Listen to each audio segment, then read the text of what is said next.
ready to begin. If Mr. Clerk, if we could have roll call. Acting President Baines,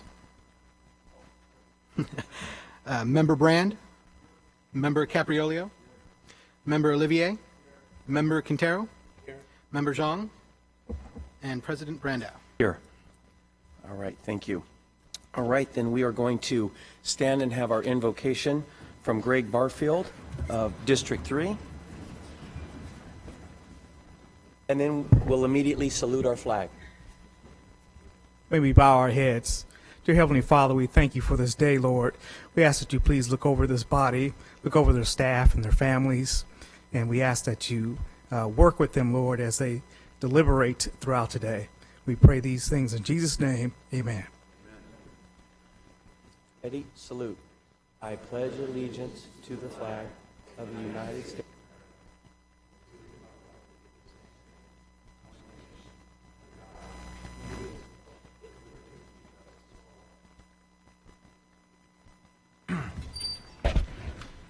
Well, good afternoon, everybody. We have some ceremonial presentations today, and the very first one is a presentation of the American Society of Civil Engineers, and that's from the Mayor's office.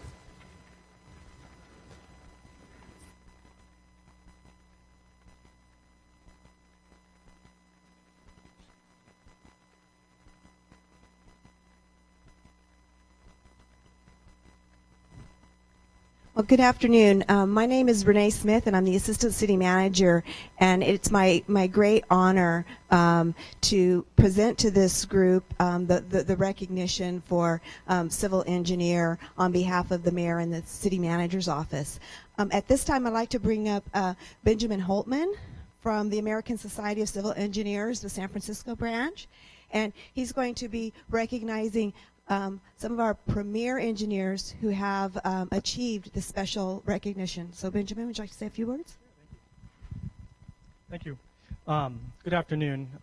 First of all, thank you for allowing us to be here today, letting us highlight some of the individuals doing outstanding work in the field of civil engineering here in Fresno. My name is Benjamin Holton, and I am the current president of the Fresno branch of ASCE. Our organization, the American Society of Civil Engineers, represents a volunteer-based group of individuals that harbor the values and virtues of our profession, civil engineering. Civil engineering, as a brief aside, is the practice of designing and maintaining every aspect of a civilization, from the dispersion and treatment of our most vital resource, water, to the layout of the roads, trails, and bike paths we all travel on. Our responsibilities cover various aspects of concept, design, and construction, while always maintaining the paramount importance of public safety, and continually striving to make our systems more efficient and economical. The month of February coincides with the celebration of engineering, and throughout this past month there have been activities in our schools from the elementary through university levels that have highlighted and showcased what it is that we do as engineers and why it is so important. Today, we've been fortunate enough that the City Council has allowed us to add a capstone to this month of celebration by recognizing some of the individuals bringing a fair bit of notoriety to our great city. These individuals were nominated for their specific awards last February, and having won their respective categories at the Fresno branch level, they then moved on to the San Francisco section level.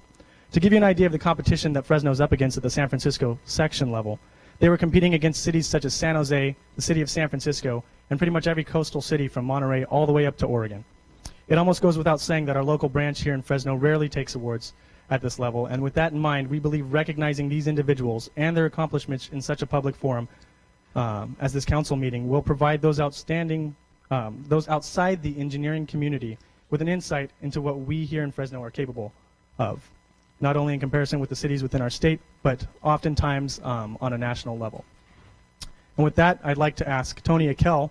He's one of our former presidents and also one of the nominators of some of the individuals that are going to be receiving the awards. Come up and present the awards to the individuals. Thank you, Ben. Council members, Council President, fellow audience members, it gives me a great honor to present these awards to the outstanding individuals. And the first award is for the civil engineers in the private sector. Nominated for his work in the private sector over the 5 previous years while working with CEI Engineering out of Fresno, Steve just recently made a switch. Just recently means it's been a year or two. Made a switch To the public side, so the public sector lost Steve, the city of Fresno gained Steve. In his relatively short career, he has exhibited a maturity and character that seemingly exceeds his age and experience relatively, assuming responsibility for one of CEI's largest and most complicated projects. And that's the Kings Canyon Walmart expansion.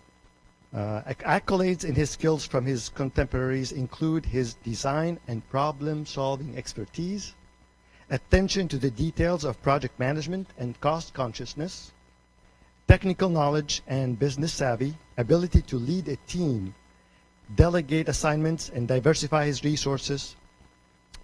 Steve's ability to always treat people with respect and keep commitments is profound, and every member in our society can attest to that. He works ethically and with integrity, developing friendships with those that work around him.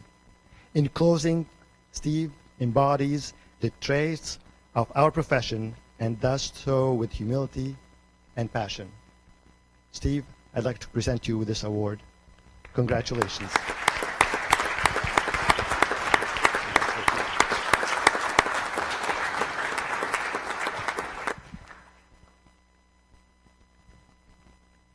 The next award is for faculty advisors. We also recognize the faculty that teach the future engineers. In this case, the award goes to Dr. Jesus Laurel de Muro and Dr. Ching Chao Chu. It went to 2 professors. And this is a special award that is not given every year. This award was given in this case because we were, in 2006, we had the accreditation board visit the campus on Fresno, and they recognized a lot of strength from the department, but they also recognized some weaknesses. And since then, Dr. Loralde and Dr. Chu and Dr. Loralde's team went to work. Last year, the accreditation board came back, and they discovered that we've not only have met our previous commitments, but we have enhanced the level of education. Some of the things they noted, they pointed the fact that the faculty does a remarkable job of delivering a high-quality program with limited financial resources. The dedicated full-time faculty members willingly bear heavy teaching loads. And under Dr. Relda's leadership, the civil engineering program developed a strong synergy among students, the faculty, and practicing engineers. We were told by professional societies that this is unique. You don't find that kind of network between faculty, professionals, and students almost anywhere. So simply put, they elevated the educational experience at Fresno State, which a lot of our firms here use to hire individuals, and they also they also are enhancing the quality of the future engineers. With that, I congratulate both Dr. Loralde and Dr. Chu. If you can come up here and receive your award. Congratulations. Congratulations. Thank you, Ben. Thank you.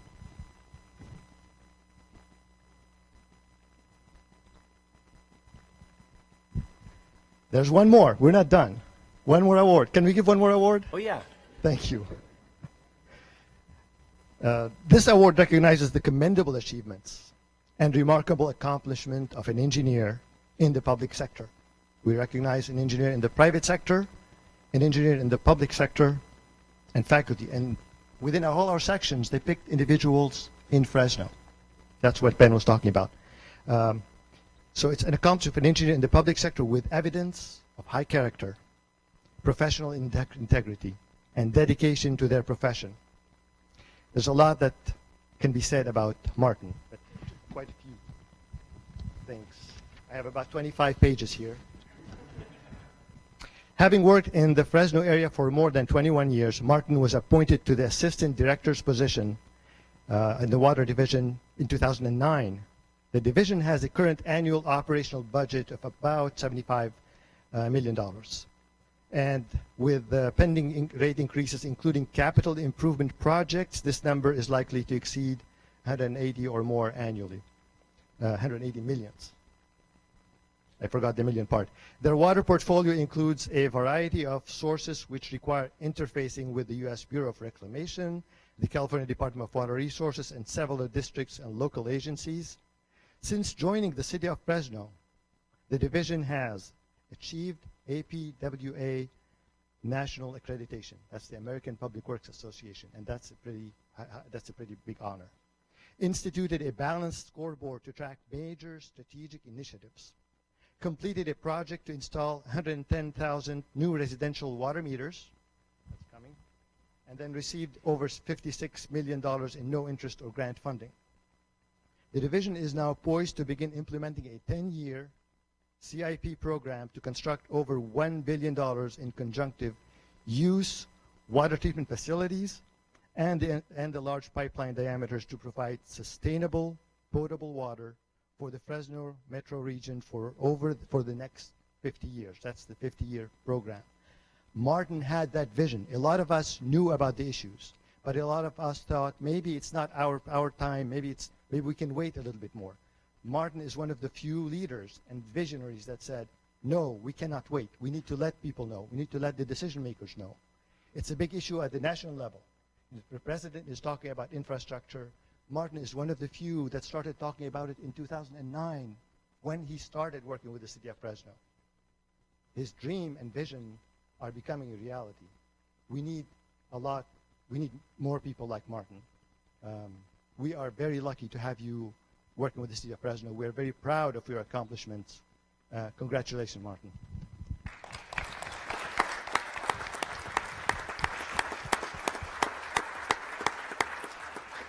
He might have inflated my part a little bit.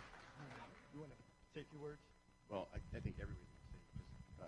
All I'm going to say is I think, as far as by the way, the vision, whatever, the vision was started before I got here. The vision is what attracted me here, the city of Fresno. That vision was started by our water division. They had an amazing plan. Nothing happens without the approval of the mayor, city manager's office, and the council here. So I've told people that the city of Fresno is lucky to have the council that it has right now, the mayor that it has right now, the city manager it has right now, because doing these kinds of things are difficult things to do, especially politically, and for them to take the heat and to say, you know what, it's significant, it's important, we got to do it now is tremendous. So I'll say that about that, and I'll say about this is that a lot of people don't recognize what civil engineers do. We don't drive trains. Although some of them may be engineers, that's not what we do. And for a long time, we've done a lot of stuff here in Fresno, and I think people just don't recognize how amazing the group of engineers that we have in this city. And the fact it was awesome to go up to San Francisco and to sit there in an award ceremony with all of these other engineering firms and all these other engineers from all over the Northern California, like Ben said, from, how far south, Ben? Yeah, Monterey to Oregon.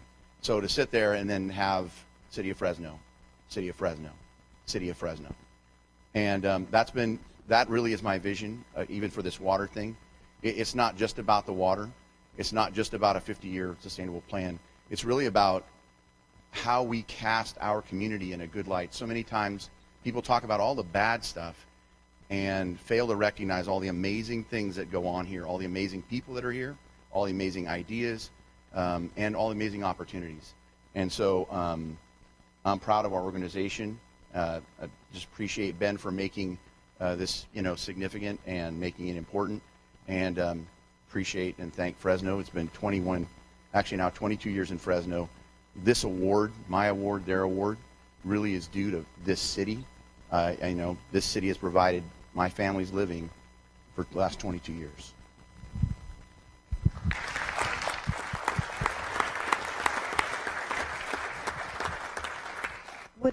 Would any of you like to speak as well?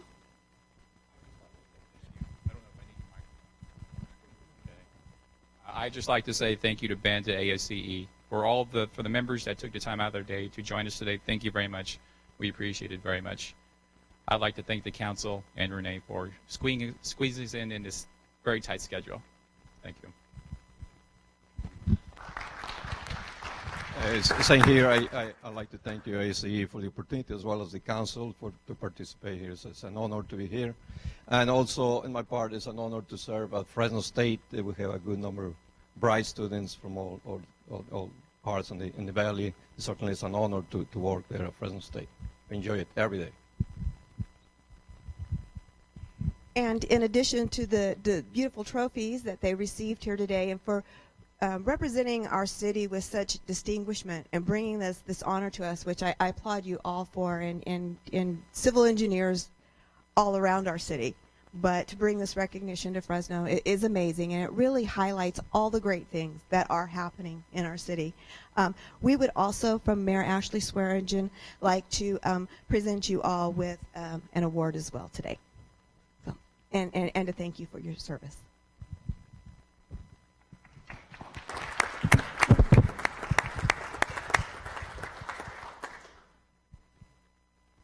I'd like to personally say thank you again to the council for allowing us to do this today. It means a lot, and it's just another thing. It's another gemstone that we're putting in to Fresno. Thank you. Great to have you.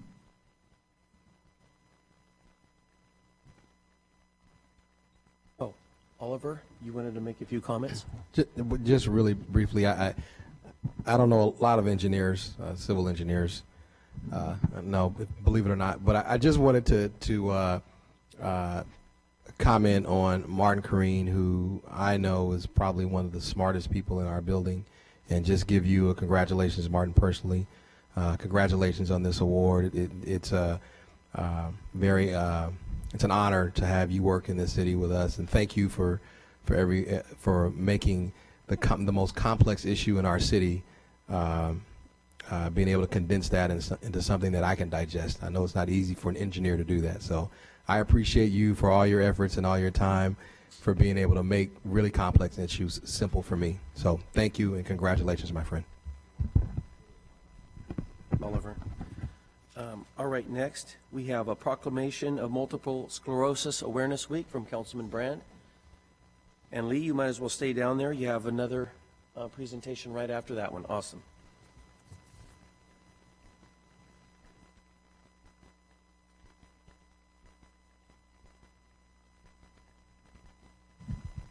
Come on up. MS people, there you are. This is the 5th year in a row I've had the honor to do the proclamation for MS, which is a disease that affects roughly about 900 families in Fresno. And for those families, it's not just the individual, it's the entire family is affected by this. And there's roughly 2 million people nationwide that are affected by this disease. And every year for the past 5 years, I've done the MS Walk at Woodward Park. I'm sure you'll explain the whole details. You're all invited on a nice Saturday afternoon. So before you speak, would you read the proclamation, please? Whereas multiple sclerosis affects over 800 residents and their families in Fresno and over 2.1 million people worldwide, and whereas multiple sclerosis is a disease of the central nervous system that interrupts the flow of information between the brain to the body and stops people from moving, and whereas multiple sclerosis is typically diagnosed between the ages of 20 and 50, although an estimated 8,000 to 10,000 children under the age of 18 also live with MS, and whereas 2 to 3 times more women than men have been diagnosed with multiple sclerosis, and whereas the National Multiple Sclerosis Society has declared the week of March 3rd through 9th, 2014 to be National Multiple Sclerosis Awareness Week, and the Society helps address the challenges of living with multiple sclerosis through a 50-state network of chapters and funds, MS research, provide services to people with multiple sclerosis and their families, offer professional education and further advocacy efforts, and whereas Walk MS in Fresno will take place on Saturday, April 12th, 2014 at Fig Garden Village with festivities for the entire family.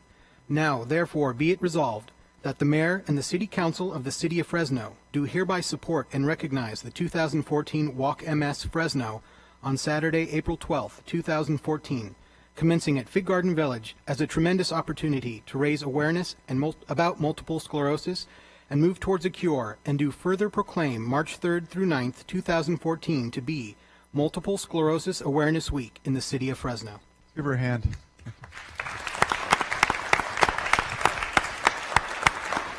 Thank you very much, and thank you very much to Councilmember Brand. You've been so supportive, I know, for the last 5 years since I've been with the Society in giving us this proclamation acknowledging MS Awareness Week. And we have a lot going on next weekend, so I'm really excited that starting on Saturday, actually, there's going to be a Zumbathon for MS to raise funds.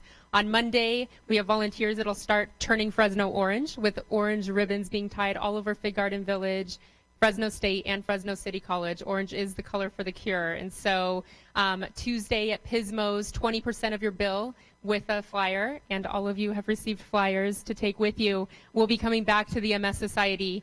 And then Wednesday, 50% of Chipotle at the location across from Fresno State. 50% of your bill will be coming back to the MS Society. And Thursday, we will be having our Taste of Hope event at the Tasting Room in North Fresno, and we're very excited about that. And we're very excited about our event, our walk event. You've watched it grow so much. It's grown significantly.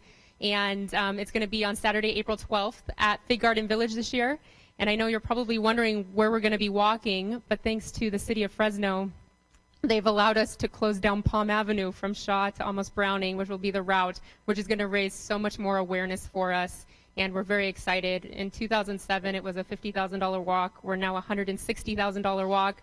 And last year, we had over 2,000 participants. So we're very excited, and we can't thank you enough for helping us raise the much-needed awareness. So thank you so much. Thank you. Give him a hand.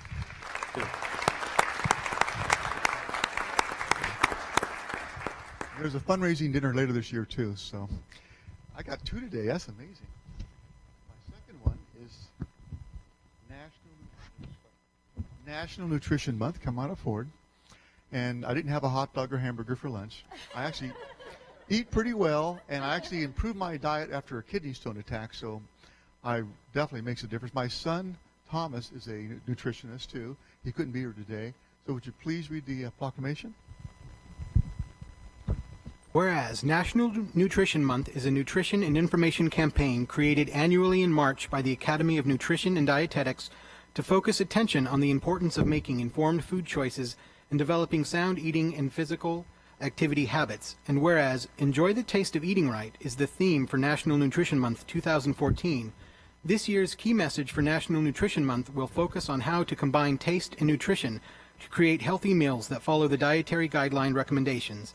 And whereas food is the substance by which life is sustained, and the type, quality, and amount of food that individuals consume each day plays a vital role in their overall health and physical fitness, and whereas there is need for continuing nutrition education and a wide-scale effort to enhance healthy eating practices, now therefore be it resolved that the Mayor and the City Council of the City of Fresno encourage all citizens to join the campaign and become concerned about the nutrition of others in the hope of achieving optimum health for both today and tomorrow, and do hereby proclaim the month of March to be National Nutrition Month in the City of Fresno. Thank you. Thank you.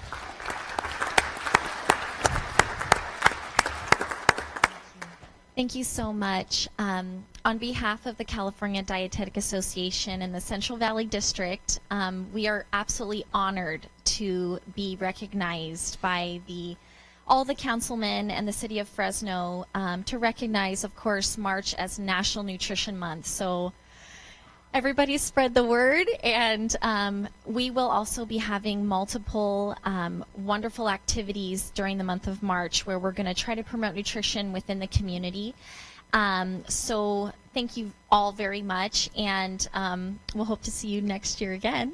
And so my name is Ali Prathavtakis, and I am almost a registered dietitian, and we are the nutrition experts, so we're hoping to continue to promote our profession and National Nutrition Month. So thank you so much, and here are a few others.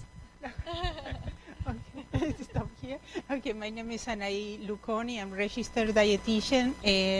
This March, as a National Nutrition Month, we will be doing a series of activities here in Fresno. The reality is 1 of every 3 children are suffering for obesity or overweight. That's the reason we are not to try to raise awareness about what you're eating and increase your physical activity. We will doing activities at the library, public libraries, and all Fresno area. We're going to go to after-school programs from Fresno Unified School District. We're going to be participating at the Farm and Nutrition Day on the Fresno Fairgrounds, and that's all. And we want to try to do some short interview and TV promoting nutrition, National Nutrition Month too. And also, actually, I wanted to mention too, one of the main areas that we're going to be concentrating also at are children, obviously, kind of like how Anaí mentioned. We're going to be going to after-school programs and talking with students and having a really fun presentation, trying to promote nutrition to the students who have more of a difficulty and have adverse situations dealing with nutrition. So anyway, we're going to be doing that as well, so I wanted to mention that. And then here is Leslie also. Hi, I'm Leslie Dozier. I just want to thank the council members and for allowing us to be here today. We're very excited about National Nutrition Month being proclaimed in Fresno. Thank you. Thank you. Lee.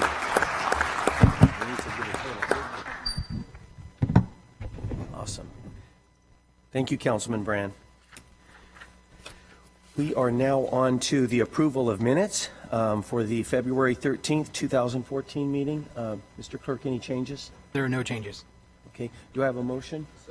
Second? So we have a motion and a second. All in favor? Aye. Passes 7-0. And then to approve the successor agency minutes of February 6th and February 13th. Mr. Clerk, any changes? No changes. Do I have a motion? And a second? All in favor? Motion passes 7-0. Finally, the approval of the FRC minutes of February 13th, 2014. Any changes? No changes. Do I have a motion? And a second? Second. All in favor? All right, and that also passes 7-0. We are now on to council member reports and comments. Do anybody? You guys are okay? Then I actually have a couple. Sorry. First, I would like to say to City Manager Bruce, I would like for you to maybe check into the water program procurement that we have with CH2M Hill. That's the company that we have hired, is that right, to manage and oversee the, okay. I'd like to do, for you to research any and all possible alternatives to our current process, including public-private partnerships and our current proposal that would help us procure investments. And also, if there's any way to finance this project that would provide a cost savings, I'd be all for that as well.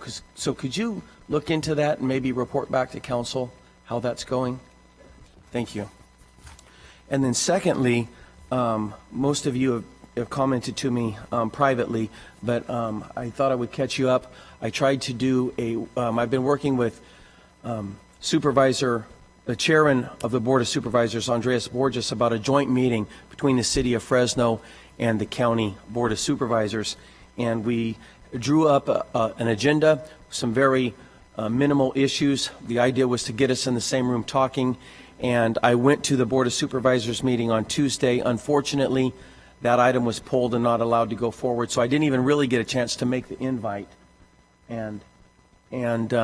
But so I would say that right now it doesn't look like there's a joint meeting between the two entities coming up anytime soon. I think we can regroup and try again. I think it's very valuable. When I mentioned this about 5 weeks ago here at Council Comments, you were very supportive, so I went forward. Unfortunately, it's not going to happen. I think that brings us back to something Councilman Capriolio has been talking about, also about meeting with the City of Clovis. We were waiting to see if the Board of Supervisors meeting would take place first, but now that that's not going to happen, Councilman Capriolio, I think we should get together with the City of Clovis and talk about some issues that we have jointly with that entity. So I thought I would mention that so that you are aware of that. Awesome. Nobody else is punched up. Now we are on to the approval of today's agenda. Mr. Clerk, are there any changes to today's agenda? There are two changes. Consent item 1D has been pulled and will be brought back in 1 week. Consent item 1D. D as in dog. And also, general admin item 2E, staff will be reading a correction into the record on admin item 2E. What was the second one? That was 2E, general admin 2E. They're going to read a correction. And then also there is a, I'm sorry, what was that? 2E as in Edward, yes. And then also there is a special meeting, closed session, 1:30 p.m. or as soon as thereafter as it may be heard. Do I need to read that? All right, thank you. So, council, any changes to today's agenda? Then do I have a motion to approve these changes and today's agenda? And do we have a second? Oh, did you have comments, Lee, or did you make it a motion? Do I have a second? All in favor? Passes 7-0. And now to the adoption of today's consent calendar. First, I'd like to go to the public and ask if there's any member of the public today that would like to comment on any of the items on the consent calendar. Please step forward and the mic is all yours.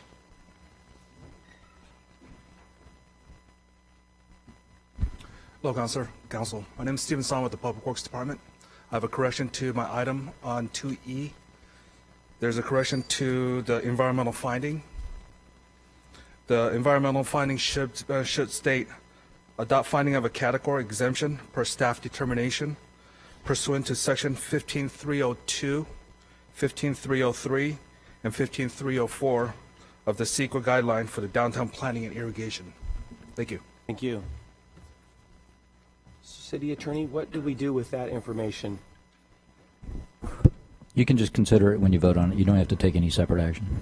Thank you. Hello. Came to talk about consent calendar item D.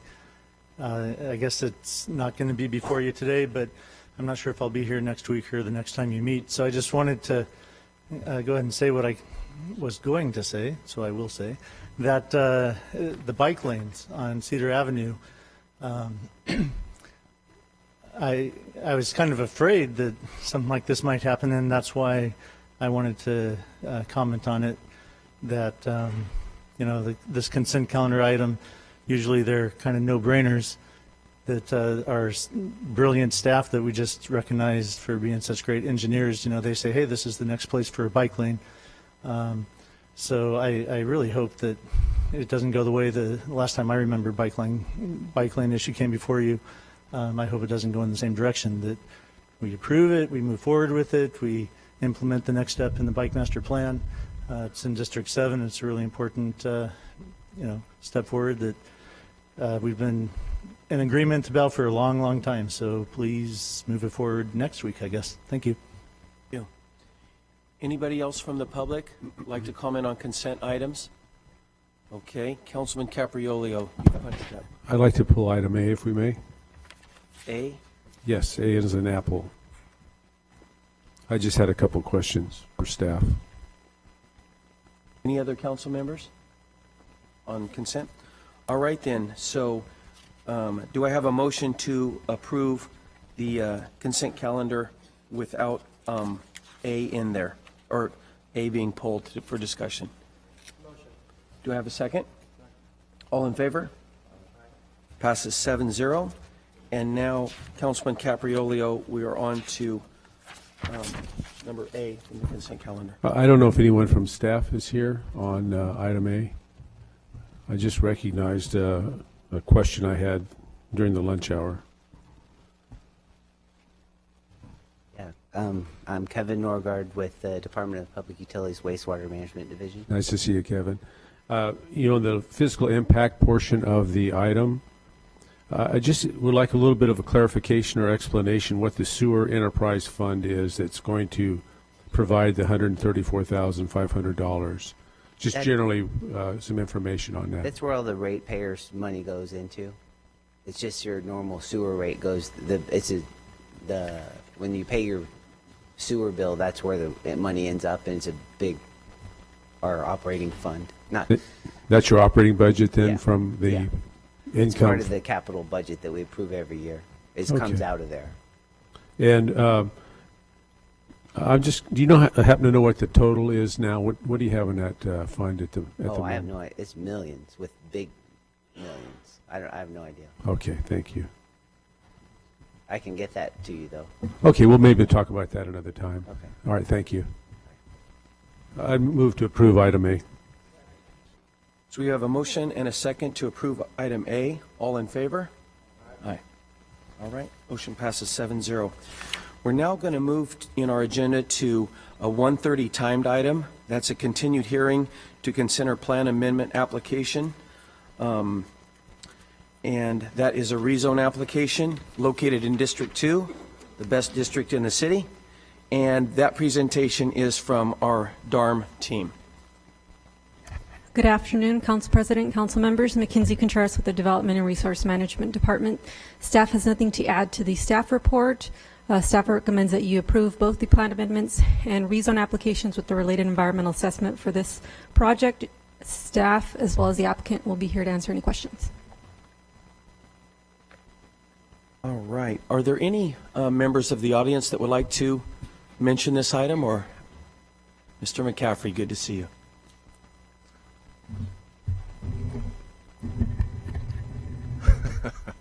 Council President, members of the council, good afternoon. Brent McCaffrey. We just asked that, first I'd like to just compliment your city staff on their hard work. They've been a pleasure to work with, and ask that you two support your District 2 Advisory Committee plan, the Planning Commission, and your city staff as they've all recommended this project for approval. Thank you. Thank you. Any other members of the public like to comment on this item? All right, then. Since that is in District 2, I'm going to say that I look forward to that project, and I'm going to recommend, and I'm going to motion to take staff recommendation to approve. Do I have a second? I have a second. We have a motion and a second. All in favor? Aye. Motion passes 7-0. Congratulations. Now, similarly, we are in the 1:40 p.m. item, and is also a rezone application in District 2. If you're ready, yes. Bruce Barnes, Development Department. This is the third map that Mr. McCaffrey has submitted. And so Mackenzie Contreras just shared with you the first two, and this is the third one. And this map has the same features as Mackenzie's projects. It has modified property development standards, private streets, the same housing product, a gated clubhouse with a pool. It's located at Dante and Polk, and staff does recommend approval of the rezone and the plan amendment and the mitigated negative deck. Thank you. We have nothing else to add. Thank you. Any members of the public like to comment on this item? Brent McCaffrey again, and just want to say thank you and ask for your support again. Thank you. All right, since this is also in District 2, I'm going to make a motion that we approve the staff recommendation on this project. And we have a second. A motion and a second. All in favor? Motion passes 7-0. Thank you. All right. And now we are back to our general admin section.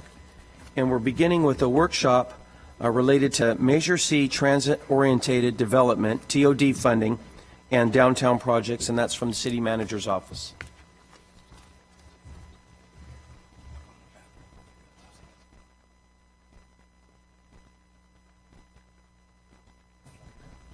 Well, thank you, Council President, members of council. I'd like to introduce you the Executive Officer of the Fresno County Council of Governments, Mr. Tony Boren. Tony will be making a presentation per the request of the Council President on the Measure C TOD program. We've had a lot of discussion recently and over the last couple of years about the program, so Tony will provide a little history, a little context as why the program was put together and how these dollars can be used. So, Mr. Boren, the microphone and the PowerPoint is all yours. Good afternoon, Council. Thank you for this opportunity to talk about our TOD program. very briefly, I'm just going to give a real brief overview, and I'm going to turn it over to Christine Kai, who's been our program manager, and she's been involved with every detail of the TOD program since its inception. The main thing that I want to emphasize is that the TOD program was approved by the voters in 2006 as part of the Measure C reauthorization expenditure plan. Again, it was in recognition that we were going to continue to experience significant growth here in Fresno and the Fresno County region, and that reliance on the solely on the single occupant automobile may not be the way to go. And so out of that came basically the measure identified that we needed to put together a public transportation infrastructure study, right? This was a $2.5 million study that was a comprehensive look at what our long-range public transportation infrastructure needs were going to be. So that was kind of the founding study for this endeavor. And then I'm going to turn it over to Christine, and she's just going to give you some sort of who, what, when, and why, and then we'll be happy to answer any questions. Thank you.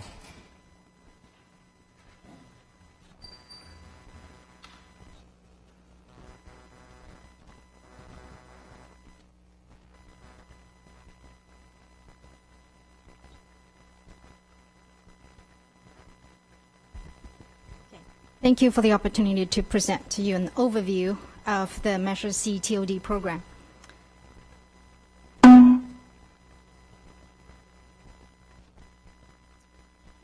The Measure C Transit-Oriented Infrastructure for Infill program, we call it TOD, was approved by voters in 2006 as part of the Measure C Extension Expenditure Plan. The transit-oriented development, the TOD program will provide incentives to cities for leveraging land use changes that increase demand for transit and economics of transit. The Measure C requests that the TOD program follows the guidance and recommendations of the Fresno County Public Transportation Infrastructure Study, the PTIS. Transit-oriented development in general sense refers to compact development within easy walking distance of major transit stations where there's a mix of housing, jobs, shops, entertainment.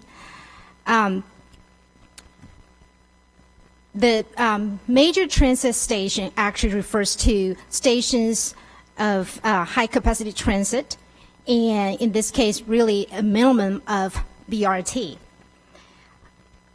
Transit-oriented development is not just development near transit. It's development that will provide location efficiency, boost transit ridership, create a sense of community, that will provide value for public and private sectors and for both new and existing residents.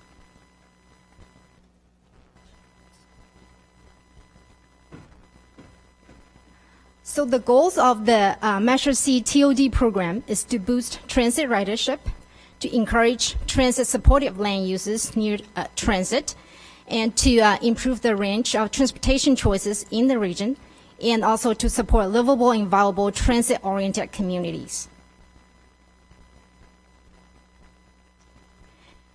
Based on the estimation of December 2012, the TOD program is going to generate about $17.4 million in its 20-year lifespan.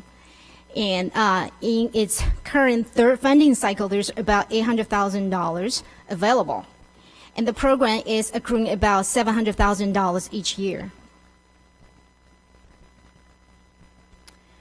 As I mentioned before, Measure C legislation points to the PTIS study for guidance for the transit-oriented program application areas.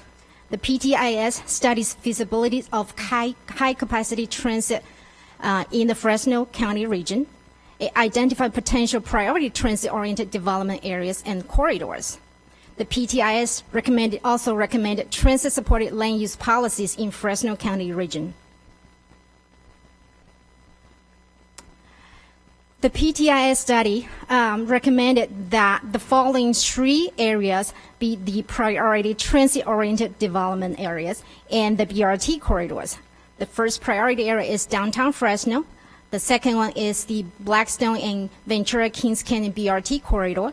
The third area is the Shaw Avenue BRT corridor from State Route 99 to State Route 168.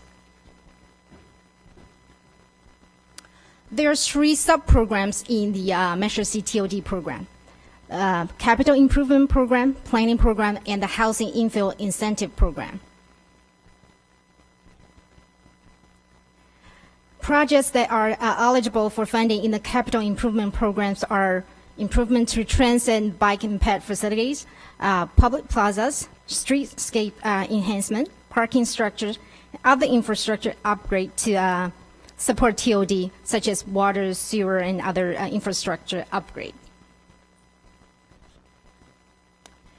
The planning program funds planning activities such as station area plans, transit corridor specific plans, and specific plans that will address parking or urban design in the TOD areas. The Housing Infill Incentive Program was designed to actually reward the local governments for encouraging higher density development.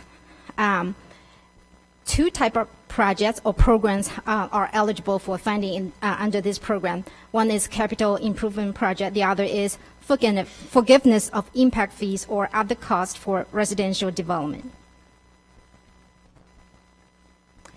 During the project review process, there's a list of things we ask the applicant to actually demonstrate why the projects are qualified for the TOD program. We look at the project location to see whether the project is located in the street recommended areas. We look at the project's nexus to TOD. We also look at the land use and transportation characteristics of the project and the surrounding areas. We look at the urban design parking policies in the project area. We also look at whether there's green building or affordable housing elements in the project application. As required by the Measure C, a TOD Technical Advisor Committee was formed to provide guidance to the development of the TOD program guidelines and policies. That committee consists of member agencies of Fresno COG, the transit operators, the Fresno County Transportation Authority, the BIA, the environment and health sectors, and also people from the general public. Fresno COG's Policy Board and FCTF Fresno County Transportation Authority Board, both board approve a scoring committee that reviews the project application and makes recommendation to both board about the project funding. The scoring committee consists one representative from each of the following agencies or sector: Fresno COG, the Fresno County Transportation Authority, Fresno Air Express, City of Fresno, City of Clovis, East Side Cities, West Side Cities, County of Fresno, and one representative from Development Community, one rep from Environment and Health sectors, and one rep from the other sectors. Right now, we're in the third funding cycle of the TOD program. In the last, this is an overview of the project we funded in the last two funding cycles. We awarded about $3.5 million to applicants, mainly City of Fresno. As you can see, all the projects are located in downtown Fresno. Right now, we're in the third funding cycle of the TOD program, and City of Fresno applied for $1.8 million for the Fulton Mall reconstruction project as local match to the Tiger grant that they received. And this project has got approval from Fresno COG Policy Board and the FCTA Board, contingent upon the City Council resolution endorsing the application.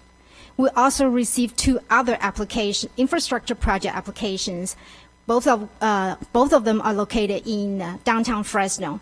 So Fresno COG Policy Board will consider these two applications in March. That concludes my presentation. I'll be happy to answer any questions you might have. Thank you, Christine.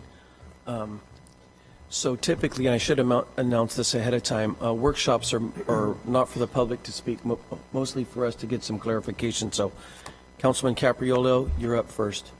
Thank you, Council President. Can you, this is the third funding cycle? Yes. Is it complete? No. And what's left to do in that? Okay, so the funding application from City of Fresno for $1.8 million, that application has been approved by both boards, and we're waiting for a City Council resolution endorsing that application. And there are two more infrastructure project applications that we just received, and we are going to review those two projects in March for Fresno COG process. And then we'll bring those two projects to FCTA, the Fresno County Transportation Authority Board, probably in April. So if those projects are approved, then we're done for the third. Is that part of the third cycle? Yes, for the. Is it too late to get a project included in the third cycle? That you would need to talk to the city manager's office. All the project needs to go through the local governments. Is there a time frame that you work under that I need to be aware of? Well, normally you should call for project in January, but because of the time concerns for the mall projects, we expedited that a month, so we could help the city make their timeline. By the end of February, they could have a commitment. But then for the other two infrastructure projects, then they submitted a little late. This is the timeline that we're working with every year. So January will be the fourth cycle? I believe so. That's the opening of the fourth cycle? Yes. And do you accept applications prior to the January 14 or 15 date? Actually, we open call for projects in January, and we usually give about a month, a little more than a month for applicants to submit, to prepare their application and submit.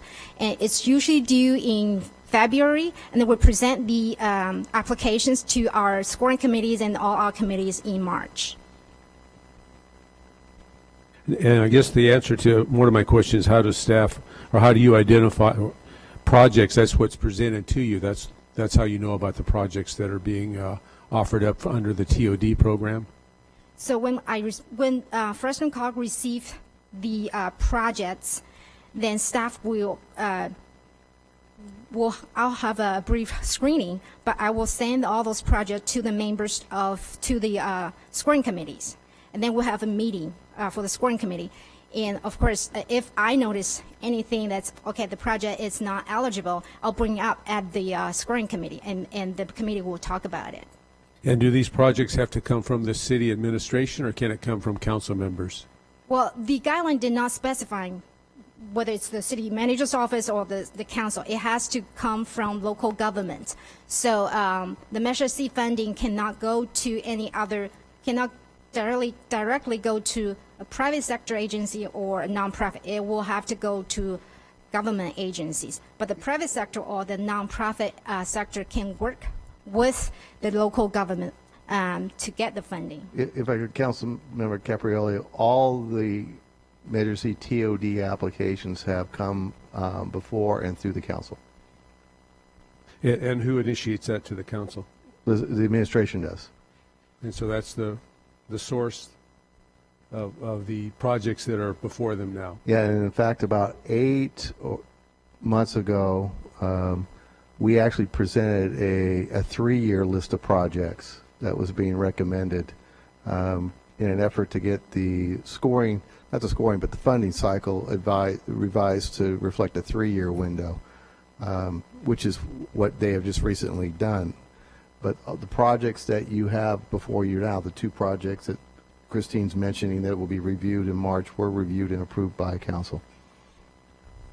So have you ever had an application from a council district, to your knowledge? You mean from your offices? Yes. I don't think so. They were all from going through the city hall. Yeah, the problem, as Christine's pointed out, the way the funding is prioritized right now, technically the only eligible area in which these funds can be spent is downtown, because it's prioritized by downtown, then the 2 BRT corridors, and then the 3rd BRT corridor on Shaw. Technically, we don't have a BRT corridor project approved. So as it sits right now, the funding is earmarked for downtown specifically. But it seems in your presentation that my quote is recommended. The TOD recommendation is downtown, BRT, et cetera. it's merely a recommendation. It isn't the law per se. Well, but Measure C does require the TOD program to follow the recommendation of the PTIS study. So, and that was really written into the TOD guidelines, and which were improved by both Fresno COG board and FCTA board. How would one broaden the perspective from PTIS to include projects other than those listed today? I'm sorry, what's your question again? How do you said that these projects are limited by PTIS, is that what you said? Yes. So how do we open up or broaden that perspective to include something other than the recommended downtown BRT, et cetera? If situation or circumstances changes that, after PTIS study was concluded, then we can reconvene committees to look into it, whether we need to do another study, which is very expensive. We spent $2.5 million on the PTIS study. But certainly if things have changed, there's other corridors that present the opportunity for TOD, we will reconvene committees and we will look into the possibility of, having another study and looking into the potential more BRT corridors. I think you mentioned also that there's a part of the study was a transit station, and that would qualify for TOD funds? You mean the station area plans? Well, I just noted you were going pretty fast, and we didn't have the benefit of this documentation earlier. So I made some notes, and they're kind of rough, but what I'm referencing is the transit station statement. Is that another word for bus stops? Can a transit station be a bus stop? So the major transit stations in the TOD area, it needs to be a major transit station. And in the TOD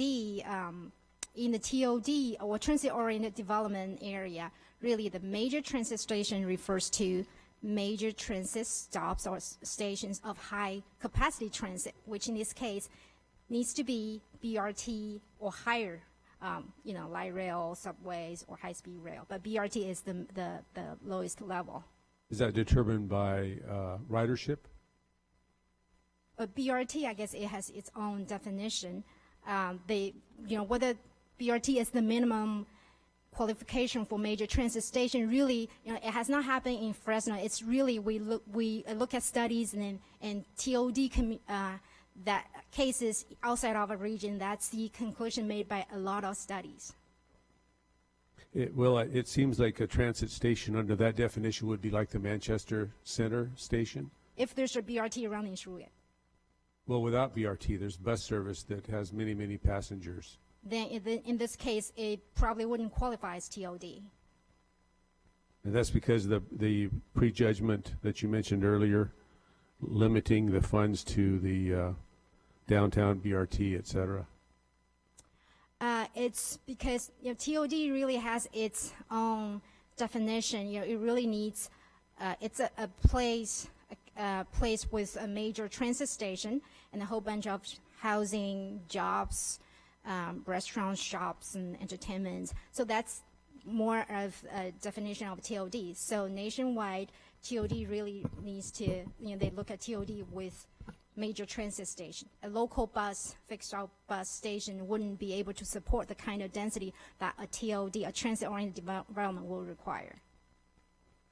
It almost sounds like you described Manchester Center to me, but I guess I need some further clarification. So based upon what we've heard, what I'm trying to get at is, has your committee ever considered neighborhood rehabilitation or improvement on a neighborhood basis rather than a transit station per se?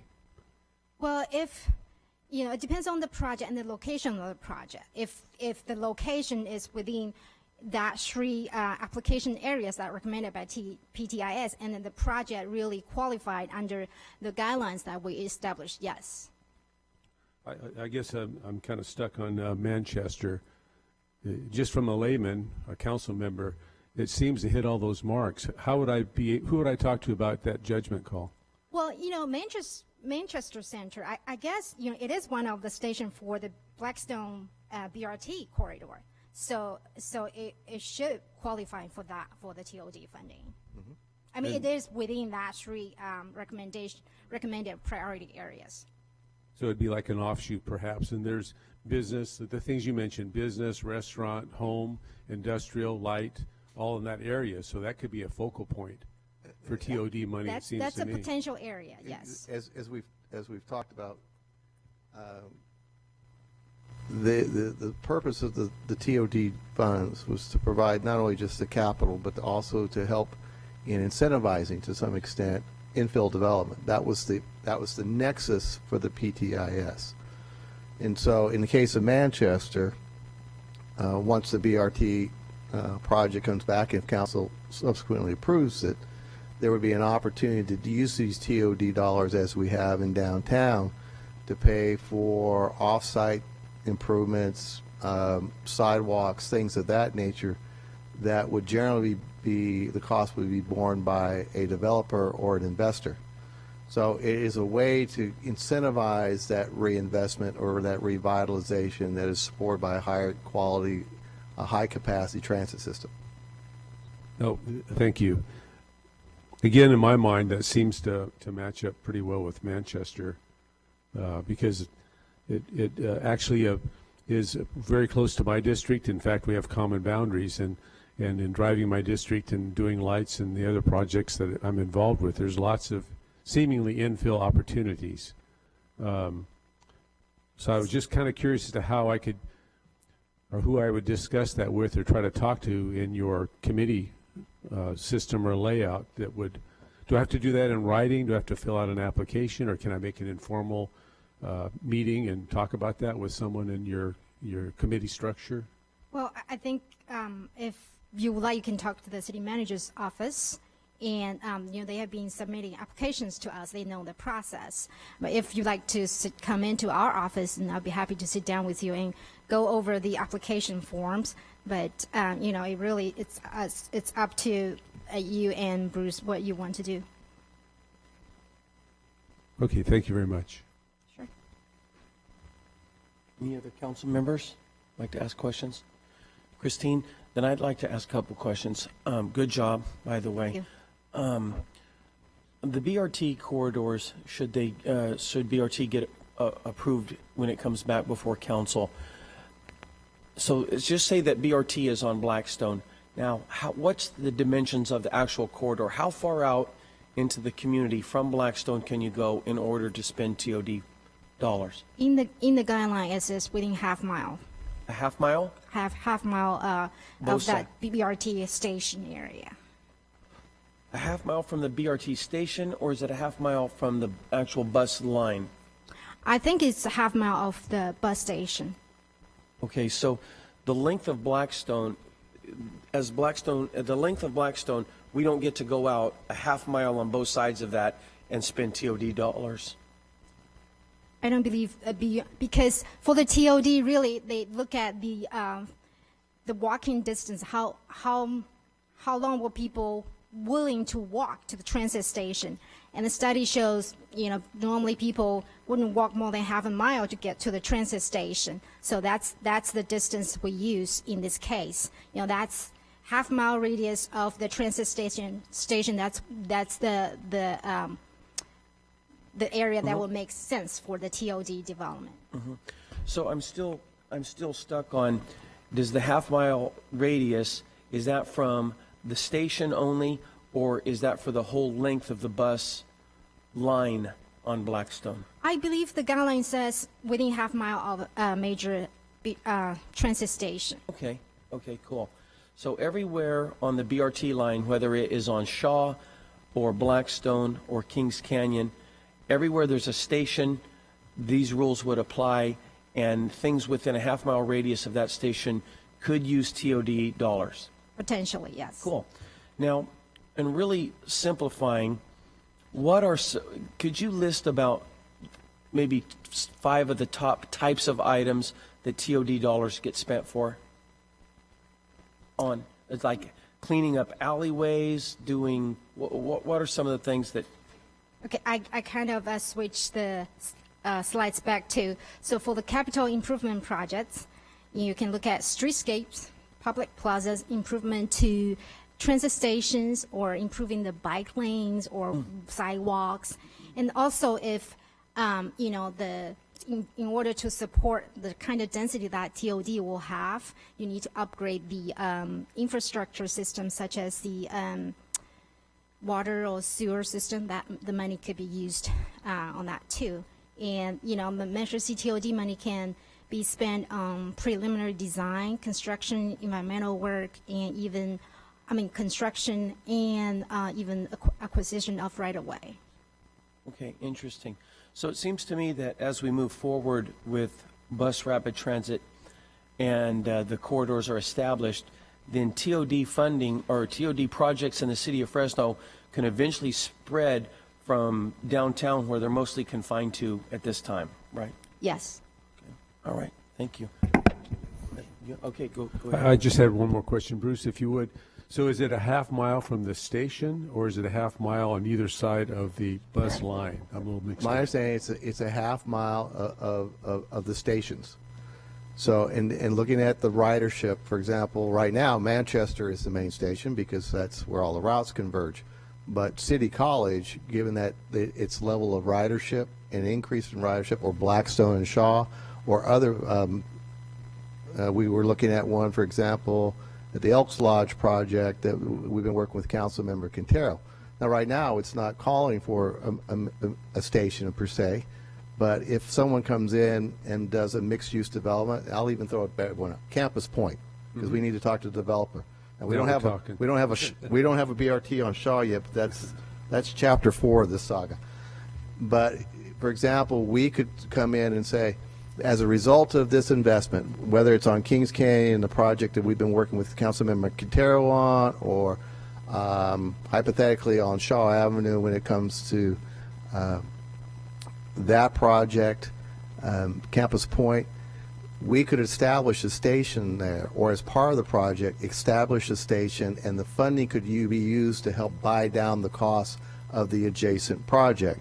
For example, in the case in point in Councilmember Quintero's district, it's a senior housing facility. High demand for ridership, most likely, and we would use these dollars to help buy down that project, and we would, through the BRT project, establish a station at that site.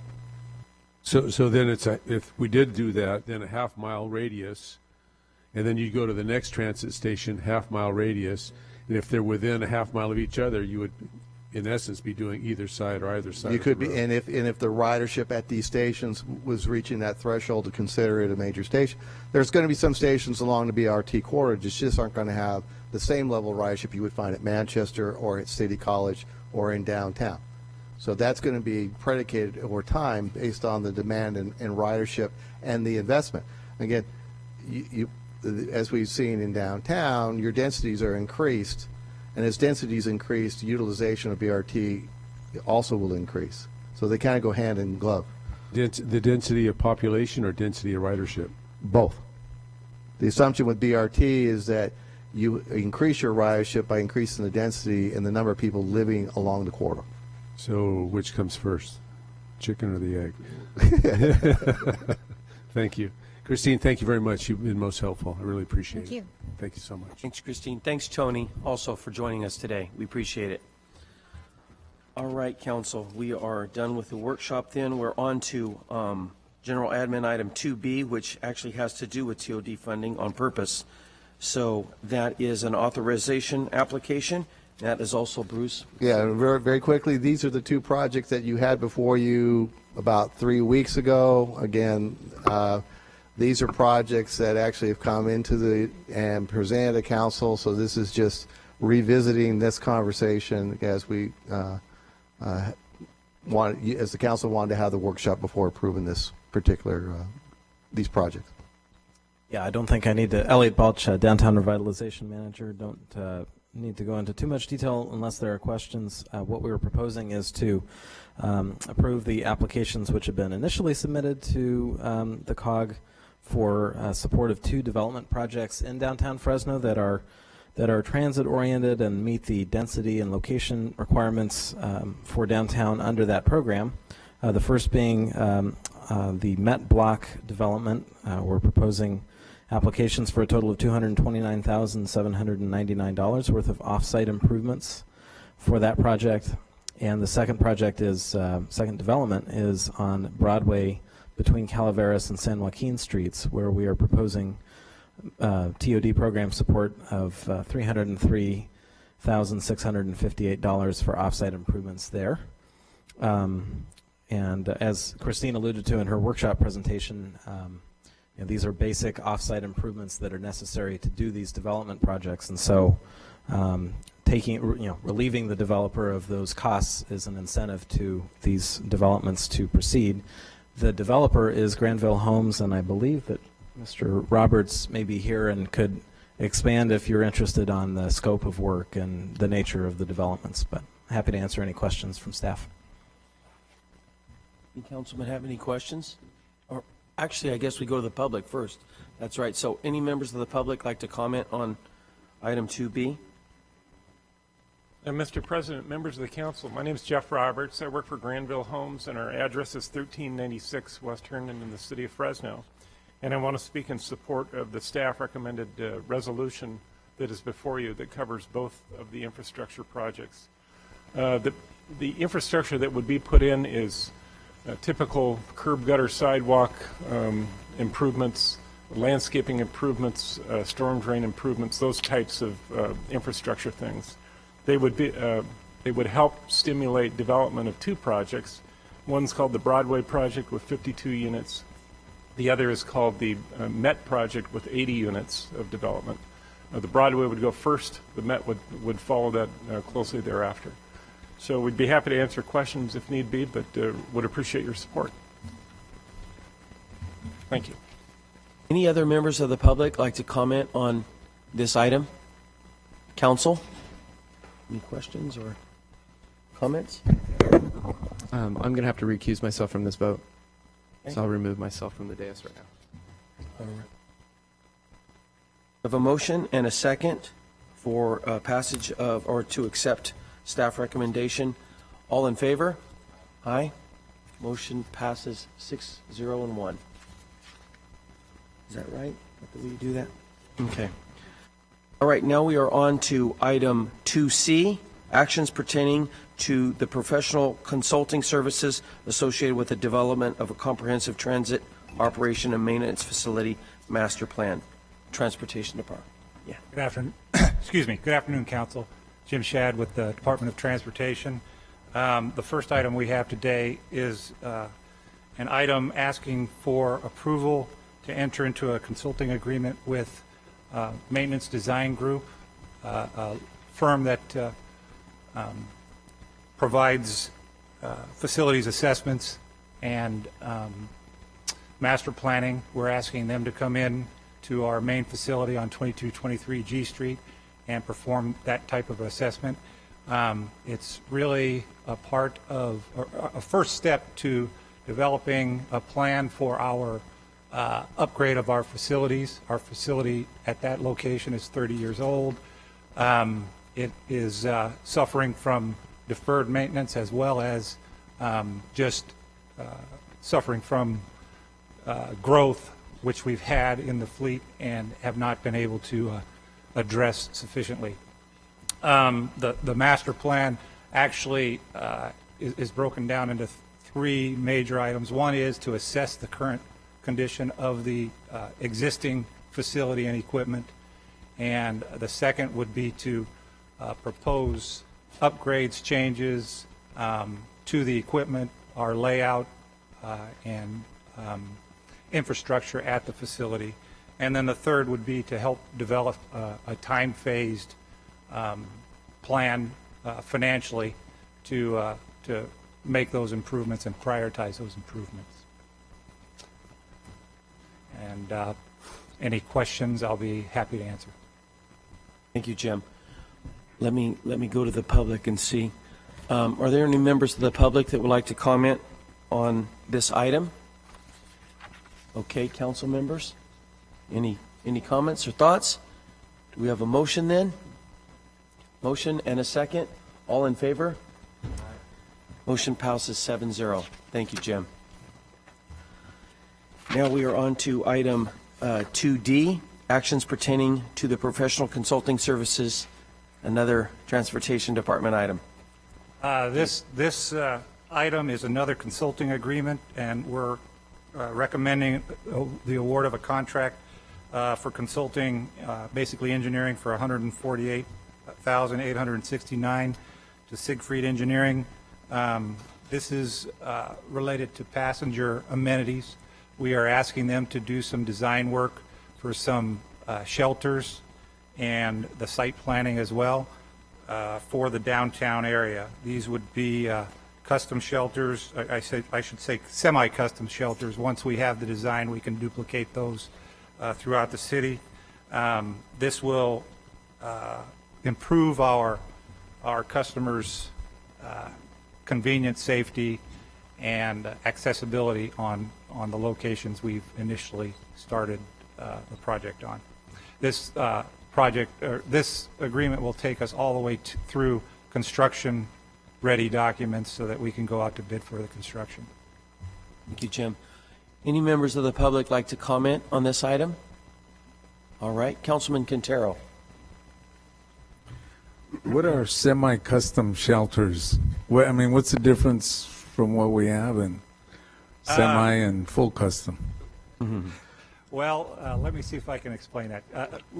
I would classify it into three types. We have prefab shelters that you can buy off the shelf. You can go to a company like Tolar or many others, and Is that what we that's what mostly we have? typically have, yes.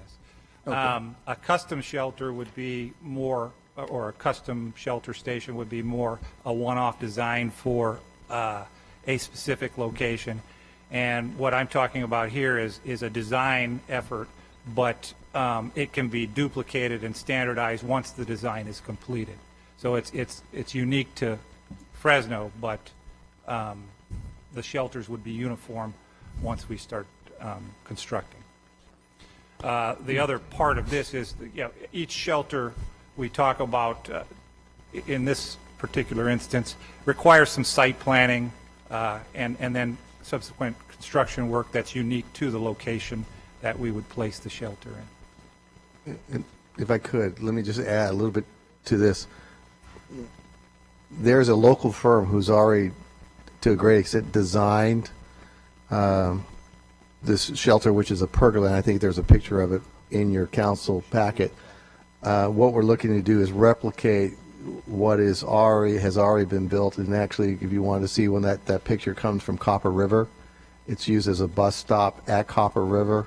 So what we're asking the design firm is to take the work that's already been done by a local firm and just use it, kind of modify it or amend it to be used in other locations, and then it would then become the basic. It would become our standard shelter at our high first in downtown, but it'll then be expanded to those areas where we have high ridership along a number of our other corridors. Oh, Copper River's a busy route then, huh? Well, I don't know why they built it, but I like the design. It seemed to be attractive, and if it was nice enough for Copper River, I think it's nice enough for every place else in town. The reason I'm asking, and I think I mentioned it at the last meeting with City Manager, I wanted to thank you because the shelters that were installed in District 5, they had which I thought were really great, they had the solar panels and the lighting at night, which went on, and I think that was just really helpful. I mean, it was, I'd like to see more lighting, and yet it was still the same design or shelter that we normally use. But I think with, that Route 28, as busy as it is, I think it was really helpful. And even if they could, I'd rather see spending more money on putting those amenities on the shelters that we have rather than doing a custom design one if we had to watch our pennies. I will say that the shelters we are discussing today are only a small part of what we're trying to do throughout the city. We have several other projects where we are indeed adding lighting or actually adding shelters with lighting and throughout the city, or for instance, on Peach Avenue, as we're going through and widening that, adding those amenities to those areas. Yes. Okay, yeah, I just need a clarification on that. Thank you. Thank you. Thank you, Councilman Quintero. Councilman Capriolio. Thank you. I'm curious as to the number of projects that this would entail and the number of bus stops that we're talking about. I didn't see it in the explanation. I think I have that here. It was in the 20. Thank you. And anticipated date of completion, is that in there at all, or have you guys discussed that or got that far? The date of completion, we have to have it done by September? Yeah, so the design work will be done September, October timeframe. The construction, we won't know until after we have some design. Councilmember, what this will do is be design the specifications. We would go out to bid, and then we'd come back to council to award a contract to construct. Would that award come out of the ARRA grant funds in the amount of approximately $500,000? It's either coming out of that or the Prop 1B funds. Yes, we will identify the funding source for this improvement. Okay. And would there be enough money left for other areas of the city? Yes, as Mr. Shad has already pointed out, and if you have a particular stop or locations you'd like us to look at, there is a number of other improvements already in the works with the addition of shelters, replacements to shelters, adding lighting, benches, things of that nature. But those are part of the 20 station? No. These are different? This is different. So if you have some stops, we'd be happy, and this goes for all the council districts. If you have some locations that you have some concerns and would like us to look at, we are also looking at the data that we collect every day off of our vehicles to determine whether or not the level of amenities that we're providing right now is sufficient, or because of changes in travel patterns, there are more people waiting at these stops, and we're allocating other resources that we have to improve those stops based on that data. But again, if there's are areas that you want us to pay close attention to, just provide us those locations and we will do that. Thank you very much. Councilman Olivier. Jim, thank you. Do you have a photograph or an example, maybe an artist's rendering of what this I is it in believe here? it was with the package. I have one here in black and white.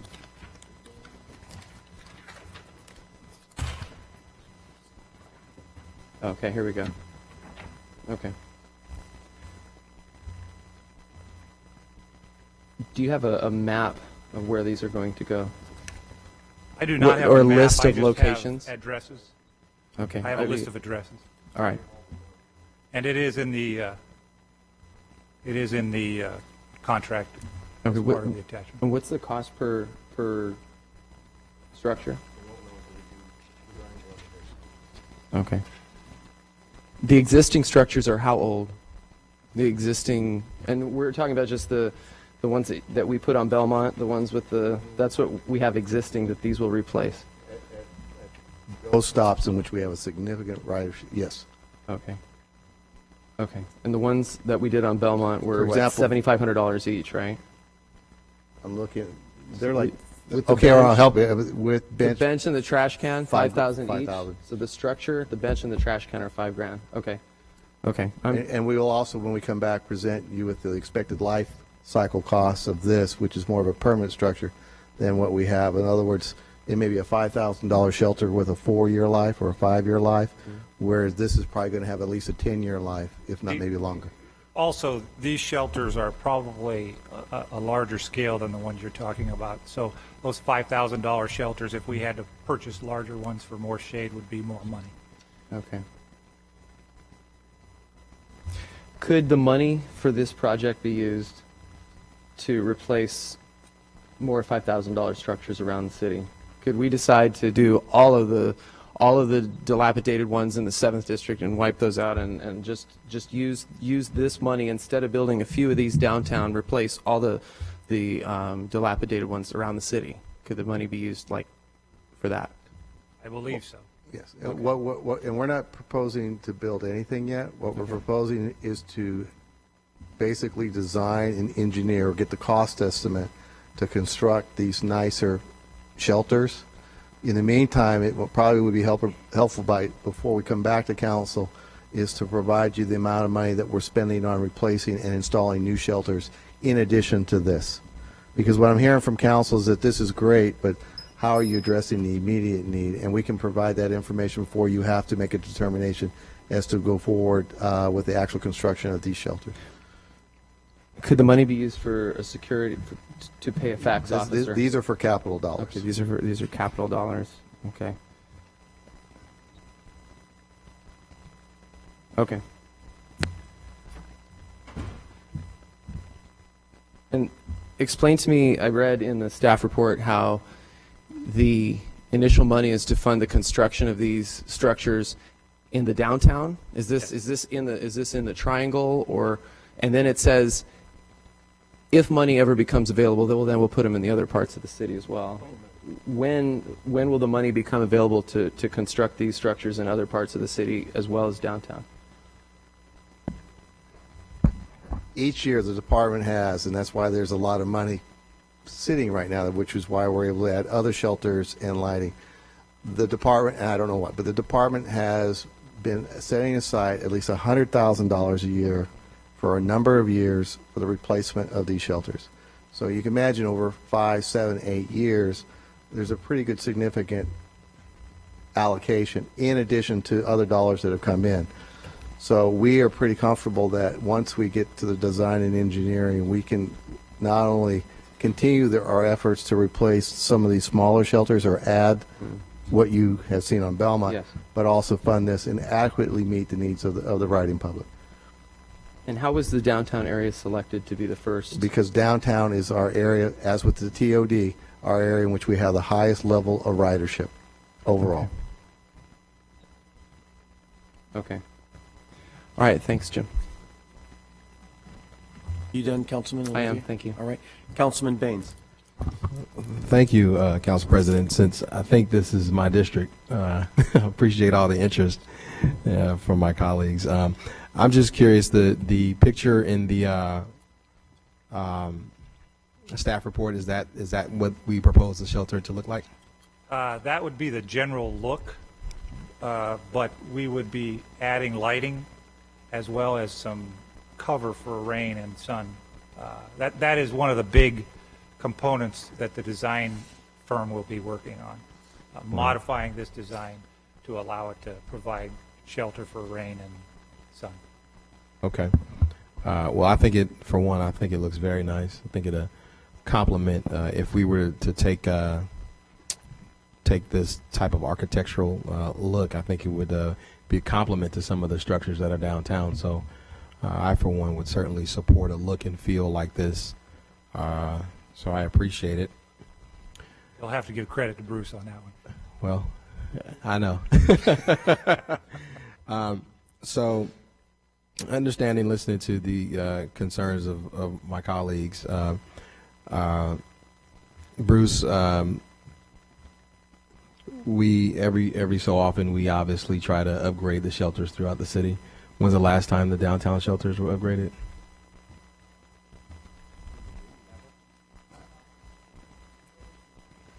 No, the downtown. Are we doing something? I think if you're asking me when did we ever enhance or improve, probably the last one was L Street, and that was done in like the late 70s. Yeah. We come in periodically and refurbish them, or if they were involved in an accident, replace them. I think your point is that what we do right now, while it is a level of amenities, they don't necessarily complement the surrounding area, right, in a lot of ways. And what we're trying to do is kind of provide that level, a higher level of amenity, but it also, as I just said, complements the surrounding environment, as well as providing shelter to our riding public. Right. And I appreciate you telling me that the last time we did it was 40 years ago, because I know that sometimes when we talk about these things and there's a lot of attention in certain parts of the city, mine being one, it's a fair question as to why so much attention right now, downtown and certain areas, and it's a very fair question. But I just want to, make sure that, the public and my colleagues know that, the southern part of the city has pretty much been forgotten about for about 4 decades. So now we're, to some degree, shifting a little bit of attention there to almost catch up. And it seems a little much, but it's probably long overdue. We don't do a great job in this city at maintaining things on a consistent level, and what we tend to do is a lot of knee-jerk reactions. And this seems like knee-jerk, all this money going into this part of the city, but really it's just long overdue. So thank you for trying to bring the shelters in this area into some continuity with the existence of the buildings down there. I think that's a good thing. I think other shelters in other parts of the city, as I've seen, they kind of look like they belong there. So this is a good thing. So I think it's a good thing, and I'll be supportive. And I don't think we have a motion for this yet, do we? Then I'll make a motion that we approve staff's recommendation. So we have a motion and a second.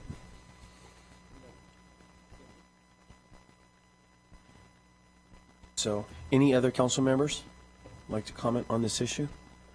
So we have a motion to approve staff recommendation and a second. Without any further conversation, let's take a vote. All in favor? All opposed? No. Motion passes 6-1. Thank you. Thank you, Jim. All right. Now we are on to item 2 in General Admin 2E, actions pertaining to the downtown planting and irrigation project. This is in Districts 3 and 7. This Public Works Department. Good afternoon. My name is Stephen Song with the Public Works Department.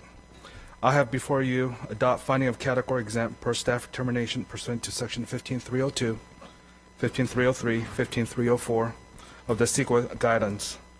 Also award a construction contract to Naturescape of San Jose in the amount of $549,978.25 for the downtown planning and irrigation project.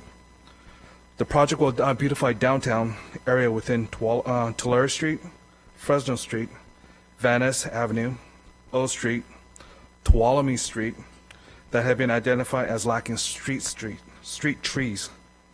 The project will also remove existing trees that has been identified as dead or diseased by the city arborist.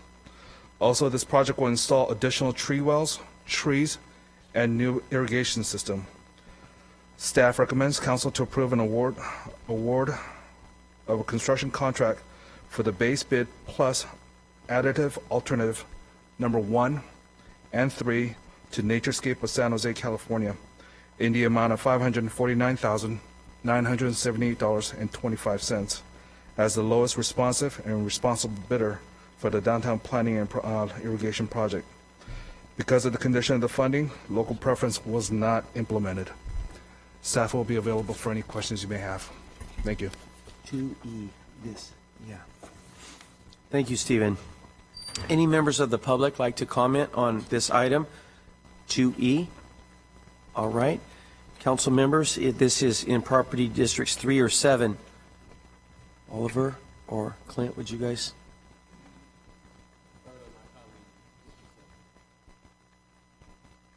This is in your district? Yes. Oh, is that a motion to approve? Yes. We have a motion to approve and a second. All in, any other council comments? All in favor? Aye. Motion passes 7-0. Thank you, Stephen. And let's see, we are now on to item 2F, a resolution approving the application for and acceptance of $1 million in state-owned communities planning grant. That is from the Department of Resource Management Development. Good afternoon. Council President, members of the council, Jennifer Clark, Director of Development and Resource Management.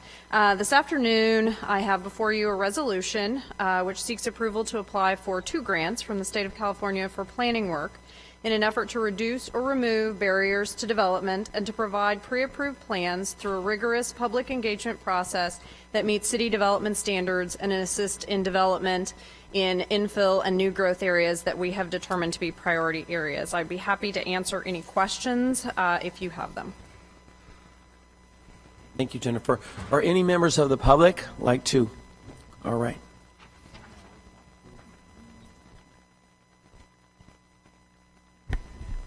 Good afternoon, Mr. President, members of the council. Jeff Roberts on behalf of Granville Homes.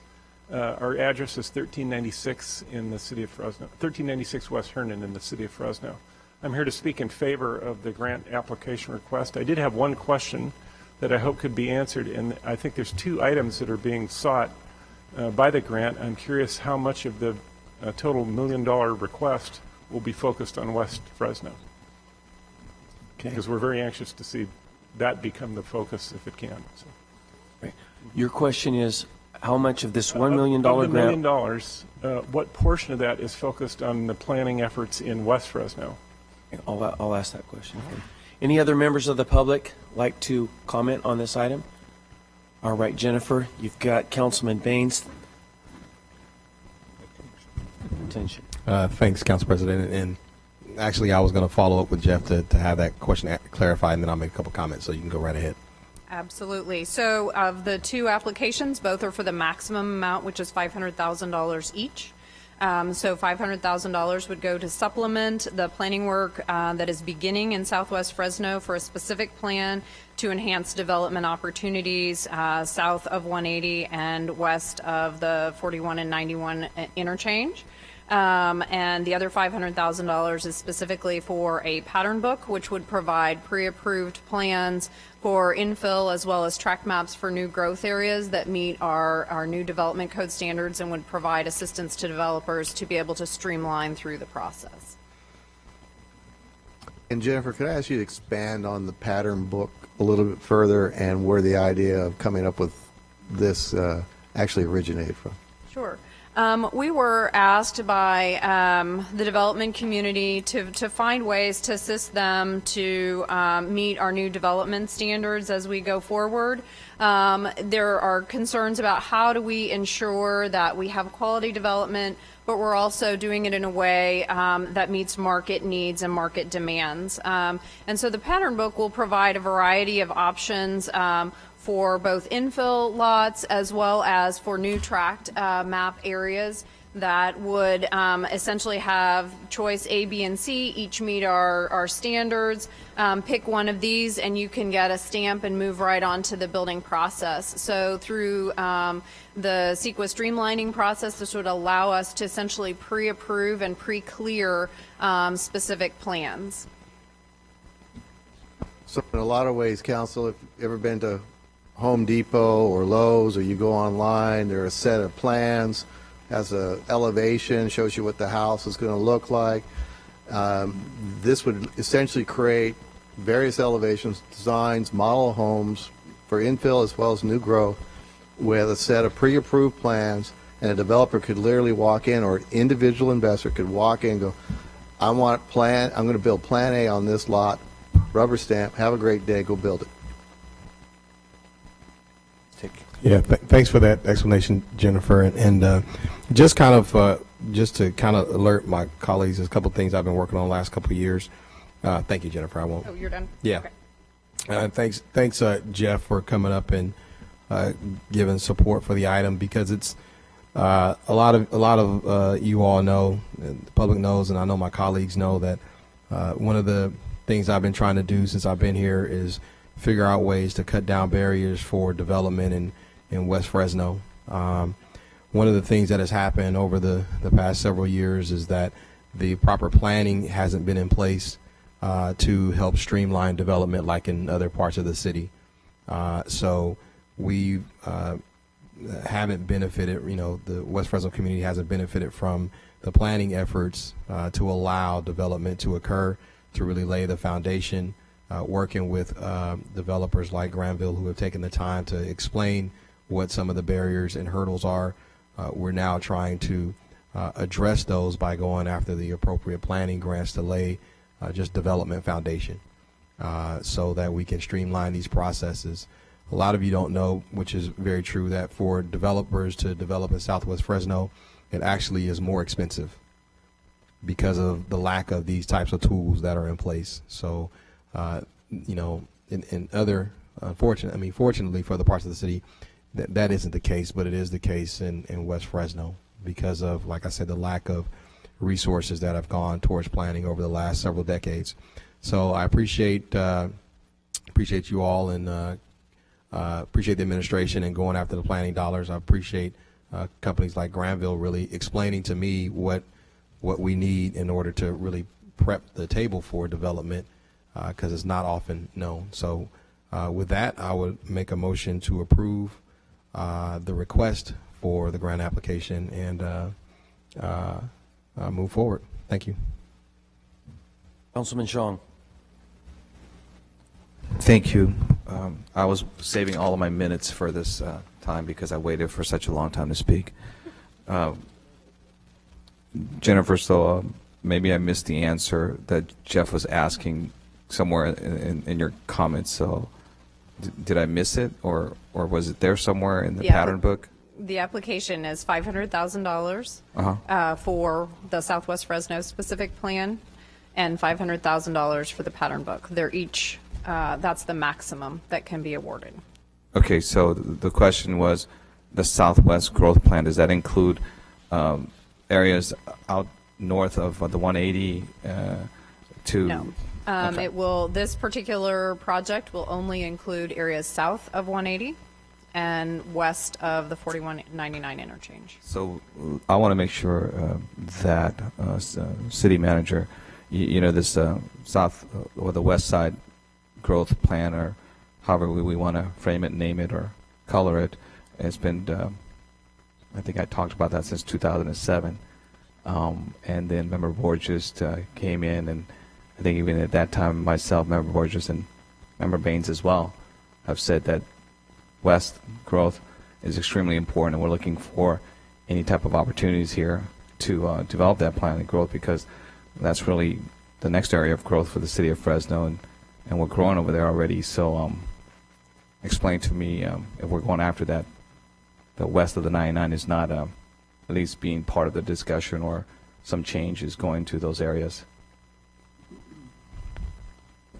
Well, as you mentioned, the west of 99 is a very broad area, and there are a number of maps, approved maps, tentative maps for a lot of the area, and I'm just off the top of my head, north of Ashland.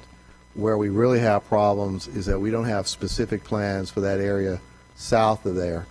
And while our general plan has very broad land use designations, we need to get down to the level in which projects can come forward rather quickly under the environmental that would come with this specific plan. And so we have committed as part of this general plan to kind of not repeat the mistakes of the past, which is Veterans Boulevard is a good example, where we allow development to occur without the underlying infrastructure. Transportation, case in point, is a good example.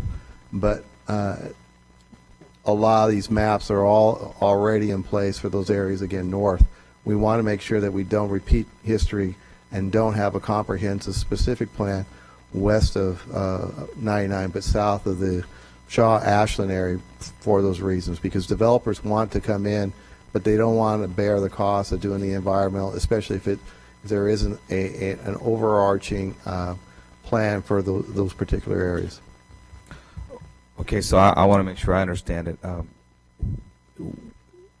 North of Shaw and west of the 99 has, at least at best, a hodgepodge of specific, whatever that looks like. Maps already approved. Right, even though it's in its different format, or however it's being approved on that side. Right. And then you're saying that south of Ashland, or at least to 180, there's not that yet, and they're not to that level. That's correct. So to mitigate some of the issues that north of Ashland is currently in, that you want to pre-plan that so that we don't have what we're currently having north of Ashland. Correct. For example, we have a circulation plan. We just don't have the funding. So it's designated residential. Everyone can go in and build. But as, for example, Mr. Roberts can attest to, the cost of the infrastructure is at times overwhelming. South of the 180, we don't even have that kind of level of detail. So without that level of detail, it is a, for a lack of a better term, could be a free-for-all as to what occurs. And what we have heard resonate from the community is that there's been a lack of specific planning and development that has occurred west of 180 that isn't complementary to the existing neighborhoods or the neighborhoods. We're trying to mitigate that from happening even further. Okay. Please, go ahead. If you don't mind, I'm going to give Councilmember Jean the kind of the example. So like in the northwest part of that area north of 180, like what Bruce was saying, there are a lot of tentative track maps that are already done. The south area, there are no track maps. I mean, there are a few, but there's not even that level of planning that's occurred. The idea is, and if we can do this right, is to get the southern portion where it's at least planned, where there are some maps that are developed and the planning, that first layer of planning, and then connect those two planning processes kind of in a master plan. That's what we've been really talking to the developers about, is we can't get to that point until we can at least get the southern portion up to speed with the northern half. And so then the idea is to connect the whole thing, because in that area it's all hodgepodge. I mean, there's big county parcels and it's all kind of but if we never get the southern region plan, we can never connect the two. So I just want to make sure that that even in the hodgepodge pattern of growth, technically north of the 180 and west of the 99, at least what I'm hearing is that at best it's got something, right? And then south of it, it's not even the hodgepodge issue. Okay, and that this at least brings it to that parallel, or maybe a little bit better, and then there would be an effort to find a way to combine the growth plan to make it a little bit more, amendable to what we're looking in terms of what we're. Yeah, there you go. Complementary to what we would like to see in terms of the growth west of the 99 period. Okay. And so, what are we still then looking for those opportunities? I'm assuming to get the funding necessary to try to bring those complementary features, and knowing that this is what we're going to go after to bring up the gap or fill those gaps that we're talking about. Well, the answer is yes. We're always looking for funding to try to, deal with some of those issues that are already there. That's why I brought up Veterans Boulevard. As I shared before, we've identified the funding to build the interchange. We still haven't figured out the funding to build the boulevard. Although from a planning standpoint, it's on a map. And so in response to yes, we are trying to find additional grant dollars to help buy down or address some of those infrastructure issues that are currently in place or will be needed in order to support plans or maps that have already been approved by the city. Okay. All right. Just make sure that that's out there, because I remember the 3 council members up here made some pretty important discussion, and I think even some public meetings to try to address that lack of continuity that we're concerned about, especially with the growth that is actually happening in the only place right now within the city besides us trying to force everything in and out. Thank you. Councilman Capriolio. Thank you. Jennifer, does this application require a specific area to apply those $500,000 of funds? Or the The specific application plan itself. or the application itself. So there are 2 pots of money in the application. One is for environmental justice communities that meet certain standards. And the Southwest Fresno area is the one part of the community that 100% meets the standards for environmental justice area. So that gets separate consideration in the pool of applications at the state. The other is a general application as long as it's furthering the goals of the Strategic Growth Council and the state plans for the Sustainable Communities Program. You can apply anywhere within the city limits. So the second $500,000 can be used for the So- rest of the city, or? Right. The other grant where we're applying for the pattern book, it can be used anywhere within the city limits. Is the plan, though, to emphasize streamlining in southwest Fresno in particular, or mainly, or? The pattern book is intended to be used throughout the city, and then the piece that is for track maps is intended to be used. It could be used in West Fresno, west of the 99, to try to better utilize some of these tracks that haven't been planned yet. It could be used in North Fresno, East Fresno. It doesn't have a specific geographic range. It's just going to be samples and templates that would already be pre-approved. It's not going to be task specific to the needs of a particular district? Correct. Thank you. Now on the first 500,000, so that has to be spent there, or you said that's 100% something about justice? Environmental justice community. So Now, were there applying- other communities that were less than 100%? Yes, we looked at West Fresno as a whole, and only portions of that area qualified under the set aside of funds for the environmental justice program. So we concentrated and focused on Southwest Fresno because we were able to continue the work that we've started there, and we were able to apply under that separate set aside pool. With that application, does that entire amount have to be spent in southwest Fresno as opposed to other areas of our city? The application is for a specific plan, so it would only be in the areas that we designate in the application. We're doing specific level, parcel level detailed planning in Southwest Fresno, correct? So the first $500,000 again goes to Southwest. I think this is the fourth one today. I'm not sure. I haven't added them all up yet. But the other 500,000 might be able to be used in the rest of our community. It will be applicable throughout the city. All right. Thank you very much. All right, looks like the screen is clear. Do we have that is an action item, isn't it? Yeah. Yes. Do we have a motion? And oh, you made one. All right. We have a motion and a second. All in favor? Aye. Motion passes 7-0.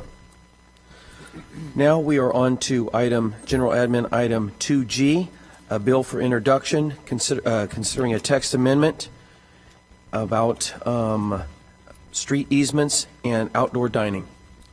Council President, council members, I'm Israel Trejo with the Development and Resource Management Department. This application was initiated by the Director of DARM, Jennifer Clark. If it is approved, it will apply to properties citywide. Essentially, what it allows for is small outdoor dining areas to be approved with an expedited over-the-counter application. If said outdoor dining area utilizes alcohol, that application will be required to go through the police department for review and approval.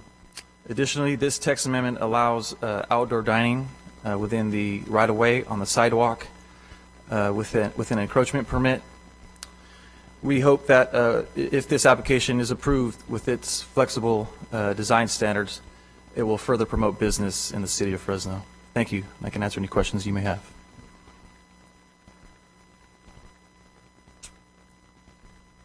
Thank you, Israel. Is that it? That's it. Thank you. Thank you. Are there any members of the public that would like to comment? Oh, actually, I know for a fact we have 4. I'm going to call them first, and then we'll open up to any additional people. First one up is Gail Newell. Gail, are you still here? You turn this up. All right. Come on up, Gail. You've got 3 minutes to tell us about this item. Good afternoon, Honorable City Council members and city staff. My name is Dr. Gail Newell, and I am the Medical Director of the Maternal, Child, and Adolescent Health Division for the Fresno County Department of Public Health. As MCAH Director, it's my responsibility to ensure that children and parents live in environments that support good health, as well as the development of healthy habits among young people in our community. Today, I'm here to provide you with public health information about the dangers of smoking, secondhand smoke, and smoking prevalence for Fresno County, and this information may be helpful in your decision about the Planning Commission's recommendation to prohibit smoking in the outdoor dining areas referred to in this bill. Recently, we celebrated the 50th anniversary of the Surgeon General's report on smoking health. The 50th anniversary report concludes all cigarettes are harmful to health, and any exposure to tobacco smoke can cause both immediate and long-term damage to the body, such as sudden infant death syndrome, which is rising in our county, asthma attacks, ear infections, lung cancer, and heart disease. Pregnant women and children are especially susceptible to the effects of secondhand smoke. Currently, about half of all children between the ages of 3 and 18 years of age in the United States are exposed to cigarette smoke regularly, either at home or in places such as restaurants that still allow smoking. As an obstetrician gynecologist who has spent my career in Fresno, I've delivered over 10,000 little Fresnans. I want these babies, who are now children and adults in our community, to stay healthy and avoid exposure to secondhand smoke in outdoor dining areas. Here in Fresno County, only 15% of adults smoke, so there shouldn't be much of an inconvenience or an adverse effect on business, since 85% of adults in our Fresno County are non-smokers. Thank you for your time. I'm available to answer any questions you may have about specific public health strategies and activities in this regard. Thank you, Gail. And if somebody has questions, they could call you back up. Next is Justina Felix.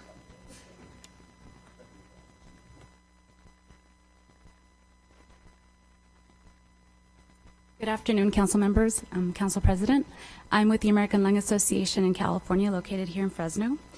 Today, the American Lung Association in California supports strong local regulations that protect the public from harmful effects of secondhand smoke. Tobacco is the #1 preventable cause of death and disease in California. Over 60,000 Americans exposed to secondhand smoke die each year. We are here today to encourage the Fresno City Council to pass a policy that creates 100% smoke-free outdoor dining. In California, 73 communities have already adopted policies that protect workers at 100% of outdoor dining venues, as well as families that enjoy them. Today, I'm also here to speak as a parent and as a resident of Fresno. I live in the 93722 zip code area. Today's a special day because February 27th, we celebrate my daughter's 5th birthday today.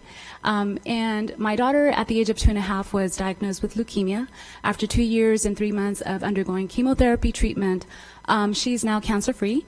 December 31st was her last treatment. And although she's cancer-free, her immune system is very much still weak and compromised. Secondhand smoke is detrimental to everyone who's exposed to it, healthy or not healthy. But for our young, those that have asthma, and children with similar situations with compromised immune system, secondhand smoke is very detrimental to them. With 7,000 chemicals, inhaling those 7,000 chemicals. So today I'm here to urge you to implement smoke-free outdoor dining policies, not just for our new restaurants, but for all restaurants in the city of Fresno. Thank you so much for your time. Thank you. Next is Catherine Lisenby. I think that's the last name. And then after Catherine is Randy Reed. And then after Randy is LJ Mariano. Catherine. Good afternoon, President and council members. As a resident of Fresno, I also support any bill that promotes smoke-free outdoor dining, as I have asthma and allergies, and when the air quality is good, I like to enjoy eating outside on those nice days without having to worry about the dangers of secondhand smoke. So I thank you for your time, and I do support any bill that has smoke-free outdoor dining. So thank you. Thank you, Catherine. Hi, Randy. Good afternoon, Council President, members of the City Council. I'm Randy Reed. My address is 1130 West Fremont in Fresno in District 2. And I also have the honor of serving on the Fresno Planning Commission. And I am here to speak before you today on the recommend the adoption of the text amendment with the no smoking provision included that has been recommended unanimously by the City Planning Commission. As was just stated, more than 70 communities across California have already prohibited smoking entirely in all outdoor dining patios, and many others are considering it because the evidence is irrefutable that secondhand smoke is a serious danger to all who are exposed to it. Now, I ask you to keep in mind, of course, that the purpose of this proposed text amendment is to dramatically expand the number of outdoor seating and dining areas across our city, and that's a goal that I strongly support, and I hope that it's very successful, and I think it will be. And really, that's why, in my mind, it makes so much sense to establish these patios as non-smoking environments from the outset, because it creates a level playing field, and it's going to eliminate the hardships that are inevitably going to come if smoking is allowed at first, initially, and then a couple of years down the road, when the trend to reduce the amount of smoking in outdoor dining areas hits Fresno, as it certainly will, then those restaurants and eating establishments would then have to change their policy and rescind smoking permission. So it makes sense just to do it at the outset.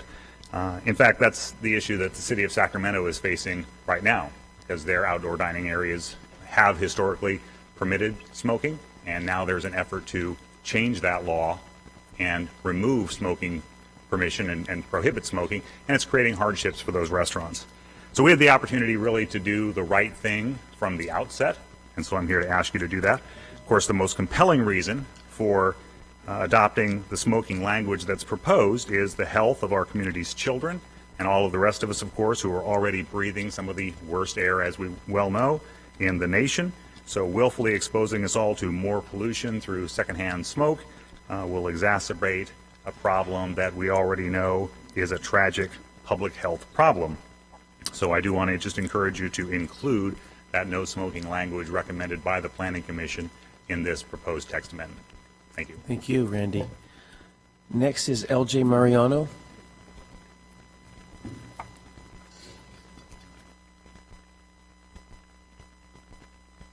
Good afternoon, council members. My name is LJ Mariano, and I'm a citizen, but I also work with the Youth Leadership Institute, who works to build communities that invest in our youth.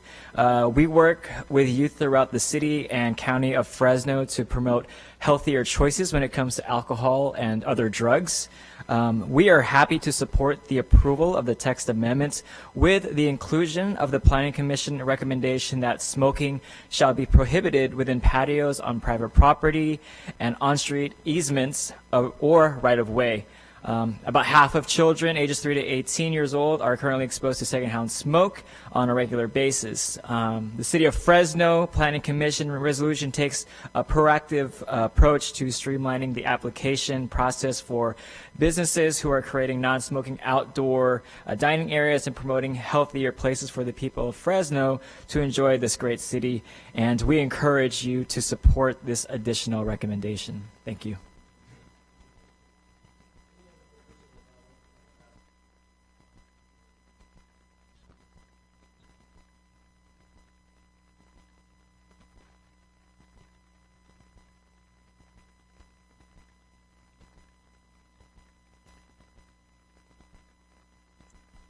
Good afternoon. My name is Guillet Tolan, and I'm with First Five Fresno County. As you may know, we get tobacco tax from tobacco products, so that's how we get our funding.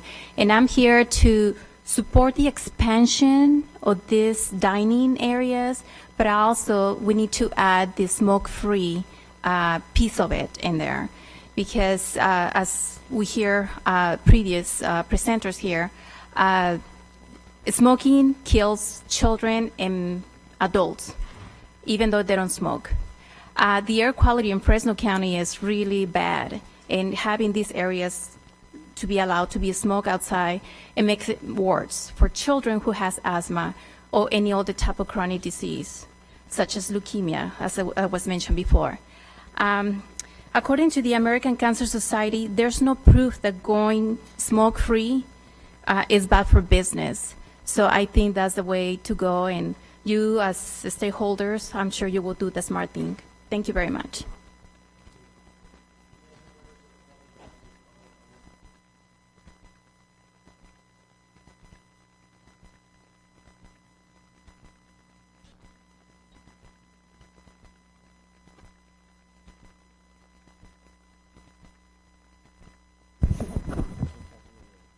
Israel, I'm not finding this amendment in my documentation. I don't think a couple other members are either. But my question is, so we're talking about outdoor dining, and now we want to amend no smoking on outdoor dining? Is that the essence of this? The essence is we're allowing outdoor dining with an expedited over-the-counter process. When this item went to Planning Commission, the Planning Commission recommended approval based on no smoking being allowed on private property and the public right-of-way. That addition was not made as part of the recommendation today.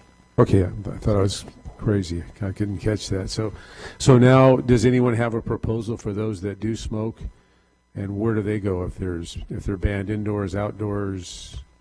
Are we just telling them not to ever smoke? The way the ordinance is written, council member, it's up to the business owner whether or not they will or won't allow smoking for outdoor dining. We're not going to dictate that. Isn't that their option now, though?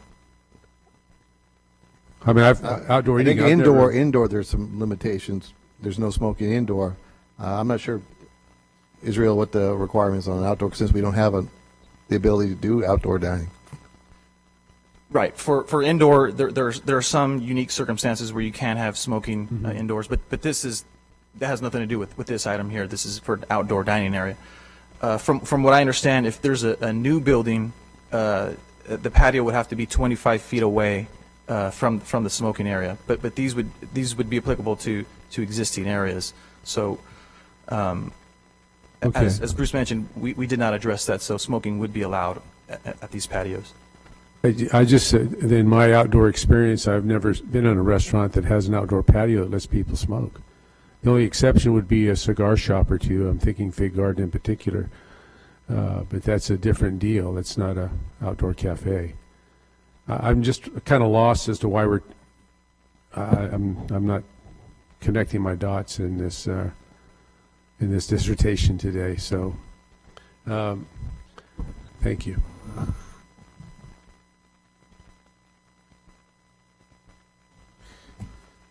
You know, way back when the council initially banned smoking in restaurants and bars and that kind of thing, that was what, in the 90s? I believe so. It was, yes. Okay. Then was it a requirement for those that were going to have outdoor dining or a patio area without dining, if it was a bar, did they have to get a special permit or anything?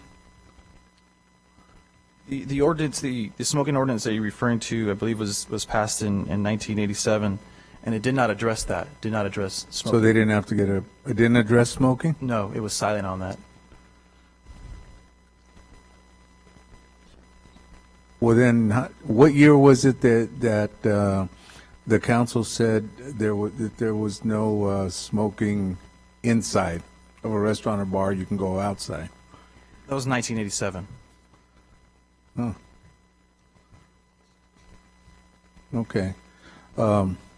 So what would happen with the existing restaurants and bars that do have outdoor dining or patios that are smoking? Would that they would have to also come in compliance? It just becomes a citywide ban? If the city decided to ban it, they would be non-conforming. But if they have smoking now, they would be able to continue it, to continue to have the smoking. Okay, so then this would just apply to new businesses that don't currently have outdoor dining or patios. Yes. To be clear, council member, the ordinance you have in front of you allows for outdoor dining. Correct. While the Planning Commission made a recommendation that it be amended to ban smoking from these facilities, staff's recommendation does not include that recommendation. Our item simply is allowing for those restaurants to legally have outdoor dining. Now, if there's some out there that are doing it, they're not doing it legally because there is no ordinance. We are providing the process in which A restaurant can have outdoor dining legally, and we're leaving the option of having it being a no smoking area up to the decision of the business owner. We are not recommending what the Planning Commission recommended, and that is a ban of outdoor smoking in these areas. Okay, well, let's take, for example, a business at, actually two businesses in North Fresno. You have the Elbow Room and Limelight. Mm-hmm. So they currently have outdoor dining, yep, in their patios, and they smoke out there. Okay, so what happens in their cases then? As written, they could continue on. Right. As it's currently recommended, they can continue on. So that's why I'm saying it. Then it just applies to new business, not new, but those that want to put in outdoor dining. It's a new New businesses and existing businesses that may not have been providing outdoor dining in the past. So that's a new CUP for them then. It may have been in the CUP or the yes. How much is CUP for that? Well, for this, go ahead. I know. Jennifer's giving me so I don't know if it's 20 or 200. Yeah, I'm just trying to get clarification. Right. So the intent of this was to streamline and make it easier for businesses to allow for outdoor dining without having to have a brand new CUP, which is $10,000, or an expanded CUP, which runs anywhere from $3,200 to $6,800. So it was to allow for the expansion of businesses to go through the process with limited additional regulations, additional fees, so that they could offer another amenity or another service to diners. So if it's an existing, small, locally owned, successful business, and that's what they want to do, they'd have to pay that amount, where a corporate restaurant or bar that comes in, it's not as big a hit on them. Right. This would allow, and it's really going to be most attractive to small business. Huh? It will be most attractive to the small business owner who just wants one or two cafe tables on the sidewalk. It also allows us to provide an agreement to utilize the public right-of-way, which we weren't doing before. So in the case of Elbow Room or some of the other restaurants that have large patio dining, that's part of their private property. This would allow an easement or allow them to put their tables on the right-of-way with our permission. Oh, so you're saying sidewalks then? Yep. Sidewalk dining. Oh, Right. okay. That's the difference. Sidewalks versus their own. Right. Okay. Okay. Okay. I got you. Thank you. It's not friendly? Well, I think through Councilmember Quintero's questioning and Bruce's clarification, I think I got my question answered. Basically, this is really about dining and making it easier for the business owner to expand their business to include outdoor dining without having a lot of fees associated with it, is the way I'm understanding it. Okay. So this doesn't even address the text amendment as written doesn't even deal with smoking. Okay. And if any point in the future we wanted to add a smoking component to this, we could do that at some later point, right? Okay. Then I'll make a motion to approve staff's recommendation.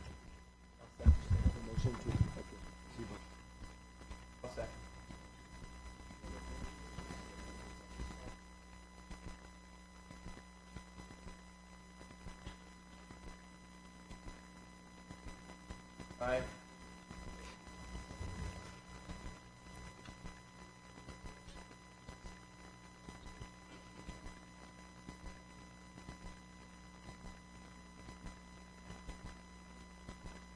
Did you want to take unscheduled before closed session? And then, of course, the 5 o'clock item.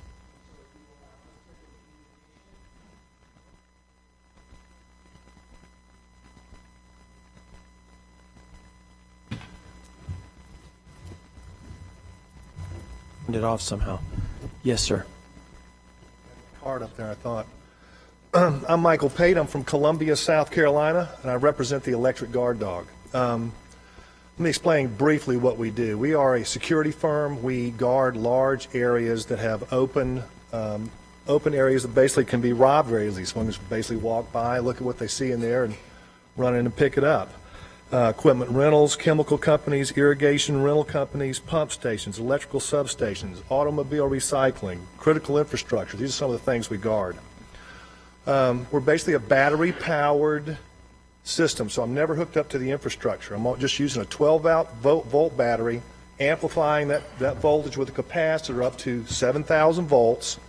Takes about a second and a half to do that, and every second and a half I run that voltage down the line, do a perimeter check, back to an alarm. So I'm basically checking the perimeter on these large installations once every second and a half with a pulsed electrical device. I've been operating in the state of California since 1976, or a lot of people have. So there's actually a protocol in place for testing with nationally recognized testing laboratories to use these things. Now, back in 2009, I came in here and got a permit from Mark Scott, Franklin Spees, and Edward Paz. Unfortunately, none of them are here anymore. My staff basically made some inquiries on December 13th for a permit, as I had done what I was supposed to do and written out what the protocol was, and was told that they had to pay the city of Fresno $6,000 to get a permit, maybe. My last expenditure here was $169. So I made a little excursion down to Fresno, met some of the folks at the permitting table. We've been going back and forth about how and why we need this particular permit here. Now, what I'm trying to do here today is a couple things. One is to move my permit along. I've gotten one here before. I operate in the Valley. I operate in Fresno County. I operate in Bakersfield. I operate in the San Joaquin Valley, Oakland, Sacramento, everywhere basically in the entire state. So I'm trying to move my permit along here. I'm trying to get also, hopefully, a repeatable permit structure so when I come in here I don't have this problem again at a reasonable fee. I'm hoping it's not going to cost me $6,000 to put up an electric security fence and guard this particular property. I believe, Mr. Zong, it's in your particular district. So that's basically why I'm here today, why I'm in front of you, and if you have any questions, I'd be glad to answer them. Thank you, Michael. Any council members? Thank you, Michael. Mike, if we can, the Assistant City Manager Smith, after this, we'll get your name, phone number, and we'll work on resolving your issue. Great. Thank you very much. Perfect. Thank you, Bruce. Any other members of the public like to comment on any item? Yes, unscheduled, exactly. Good afternoon. My name's Douglas Rickert. I'm a member of the Council President's District. I'll be speaking tonight on the topic at 5 o'clock, but I would just like to say that I'd like to encourage all the councilmen to think about the self-drive technology that's going to be coming up in our future. With or without Fulton without the road, okay. But the self-drive technology is really going to be something that changes the structure of our society. Google just signed up with Merced for the Castle Air Force Base to do some testing up there. I'd encourage you to have your staff look into expressing to them interest in having Fresno assist them in any way possible. The parking structures we have is probably the next step. They've been testing the highway mechanism on that. I believe the Castle Air Force Base is for the residential element of that, and parking structures is a perfect fit for that testing that will be coming up for them. And I'd urge you to urge staff to go up and look and contact Google and suggest to them that Fresno can be an access for them. Thank you very much. See you later today. Thank you.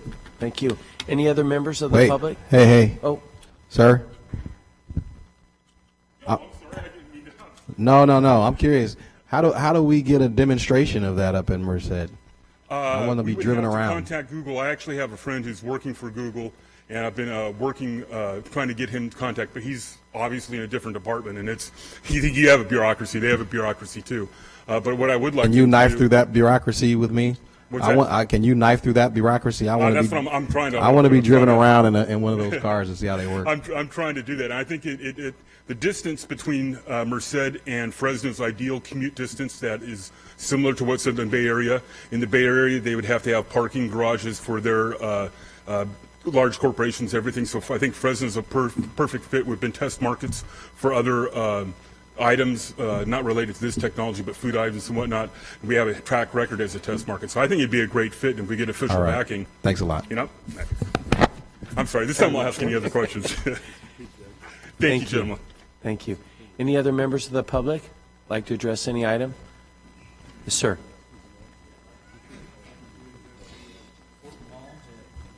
The reconstruction of into a drive for the public. I think they should leave the concrete and the structure that they have there already existing instead of blacktop and pavement and everything. I think the drainage has already been engineered to where it would be similar to the Fashion Fair, how they had the front of it made with the walkway and the different paved concrete, and it kind of brings some similarities to that area. And I think maybe more focus on the entrances to each store, maybe something nice for that. And I think on my card I drew on the back of it something, but I could draw something up that might be as a suggestion. I believe the meeting's at 5 o'clock tonight. I can come back with something as a rendering of a sketch of my idea. Is the idea to tear it all out and put in a new black? Oh, is that what it is? Well, our staff is going to recommend that to us, so you'll get a chance to hear all about that first, and then you can take 3 more minutes for sure. Okay. Yeah. Okay. I'd like to do that. It'll be 2 minutes tonight. Yeah. Because it seems waste to, they have the nice sculptured and the relieved planter areas, pave them to kind of look the same as the existing area, because the drainage is all there. It's all the slope is there, and it'd be kind of a shame because it would generate so much heat. If you put the blacktop, it would reflect some. But this would be a nice touch for that. What is it? 3 miles, 2 miles, or a mile stretch? 3 blocks. Yeah. Oh, 3 blocks. Mm-hmm. So I mean, that would be a good savings. And put it towards the frontage of each shop to kind of give it more of a Macy's kind of look to attract people into the business, and hopefully that would be another avenue of an approach. Sorry to take so much of your time. No, you're fine. Thank you. We'll see you tonight. Any other members of the public like to comment on any item? All right, seeing none, I think we're at closed session. Yes, we have closed session, existing litigation, City of Fresno and the successor agency versus the State of California, and also pursuant to the special meeting notice, the County of Madera El Paseo case, the City of Fresno versus County of Fresno Friant Ranch case, and the City of Fresno versus LAFCO, 2 cases.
I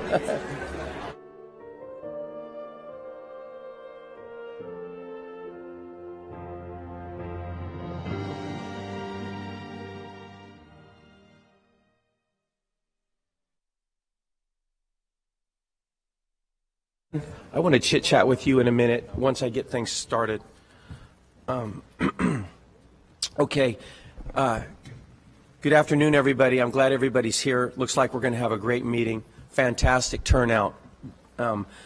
We've already been in council since 1:30 this afternoon, and we've accomplished quite a bit. And so far, Councilman Capriolio is leading the number of minutes being spoken here today, so he's actually winning the blah, blah, blah award. He's going to, and that'll be a first time, I think. But I've got a couple of, after the BRT vote a couple of weeks ago, we are kind of fine-tuning the process for a huge meeting like it looks like we're going to have tonight. So I want to read some of the differences. If you've been a part of city council meetings before, you'll notice a slight difference. And so tonight, from here till the end of this meeting, it's about one subject. It's about the Fulton Mall and what we're going to do with the Fulton Mall.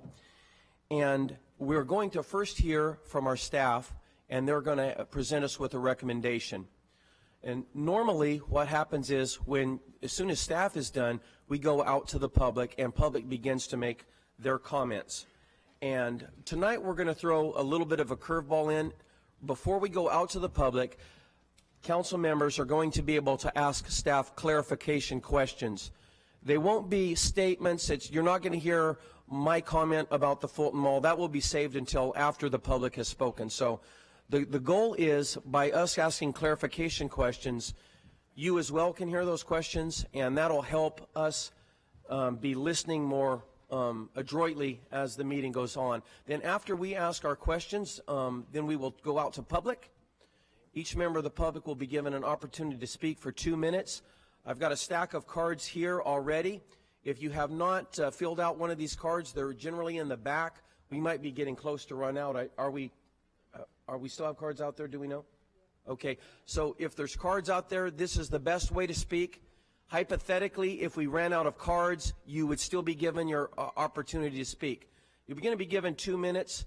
That timer is run by Todd here up with the clerk's office. And you'll hear a ding. I cannot have a grace period tonight. Even with the bus rapid transit, I had a small grace period. I could let people go over for 15 seconds. With the number of people in this room, I won't be able to do that. So at 2 minutes, I'm going to just ask you, I'm actually just going to say thank you for your comments. And even if you're in the middle of a sentence, a paragraph, out of respect to everybody here, if you could just acknowledge that and take your seat. At some point, we're going to reach a critical mass, and and I would like to make this part clear. It's very important. The administration would love to see this vote taken tonight, but what we're not going to do is go on indefinitely like we did with the bus rapid transit vote. So I think the best way to do that is, after a couple hours of public comment and a long length of time, we might have to have a discussion whether we want to take in the rest of public comment, which would probably cause us to continue the vote until next Thursday, or if we want to wrap up and have everybody acknowledge that public comment, as we've seen critical mass, and it's time to move forward and take a vote tonight. I think that would be my goal, and I think same with these council members, because we have other things we'd like to talk about next Thursday. So I hope that's clear. Yeah, another thing, Councilmember Capriolio just reminded me, for every second that we applause, you put in jeopardy that we're going to actually vote tonight. So I know some of your friends are going to say wonderful things, and you're going to want to clap for them. It'd just be better if you didn't. I'm going to stop you from clapping, but definitely, we probably wouldn't get our end result tonight. A lot of times, if somebody has said something before you that you completely agree with, you don't have to take your full 2 minutes. We had somebody during the BRT vote that took 8 seconds, and they're like my best friend. So if you can just stand up and say, I want you to keep that mall open, or I want you to close that, or keep that mall closed, or open it up to a street, whatever you want to say, you're going to be given that chance. If you can keep it brief, you're going to be a hero to everybody. So with no further ado, I think we're going to turn it over to our staff and have them make a presentation tonight.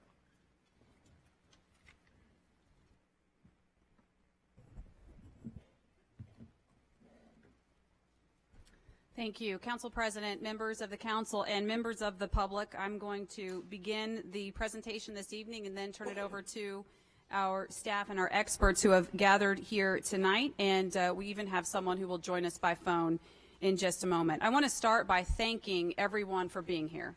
This is probably an historic crowd, and it is for good reason. This is an historic evening and an important community discussion.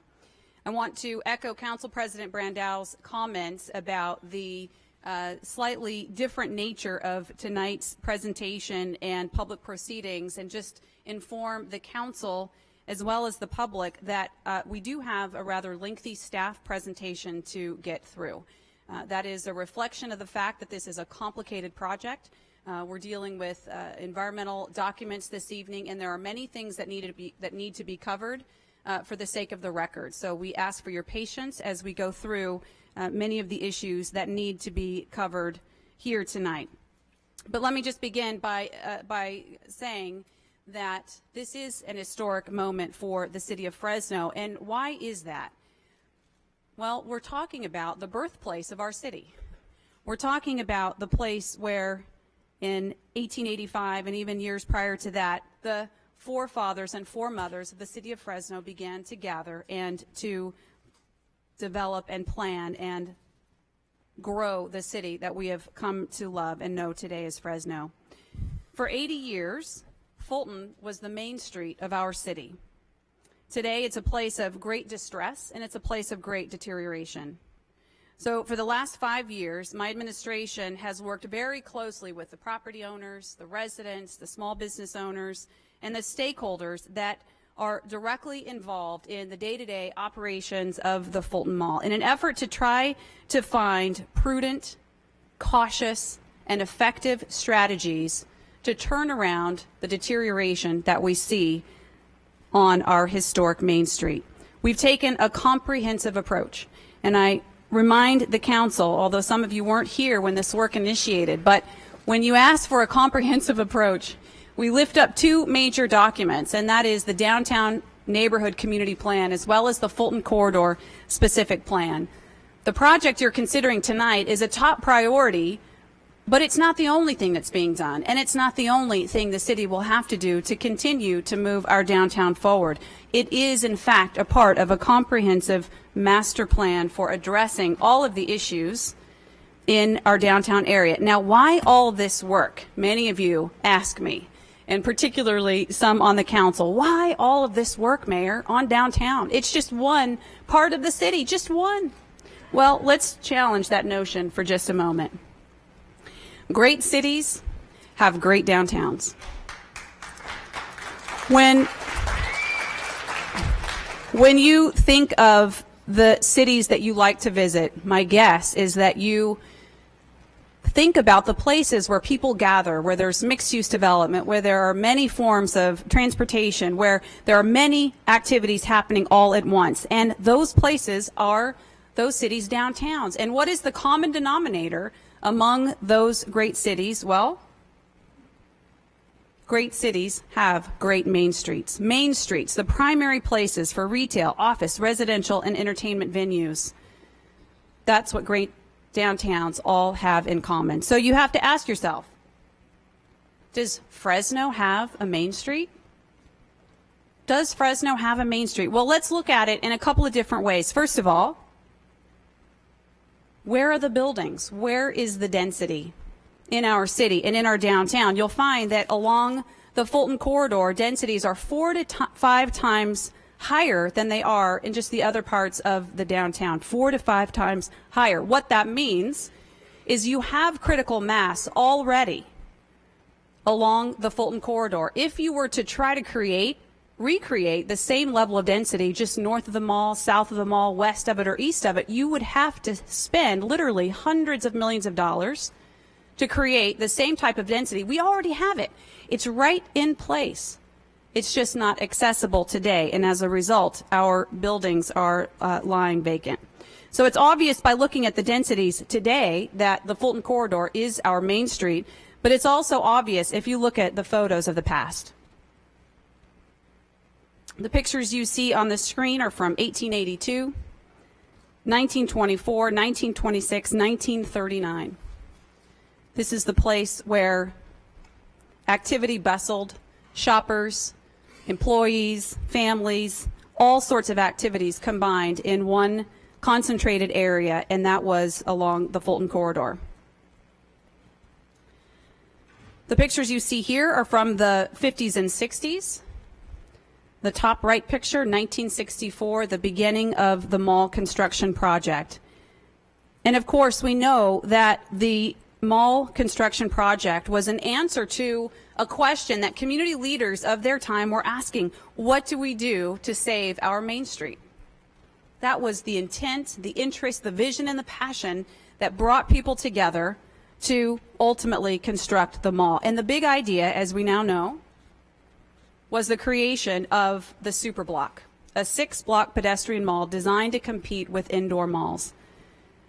Today, we're 50 years into the commitment to the pedestrian mall. And as community leaders, we again find ourselves in the same place as our foremothers and forefathers were 50 years ago. What do we do to save our Main Street? What do we do to save our downtown? Again, I want to stress, and I think it'll be clear as the presentation unfolds, that none of us think that making a change on the mall is the only thing that's needed to invite private investment and to see the turnaround that we'd all like to see in our downtown. And it's not the only thing that is already underway.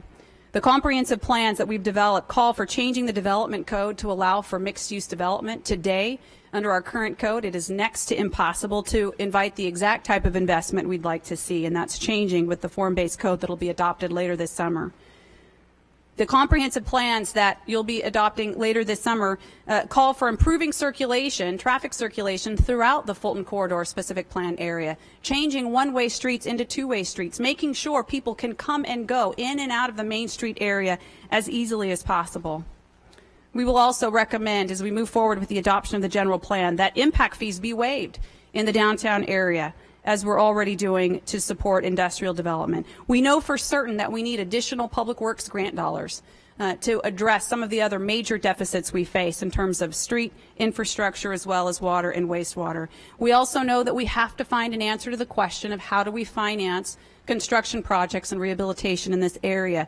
You all know that I've got 2 specific proposals before the state and the federal government to address both of these major challenges: additional public works dollars that are needed to complete the rest of the circulation plan in the downtown area, as well as a loan guarantee program that would support mixed-use development in the Fulton Corridor area. These are 2 things that we've heard loudly and clearly from the private sector that they need to move forward with their plans, and we join them in pursuing those from our federal and our state partners. All this to say, the decision tonight is a first step. It's not the only step that will be required, but it is an important first step. With that, let me invite Elliot Balch, the Downtown Revitalization Manager, to join me here at the podium. He'll give you an overview of the presentation, and then you'll hear from other staff members and experts who will walk you through the environmental issues, the financing issues, and all of the things that need to be considered tonight as you take up this item. Thank you very much. Thank you, Mayor.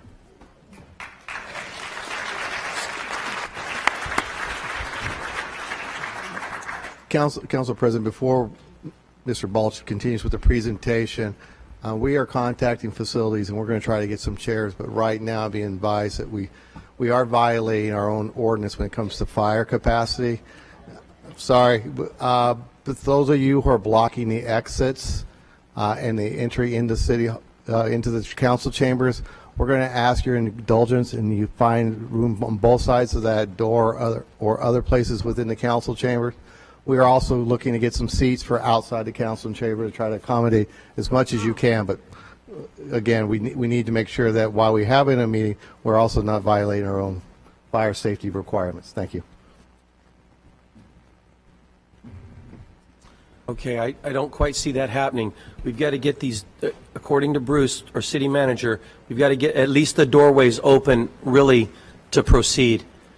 And so you're going to have to either squeeze in tight along the sidelines for now.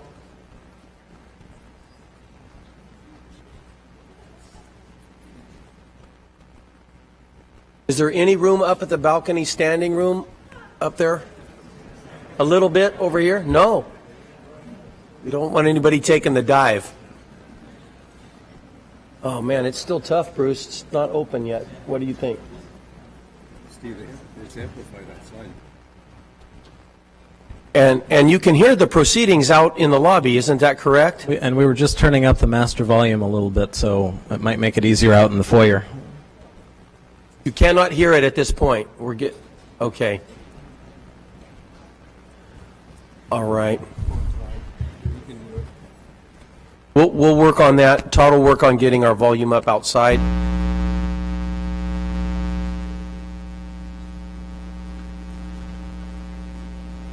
Elliot, we'll give Todd about 5 minutes. Why don't you get started? Okay. Can you? Yeah. Okay.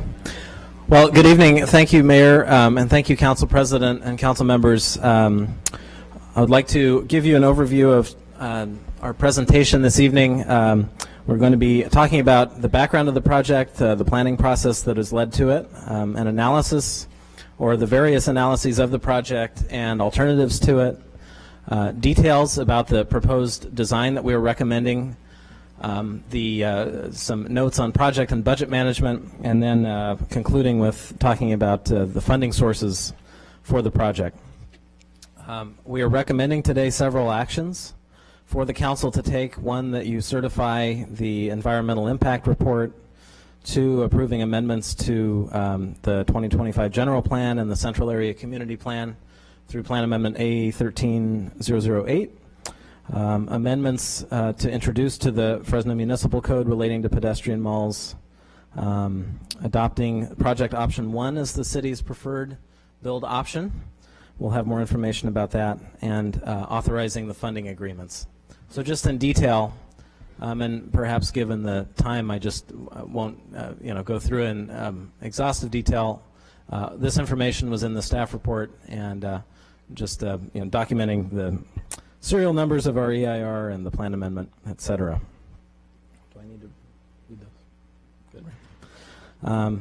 In addition to the ordinance that I mentioned relating to references to the Fulton Mall in the City Municipal Code, and resolution relating to the choice of option as well as the funding, construction funding, which we are proposing to put in place through the actions that we're recommending this evening. The various elements of these, in particular the EIR and the plan amendment, have been through a number of city boards and commissions. So in chronological order, the Airport Land Use Commission examined consistency with the Chandler Airport plan and found that it was. The project is consistent in the plan amendment. We went to the Council District 3 Plan Implementation Committee. They recommended denial and of keeping the mall pedestrian only. We went to the City Historic Preservation Commission. The commission found that there would be, they didn't see adverse impacts resulting to the buildings around the mall from the project, and they added a comment in support of option 1, which is the staff's recommended option. And the Planning Commission earlier this month recommended certification of the environmental impact report and of approval of the plan amendment, and also added their own recommendation of endorsing option 1 for the project. To give you some background, as the mayor mentioned, it isn't just this project which the city has been engaged in for the last several years. In fact, it isn't even just the city. You will hear in a little while from our downtown partnership, which is proposing partial funding of the project, but the downtown property owners have voted to assess themselves at the rate of nearly $600,000 a year through the PBID, as we all know it, the Property and Business Improvement District, which has and the partnership organization has a total budget of $1.5 million for services, which Kate Borders will describe, I think, in a little more detail, but ambassadors, ice rink, and other events. The city is following through with the plans, as the mayor demonstrated, accompanied by a form-based development code that's designed to make it easier for developers to plan and build great projects, and for the community to have great development outcomes. And the city has been working to get things operational again on Fulton, and you can see a picture of our crews at work on one of the fountains a couple years ago. All of this happening at the same time, and yet in the middle of the geography of downtown, and in the middle of all the action, we have the Fulton Mall in the condition that it is in. So the 6 blocks of Fulton inside the super block that the mayor referred to, which the city is, as you may know, blowing off every day, cleaning, doing pressure washing, and graffiti removal is needed. There are a number of fountains that we've been able to make operate, and there are a number that we have not. Even those that do work don't meet today's codes for health and safety or drainage or power and water efficiency standards. We do, I think, have most or all of the lights working, say, tonight, but they have been iffy in the last few months. Speaker poles have fallen over. You can see photos of that, and the sound system is shot. Electrical service at the various festoon panels is also iffy. We have pavement that's heaving in some places severely. There's foot traffic averaging about 4,800 people per day, and a handful of great events, and you can see an example of Mexican Independence Day of a couple of years ago. But the average night looks a little bit more like the lower right, where you can see that the landscape is not well populated. And the artwork. And we have some great sculptures, as we all know, and benches in the artwork collection on the mall. You see the wonderful Renoir washerwoman in the middle lower, but then on the left you see an example where her face was painted in 2012, and I spent a little time cleaning that up, along with Amy Cole, who may be in the audience. The same night that Renzi's The Visit was painted on, and Newt Russell's Trism. Different month in the same year, the Rite of the Crane statue one night was knocked completely off its pedestal, damaging the pool below. We've had the central part of the Aquarius ovoid sculpture stolen. We've had imminent threats of theft for the Three Fires sculpture, and remove them to safety, and they are hoping to return this spring. And we responded, the city graffiti team responded to reports of graffiti on the mall at a rate over 7 times that of the rest of downtown in 2013. So we have some particular challenges in the midst of all of the efforts that the city and other partners are undertaking to revitalize downtown Fresno. The mall, the mayor alluded to the vision in 1960 to 64, and it was a model that others followed, other cities, that experimented with pedestrian malls in the 1960s and 70s. Some of these malls, you can see from the photos that they also were designed at a high level of quality and with a high attention to the environment and to details. And all have been reopened or at least rebuilt over time. Rebuilt. So, and there are a number of malls in existence today, pedestrian malls that work, and you're looking at most of them. And they tend to be located near college campuses or world-famous beaches where you have a heavy pedestrian presence regardless.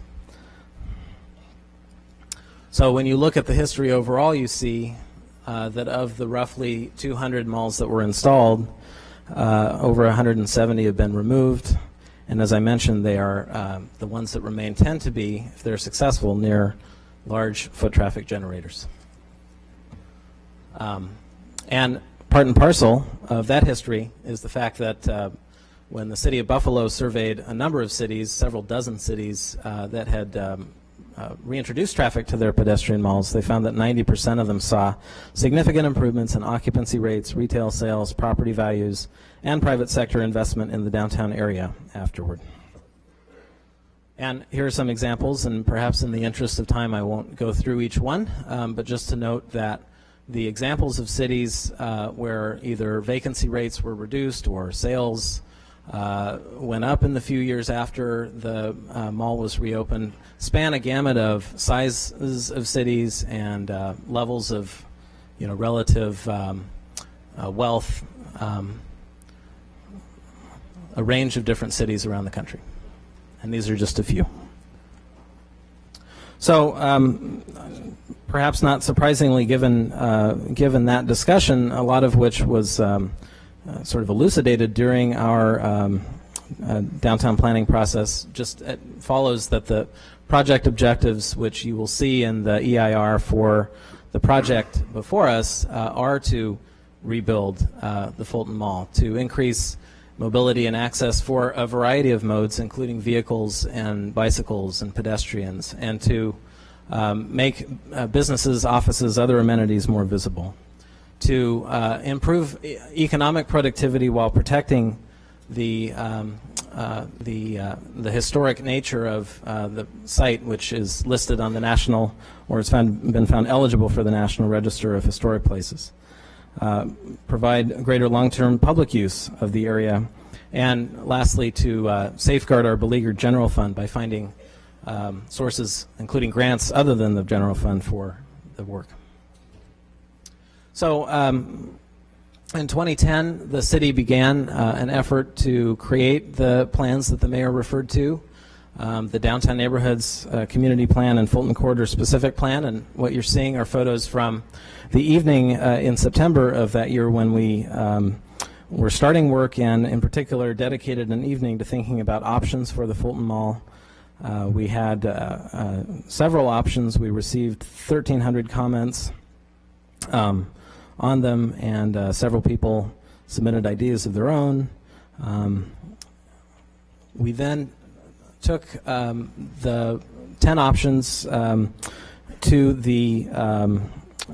our Community Advisory Committee in the next month, October of 2010. This is a committee that was comprised of business and property owners, downtown residents, others with longtime connections to the area, and they voted to recommend 3 alternatives for further study.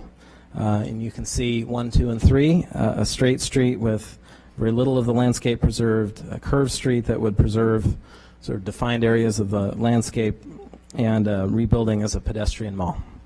There were other alternatives that were presented, such as several partial opening options, and the committee chose these as the top vote getters. And when the draft specific plan came out the next year, about a year later in October of 2011, the administration identified that the administration's preferred alternative would be number 2, attempting to achieve a balance of keeping important historic or cultural amenities while reintroducing the function of a street. We have continued the planning process into what has been a design process, and you will hear after a little while from our design team, who have been working again with the community and involving dozens of folks from different parts of our community to really refine and define those conceptual options, working on the 3, and those options have evolved as a result, and we'll talk a little bit about that. But through it all, through both the planning and the design processes, we have attempted to reach the maximum number of people who both use the space today and people who do not use the space today and might in the future. So we've had bilingual newspaper ads and posting and interpretation at meetings. We've had postcards at businesses. We've been working with the downtown ambassadors to give them information to share with those on the site. We've had a website, fairly robust website, sharing all the documents relevant to both planning and environmental and design. We've had over 1,000 people involved in total. And based on all that input, the administration is tonight recommending that the council adopt option 1 as the city's preferred build alternative. And I don't want to take up too much time, but to show you that just some of the comparisons among the three. So you can see that option 1 compared to option 2 creates more than double the parking. You can see that the total number of trees actually is increased in option 1 compared to the present and compared to option 3 and certainly to option 2. You can see that when you think about the places of space for events, that option 1 actually provides double the amount of event space of the landscape currently or is rebuilt under option 3 and more than double what it would be under option 2. You can see that certainly the pedestrian-only right-of-way goes from being the entire 80 feet under option 3 or in the present day to being a little more than half, and really that's a sort of a minimum. It can be 42 to say 50 in option 1 and a range of 42 to 58, averaging about 50 in option 2. And in terms of the features such as sculptures and mosaic benches and water features, you can see that all told, obviously option 3 as restoring the mall would keep 100% of those, but that both option 1 and 2 keep about 3/4 of them, 74% for option 1 and 76% for option 2. So now I'm going to invite members of our consultant team to come and discuss with you some of the analysis of the project and alternatives to it, starting with Mike Houlihan from First Carbon Solutions.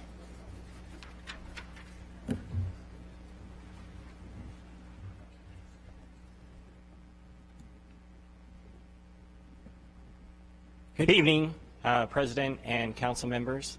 I'm Mike Houlihan from First Carbon Solutions. We prepared the environmental documentation for the project. First, I wanted to go over an overview of the CEQA process. We began back in preparing a notice of preparation and publishing it back in October of this past year. The public review period was a 30-day public review period, which is a required review period. During that review period, we had a scoping meeting, and we received public input regarding environmental issues that were of concern of the public and agencies. Later that month, we published a draft EIR, and we distributed it for a 45-day public review period. That end of the review period was in the middle of January. Right after that review period, there was a Planning Commission workshop on January 15th, and then we had a Planning Commission hearing at the beginning of this month, and now we're here at the City Council meeting. First, I wanted to go over the environmental setting, the location as well as site size and physical characteristics and the surrounding land uses. First, the project location is in downtown Fresno. Specifically, it is between Inyo and Tuolumne, and includes Kern, Mariposa, and Merced malls. The site size is approximately 5 acres, and the length of it is about 0.6 miles.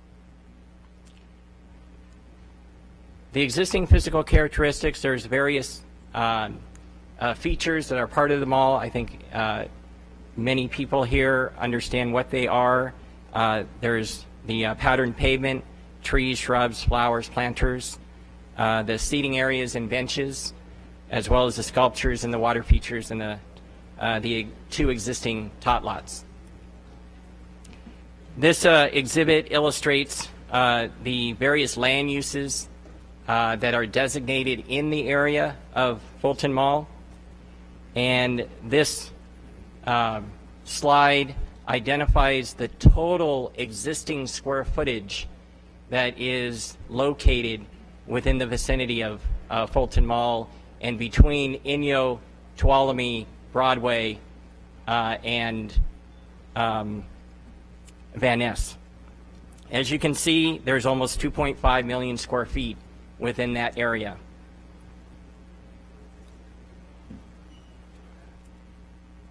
Elliott had identified what the project objectives were, so I'm not going to go through it, but I wanted to reiterate that the project objectives is to form the purpose of the proposed project. And these are really important, in guiding which alternatives we are going to be evaluating.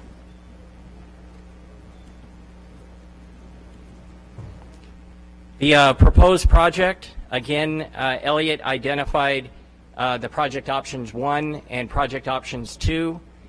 The option 1 was, as Elliott described, the straight street, while the option 2 was the curved street, or reconnecting the grid with vignettes.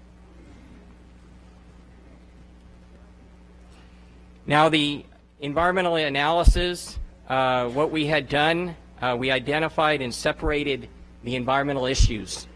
The issues that were found to be significant and avoidable. Within the draft EIR, we identified those in one section, while in another section, we identified the issues that were found to be less than significant. These issues were also addressed in the notice of preparation, in addition to the draft EIR. There's 2 components to that issues found to be less than significant. One are those that were found less than significant after the application of mitigation measures, and those that were either no impact or less than significant without any mitigation measures. First, the issues to be that were found to be significant and unavoidable, the aesthetics.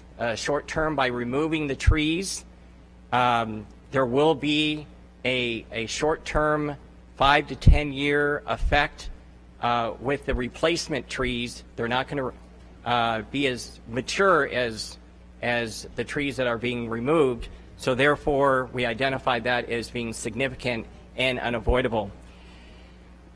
The cultural resources, or the historical resource, as you may know, Fulton Mall is on the state historic resources list, and therefore the removal of it, there is really no mitigation that we can offer with the removal of the resource itself, and therefore any approval of a removal would result in a significant impact that would be unavoidable.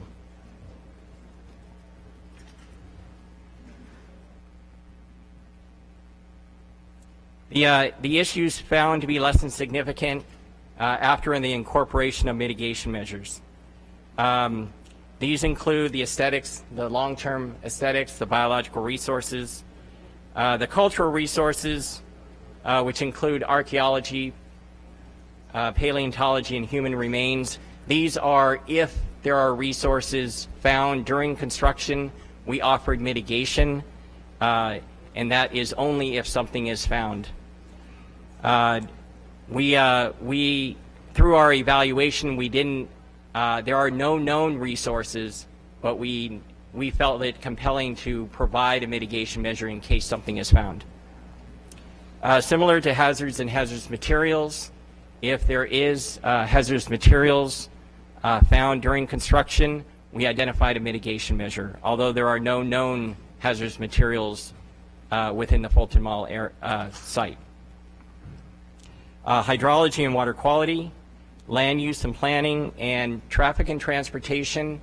The traffic effect, which required mitigation, was a cumulative effect. And this cumulative effect was the construction of the project along with the downtown plans, both the Fulton Corridor specific plan and the downtown development plan.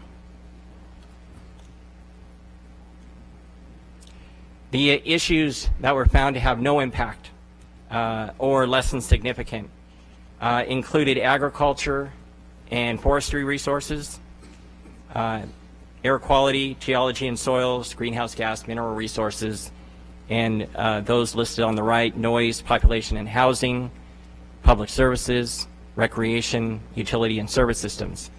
These issues were addressed in the notice of preparation and provided substantive information in order to scope it out of the main document of the, scope it out as not a significant impact that can't be mitigated.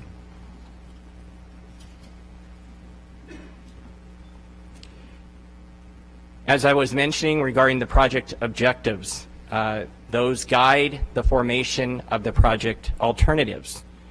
There were various alternatives that were evaluated, or considered, I should say. Alternatives that were considered but rejected, and then there was also alternatives considered and evaluated.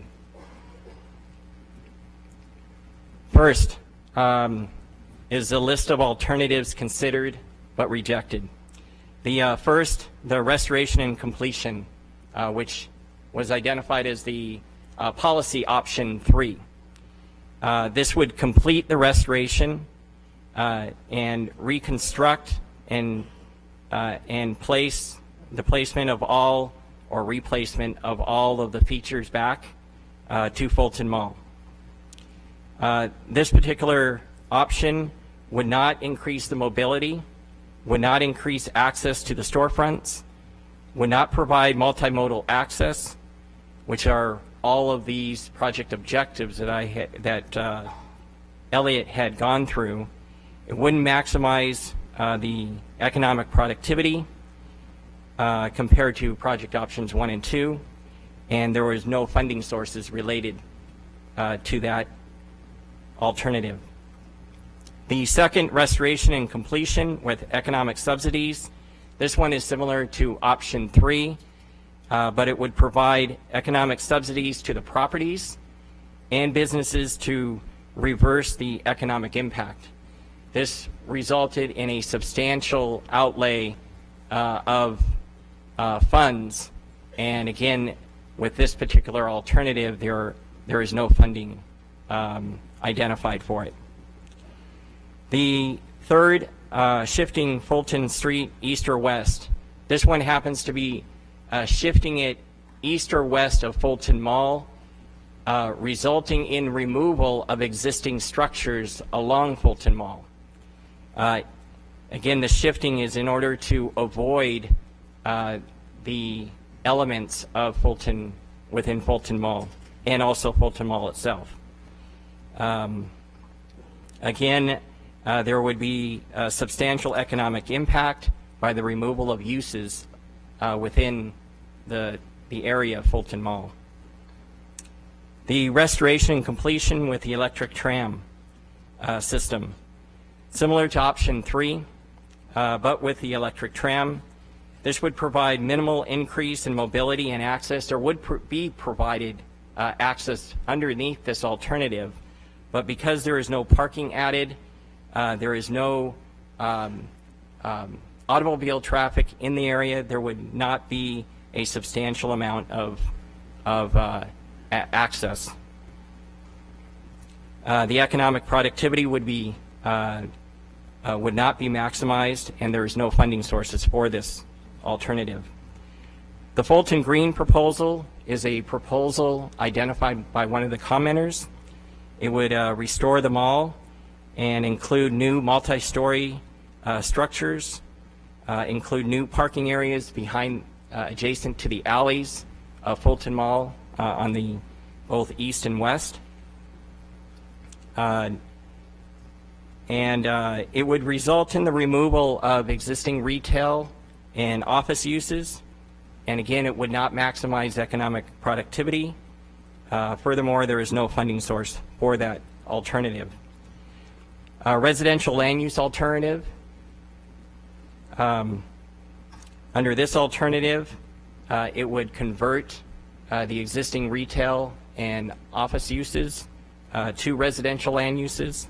Again, this would be a substantial economic impact by the removal of existing retail and office uses. The last two, vehicle traffic, one-way and two-way through the mall landscape.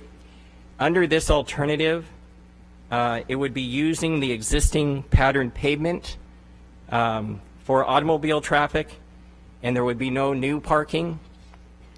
It wouldn't maximize the economic productivity because there is no additional parking, but it wouldn't maximize it as much as project options 1 or 2. Furthermore, the use of the pavement, the existing pavement, does not comply with the city's roadway design standards, and there could be safety issues by cracking and so forth because it was originally designed not for automobile traffic. So those were the alternatives that were considered but rejected. And then there are 2 slides identifying alternatives considered and evaluated. I'm not going to go through as much detail as I did with those that were rejected. But the alternatives considered but evaluated, the no project, no development. That meant leave the mall without any improvement. Again, this would not meet any of the project objectives. The restoration with open cross streets. This would restore the mall along Fulton and open Kern, Mariposa, Merced Mall to two-way traffic. Again, this would not meet many of the objectives of the project and does not have a funding source for it. Open the outer blocks and the cross streets. This would be keeping the center 4 blocks between Kern and Merced and opening Fulton south of Kern and north of Merced to two-way traffic, and also opening the cross streets to traffic. Under this alternative, there would be less environmental effects, but again, would not meet many of the project objectives. Furthermore, there is not a funding source. The fourth one identified there is keep south and center 3 blocks closed. This would keep Fulton between Fresno and Kern streets as a pedestrian mall, and open Fulton between Fresno and Tuolumne and Inyo and Kern to two-way traffic.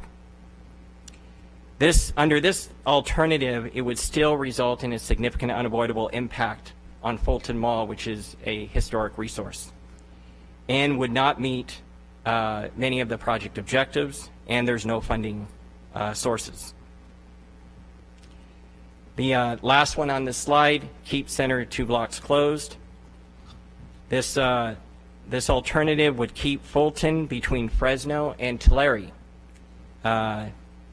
as a pedestrian mall, and open the rest of Fulton and opening the cross streets to two-way traffic.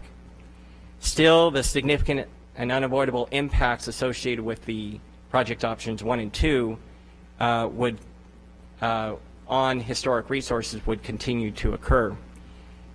If furthermore, it would not meet the majority of the project objectives, and there's no funding sources.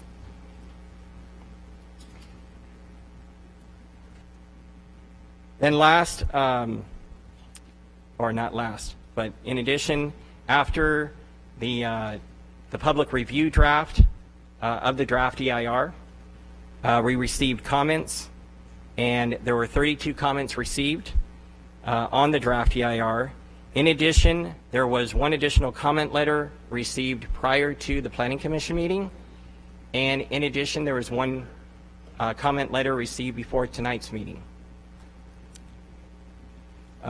I am going to go through the recurring concerns of the various comments. They include segmentation piecemealing, park status, indirect effects, and growth-inducing impacts, alternatives considered, and economics. First, I want to go through the segmentation and piecemealing issue. Commenters have stated that the Fulton Mall reconstruction project is interrelated to Downtown Neighborhood Community Plan and the Comprehensive General Plan update, and should be analyzed and processed concurrently. Other commenters have stated that the proposed project, which includes project options 1 and project option 2, is limited in scope due to the availability of funds. As described in our response to comments document, the environmental review of Fulton Mall is not piecemealing or segmenting.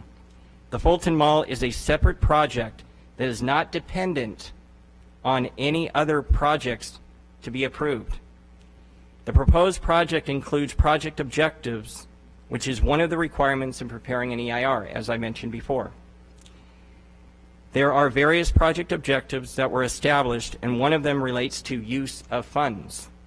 The two options that are being considered meet the basic objectives of the project.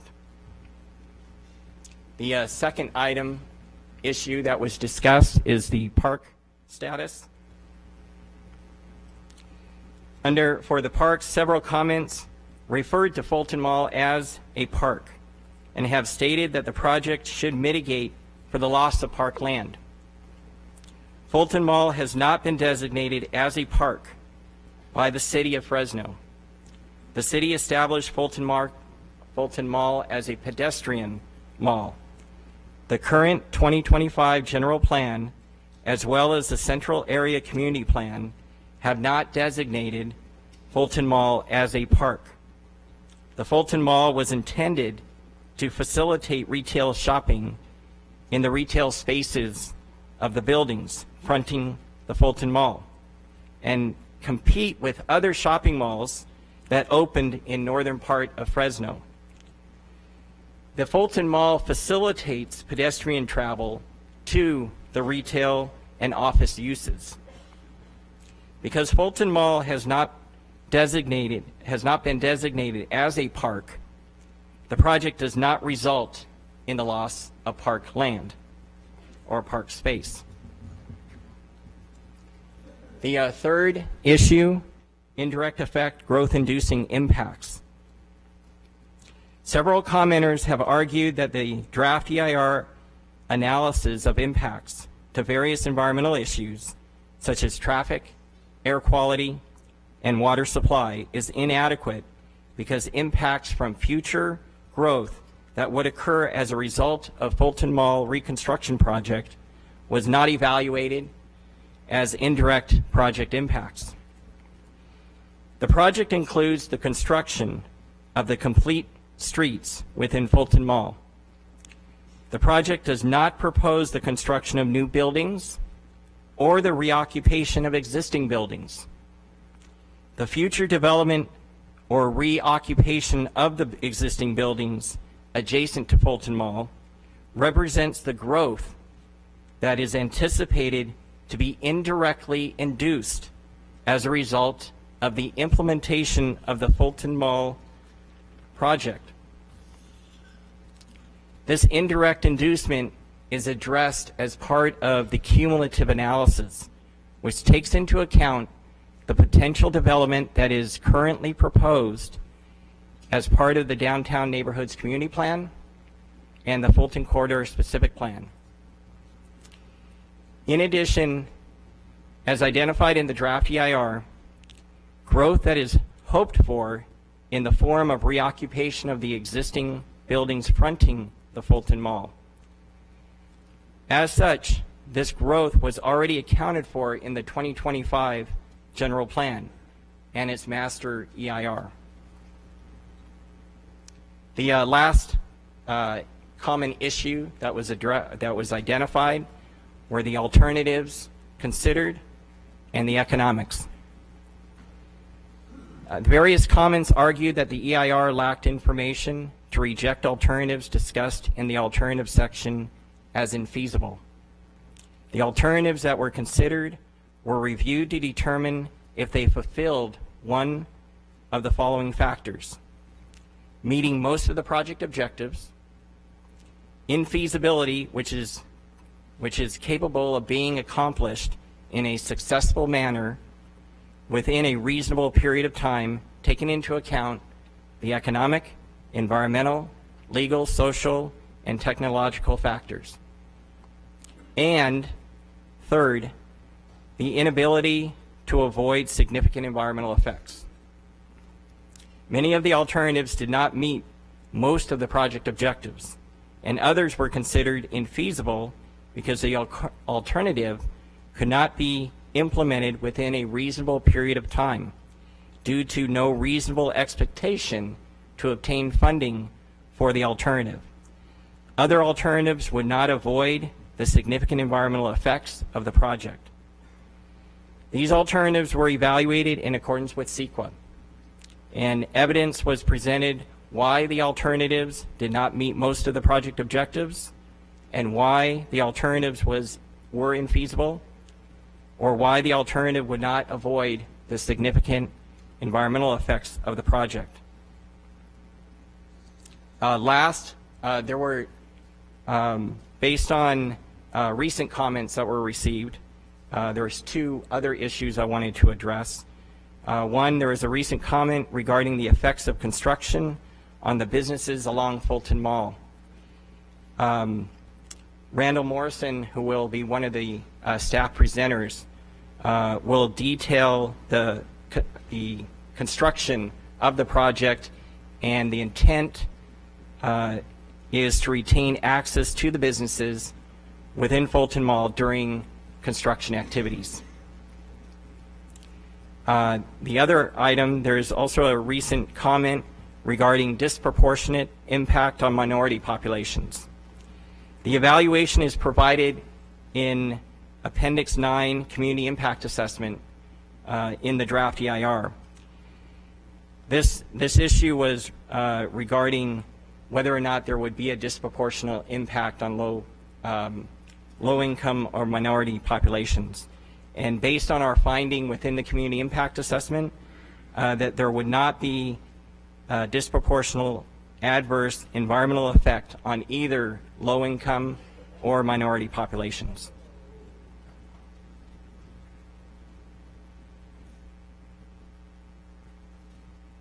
This is my last slide. The final environmental impact report consists of the draft EIR as well as the response to comments.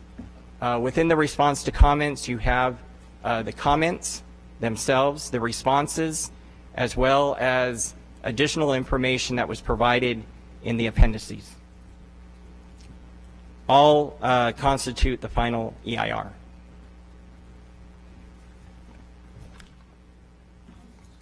Now Elliot will introduce Bob Gibbs, who prepared the economic impact analysis. And Mr. Gibbs, are you, we're going to try something here. Mr. Gibbs, are you with us by phone? Yes, I am, Elliot. Council members, Bob Gibbs is joining us by phone from an exercise that he's involved with in South Carolina, I believe, and could not be here in person today, but has been part of our analysis of options for this project, and brings an extensive history looking at urban retail as the author of the book that you see the cover of here, Principles of Urban Retail Planning and Development. And I'm not going to go on because I think he could describe his own experience and qualifications, and then some of his findings. Mr. Gibbs? Good evening, and my apologies for not being there in person. I'm planning a small town outside of Charleston, South Carolina this week.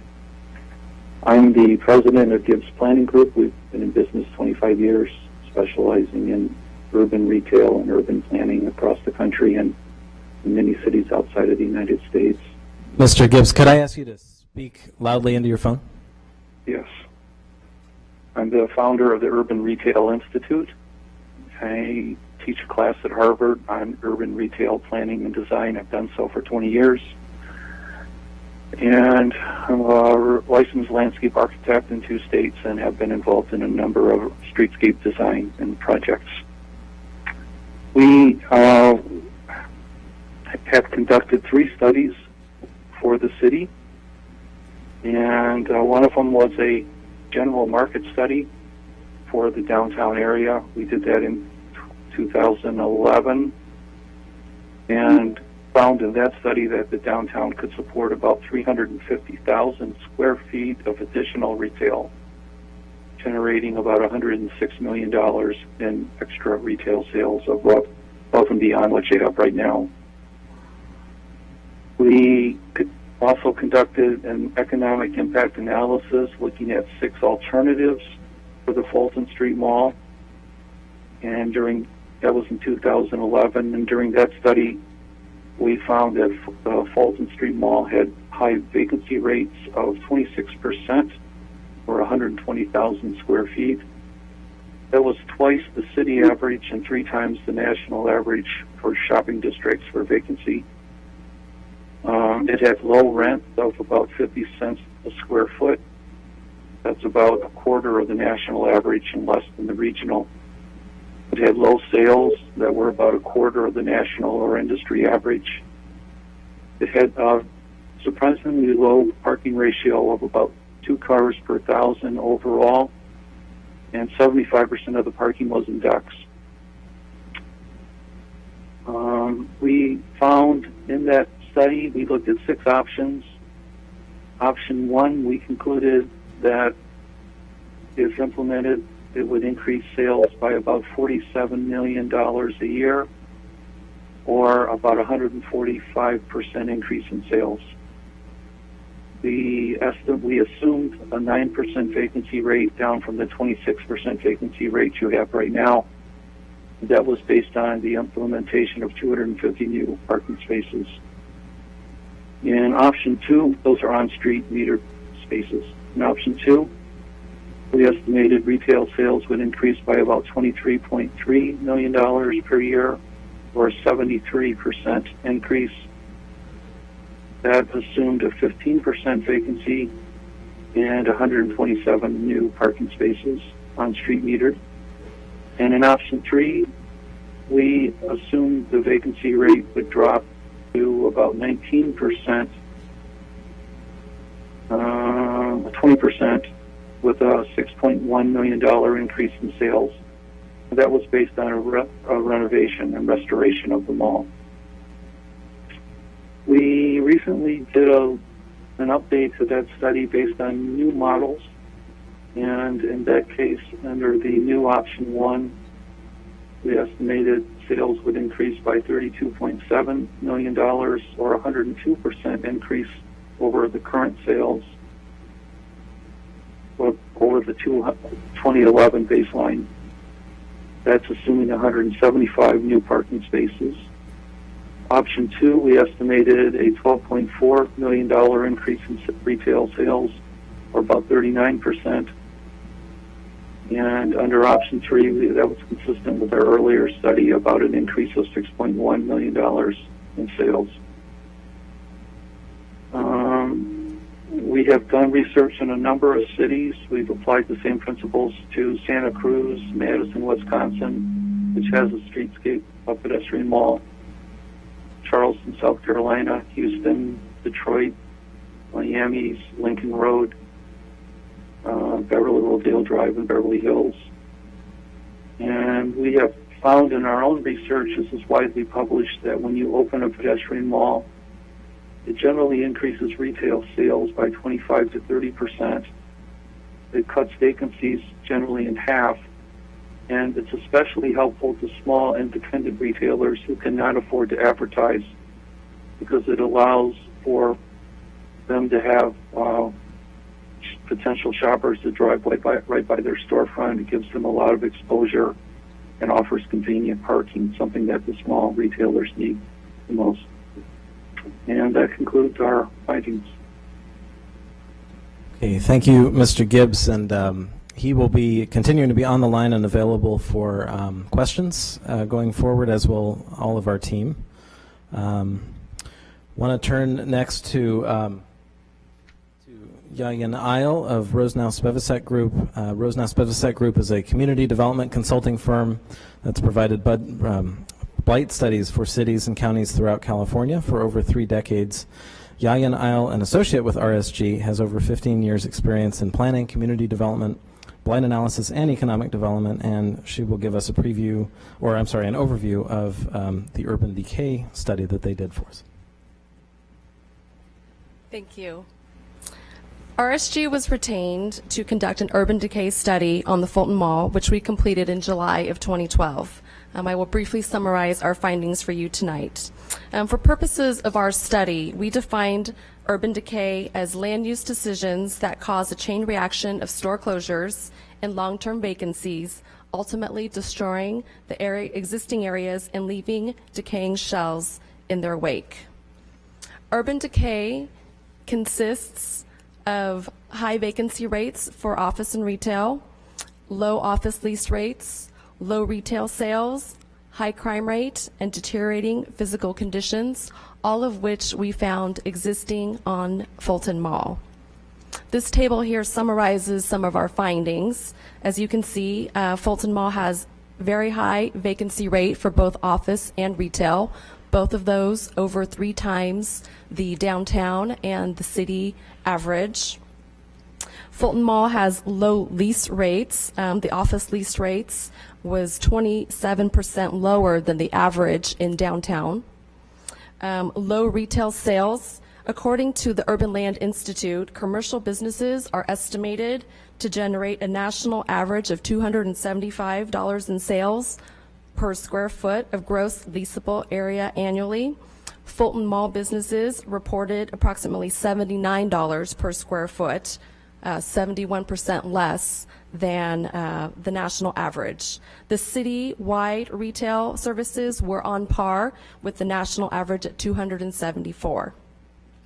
In addition to these economic indicators, the Fulton Mall also has high crime rates.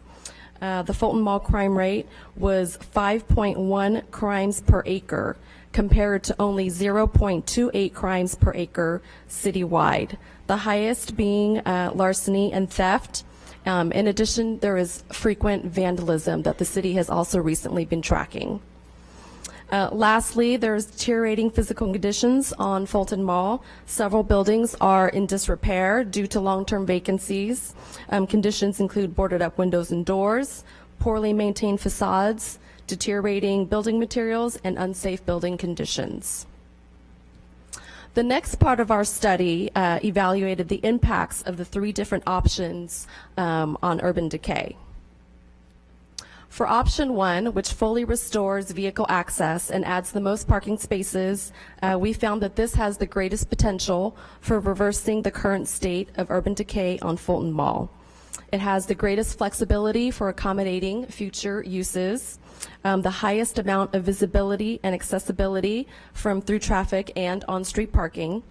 It makes the area more attractive to a wider variety of potential tenants. It maximizes the ability to absorb future square footage demand and also helps decrease vacancies. More tenants in the area will have a positive effect on lease rates and retail sales.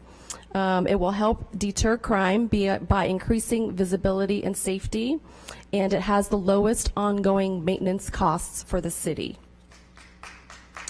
Option 2, reconnecting the grid with vignettes, will also help decrease urban decay, but on a lesser scale than option 1. It is potentially less attractive to users, particularly retail tenants who desire more on-street parking. While it has a similar impact on office vacancy as option 1, it has a significantly less impact on potential new retail sales revenue. Option 3, which is the full restoration without any vehicle access or on-street parking, has the least potential for reversing urban decay. While restoration will initially attract some users, it will not attract retailers who require increased visibility and accessibility. Vacancy rates and retail sales will only increase marginally, and it has the highest cost of ongoing maintenance for the city.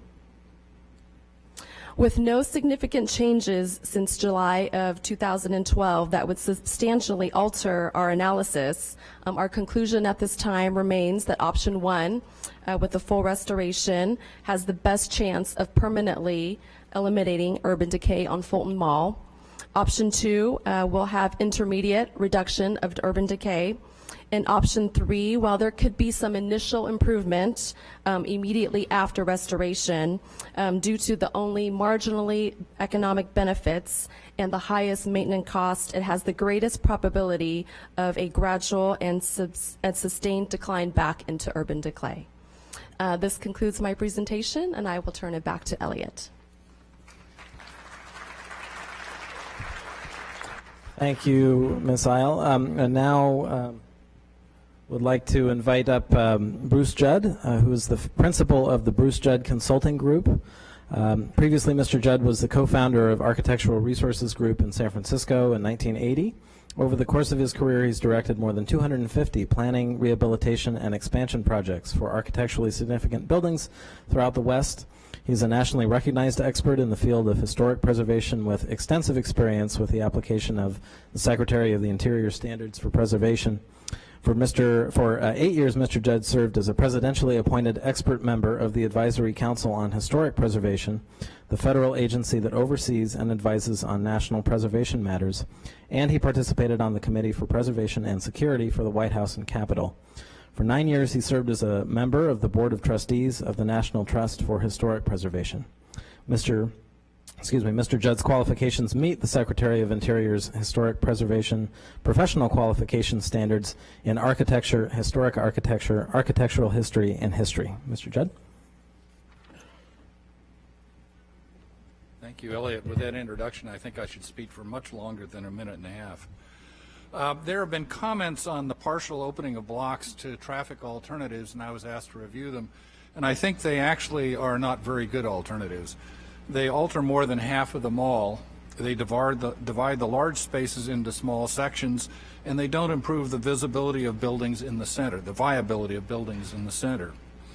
I've asked to look at option 1 and option 2 from that perspective as well, and I think option 1 is much stronger. It gives the 28-foot wide pedestrian area on one side that is more closely aligned to the character and feeling of the original mall, and allows more space for pedestrian and artwork, provides better accessibility and more on-street parking, encouraging people to come to the area.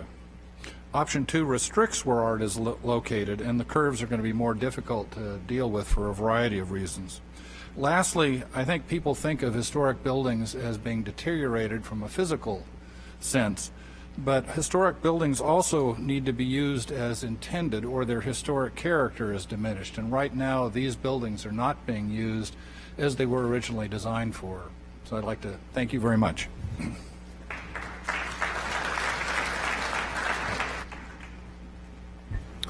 Thank you, Mr. Judd.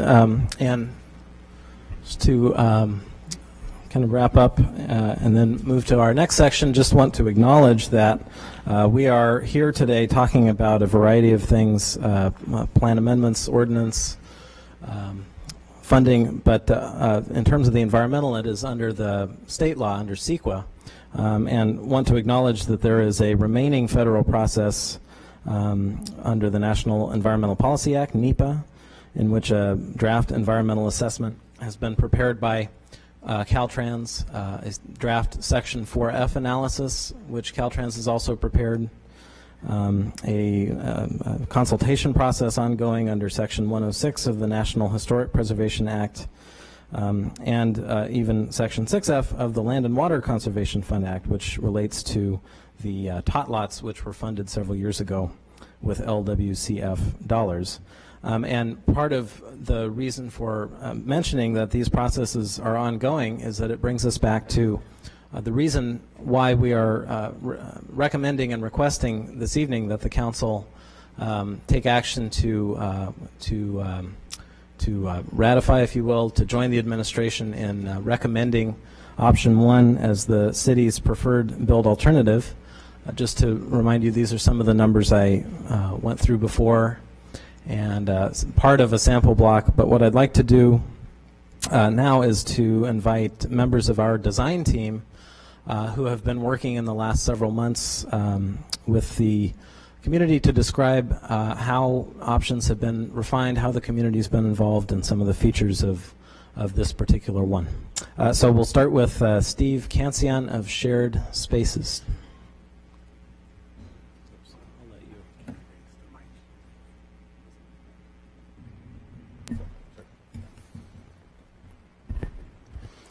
First, good evening, Council President, Council members, Madam Mayor. No texting during the meeting. Oh, okay. So it's really a great pleasure for the design team to join this presentation, because this is a project where we have a rare opportunity to actually have the story end where we wish it would, which is that the community members, the hundreds of Fresnans who are here today, have dramatically improved this project in ways that we couldn't. And the story I'd like to share is how really a representative cross-section of Fresnans came together to make all the alternatives better. And I think in the best tradition of California populism, to lead their leader, the mayor, to change her position and support the alternative that's the best for all Fresnans. So we entered this project after years of your work and work of many others, with a charge not of choosing an alternative or recommending one, but of working with all Fresnans to improve all the alternatives. And really, and most importantly, to improve them in the eyes of Fresnans. We weren't asked as designers to redesign the alternatives from our perspectives, but to figure out how to involve a representative cross-section of Fresnans in making each alternative as good as it could be for all Fresnans. The way we did that first is we had dozens of individual and one-on-one meetings with constituents in all of your districts, with the leaders of each cultural community, each interest group, from the Labor Council to building owners, from the Fresno Interdenominational Refugee Ministries to Second Baptist, from youth to seniors. We wanted to get to know the leaders of Fresno and also get to know how they perceived the project. Then, with the help of those people, we brought together a representative group of over 80 Fresnans to serve as a project steering committee, a steering committee that will continue to serve through the project to make sure that we stay on a path of creating the best mall for all Fresnans. And then, with the help of that steering committee, we had 11 workshops, and they weren't all in downtown meeting rooms. The first one was back at Fresno Interdenominational Refugee Ministries. The next one was up north at the Standard with Councilman Brand. We were at Second Baptist. We also were often very close together, but in different worlds. We met at the California Hotel, and then we moved across the street and met at the Downtown Club. We wanted to make sure that all Fresnans had an accessible, comfortable place to engage the project. For us, the mantra at every single meeting was the same. How do we make all three alternatives better for pedestrians, better for shoppers, better for business, really better for all Fresnans?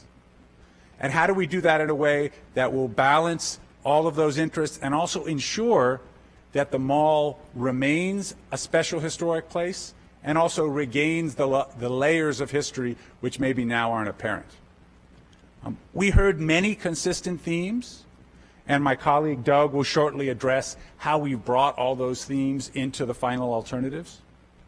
But I really think the most significant thing that happened that really changed the course of this project is that the hundreds of Fresnans that participated dramatically changed Alternative 1. When we started back in September, Alternative 1 looked like a typical urban street.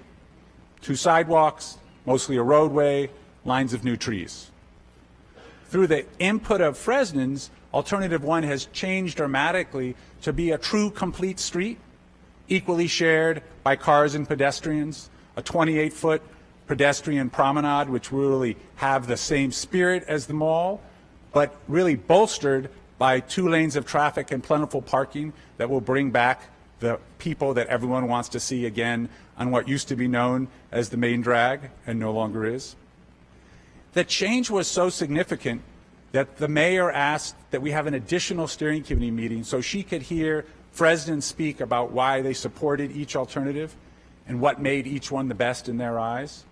And I think, as you know, after that meeting, she changed her position from supporting the old 2 to supporting the new Alternative 1. And for us, that's the proof that all the effort to bring Fresno together was with great results. We really have the best possible project process.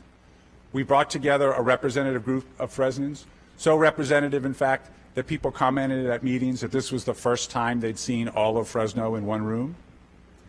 Then those people together improved all the alternatives and improved them so much that their elected leader decided to follow them and support the most balanced alternative.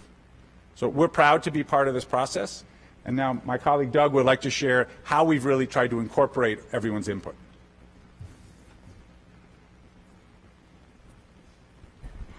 Thank you, Steve. Good evening, Council President and Council members. I just want to say that we're very happy to be here. We're very happy to be working on this project. My name is Doug Nelson. I'm a landscape architect with RHA, Royston, Hanamoto, Alley and Abbey. And I'm going to tell you a little bit about the design of option one. I'm going to try and do it rather quickly. Before I do that, I just want to bring up a personal point, a little bit of our interest in the project. Garrett Ekbo was the designer of the original Fulton Mall, and I knew Garrett Ekbo. He was a great friend and former partner of Robert Royston, my mentor, and so I got some insight into Garrett Ekbo as a landscape architect. And it kind of get me thinking, you know, what would Garrett Ekbo be thinking tonight, and where would he be on this? And I have to say that landscape architects tend to be not so precious about their designs. We live in a world that, you know, things change, and we understand that, and conditions change. And I believe that Garrett Ekbo understood that we live in a dynamic world. The mid-century design from which the Ekbo design emanates was really all about change and experimentation. If it's not working, I think Garrett Ekbo would likely, you know, ideally, if he were here with us today, still alive, we'd love to bring him in to help redesign this. But that's part of our interest.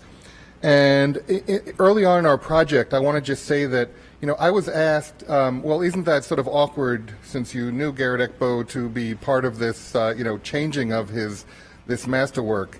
And my answer to that is, well, you know, really, things will change, and if it's going to happen, you know, I personally would like to be involved to honor the Ekbo design, and I'm going to talk about that a little bit further.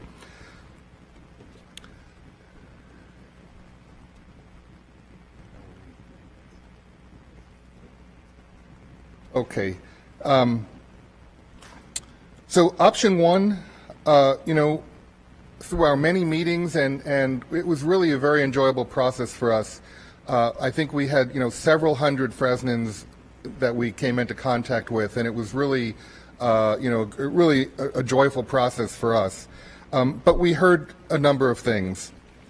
We heard the importance of the trees, and in option one, we have preserved 22 of the existing trees, existing mature trees, and we are adding many more shade trees than exist today. We heard the importance of the art collection, and all 32 artworks, including the mosaic benches, have settings in the new design.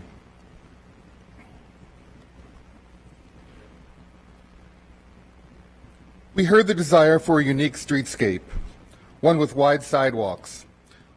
We have, on one side, we have 28 feet, and a minimum, the entire length, of 42 feet of pedestrian space, and that's over 50% of the right-of-way devoted to pedestrian space. Room for artworks and fountains. Room for sidewalk cafe seating.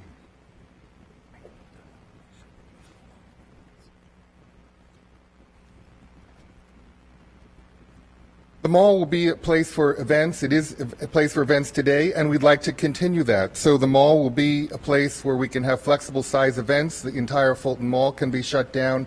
Events can also happen with traffic. The event space could also happen on side streets and smaller situations. And we heard the need for easy access and parking. We heard the desire for a complete street that creates a comfortable and safe environment for pedestrians, bicycles, and vehicles. And a safe pedestrian environment means one with improved accessibility. And I have to just note that the existing mall, designed in 1964, long before the Americans with Disability Act, much of it is not compliant with today's standards and guidelines.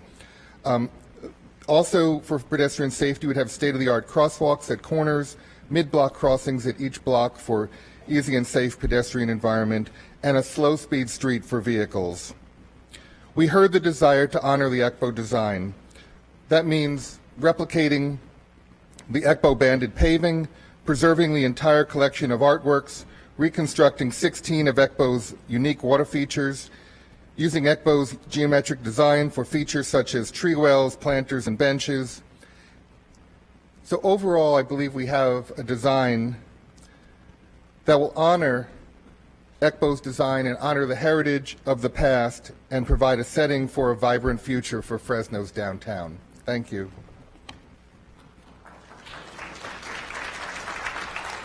All right, and it's my pleasure to ask up Mr. Randall Morrison from Public Works. Good evening, Council. Randall Morrison, Special Projects Engineer with the Public Works Department. I want to share some insight into how Public Works is embracing this project and would like to assure Council that in the end, this project is just another Public Works capital improvement project. To put our experienced staff's accomplishments into perspective, the Public Works Department has managed over 230 construction projects over the last 4 years, totaling nearly $170 million. A couple of examples of large projects managed by our staff would include the Northeast Surface Water Treatment Plant project at $32,563,000, or the No Neighborhood Left Behind project at around $40 million. And that project example is a great comparison to the stakeholder and community involvement that we will have on Fulton. Is this working? With that, I would like to share some of our thoughts about the construction phase and what we are doing in the design phase to reduce costs and mitigate impacts. The pictures you see on the screen are from the original mall construction project in 1964. These pictures illustrate how pedestrians were able to still shop and use the area during construction because the contractor built improvements closer to the buildings first. These pictures from 1964 construction as well illustrate examples of what not to do during construction. Pedestrians crossing through the construction zone, no protection of any kind.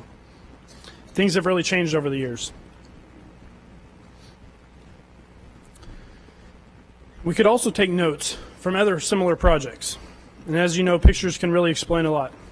These pictures are from Main Street projects in other cities, some of which our design team has worked on. Taking notes from successful projects like these and others that our team has worked on will provide us with great value in preparing specifications for the contractor to follow. As you can see here, providing access to the businesses and keeping safe paths of travel will be key. We will ensure that all businesses will stay open during construction. That is our main goal. Here's a list of some of the initial thoughts in protecting businesses during construction. We'll be working with the contractor to phase the work, limit the times of construction, work around the business's operating hours. Also require recurring meetings with the contractor and the business owners to address conflicts, find out schedule, keep everybody up to date on what's going on with construction. Also, during the next few months for the design phase, we'll have additional public workshops to get input from the business owners, share our thoughts with them, get their input, and be able to address it before we go out to construction. I also want to touch on some of the efforts we're doing through the design process in order to gain as much information as possible and to minimize the amount of uncertainty before we go out to construction. You can see here in this picture one of our consultants, local consultant Michael Feist Consulting, is currently out on the mall conducting ground penetrating radar survey in order to locate the basement walls and underground utilities. Some of the other surveys or efforts we're trying to do and have done is site investigation borings. Our design team has looked up old basement maps, as-built mapping. Also, a key part of our design team is Hugo Kevorkian with BSK and Associates. He was actually the field engineer on the original 1964 project and still has his original field journal. Another item is the construction photos that you can see throughout this presentation. Those are very useful tools in finding out what's down there and what currently exists. And with that, I would like to call up James Ingalls from RHAA as the lead consultant on the design team to share a little bit about the engineer's estimate. Thank you, Randall. I'm just going to briefly go over a few line items here as we keep moving. The cost estimate that we developed for the 30% design certainly was an entire design team effort. So we looked at us, we're the landscape architects, we worked closely with our local team of Provost and Pritchard for the civil work and utilities. We also had specialists looking at the water features as well as the art work in restoration and relocation. So it was an entire team effort in developing the cost estimate. Part of this cost estimate, too, was to look at being very conservative with these costs. Again, we want to make sure this project comes in with the budget that has been identified. A few of the line items I think here that are unique that I just want to emphasize is, for example, in the mobilization of over $1 million on that much of that is for construction phasing. And as what Randall has talked about is the nature of making sure that the businesses will stay open throughout the construction process. So there is a lot of additional construction phasing of making sure that access is there for potential shoppers.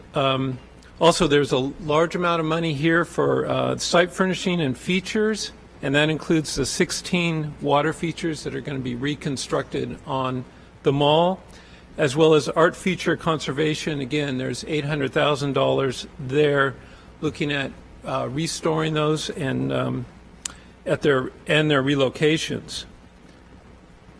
So that total is a little under $14 million for the hard costs. Oops. Okay. And then we also have some soft costs that we've put into this cost estimate. As we move forward on the design from 30%, we are holding a design contingency. And as the design develops and gets more refined, that design contingency percentage goes down. So at 30%, we have it at 15, and as we move forward to bid documents, that design contingency number comes down because more things are identified. We also have a escalation factor for inflation, and that's typically done at 3% annually. So at this point, that is at 5%. We also maintain a 10% construction contingency, and that is, again, looking at unforeseen conditions that happen. We try to minimize those, such as the GPR and so forth. And finally, we also have a 10% construction management engineering fee that would be done in-house by the city of Fresno, and those are looking at construction oversight and management. So the total there is a little under $20 million.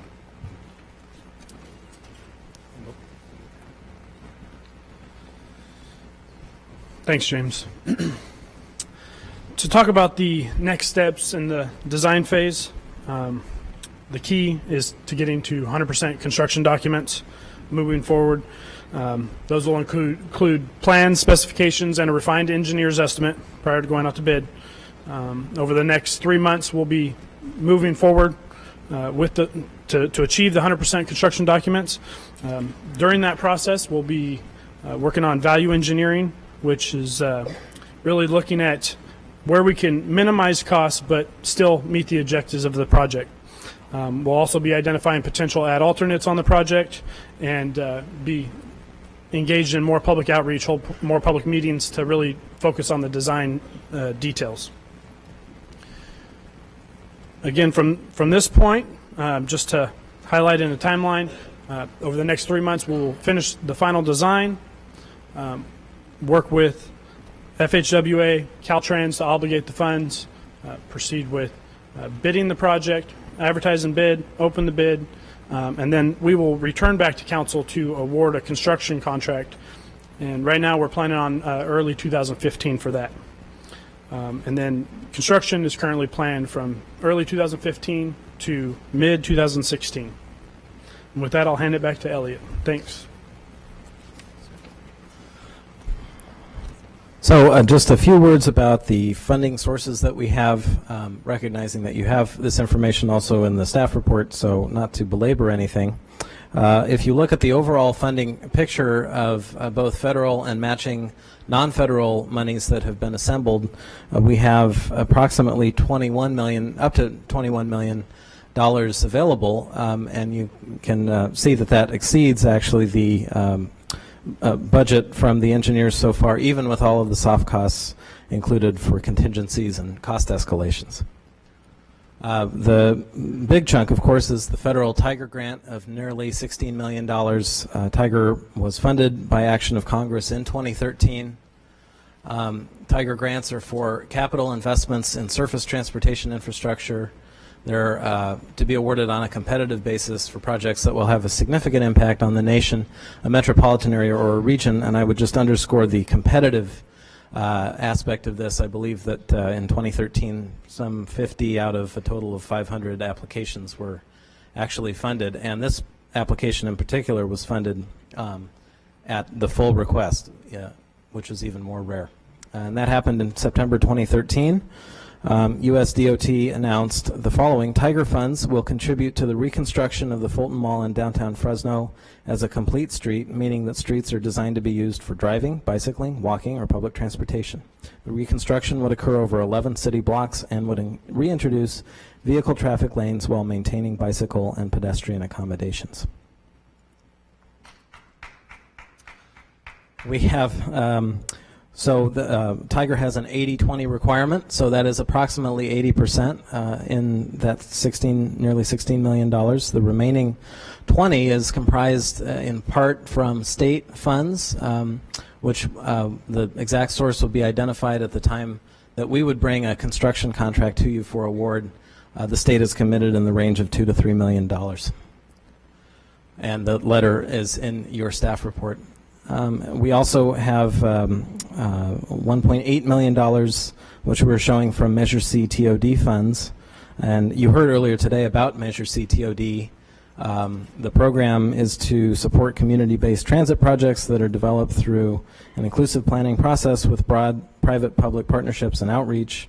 And 2, improve the range of transportation choices by supporting transit facilities and improving links between facilities and activity nodes. And 3, support well-designed, high-density housing and mixed uses near transit. And we think that we are,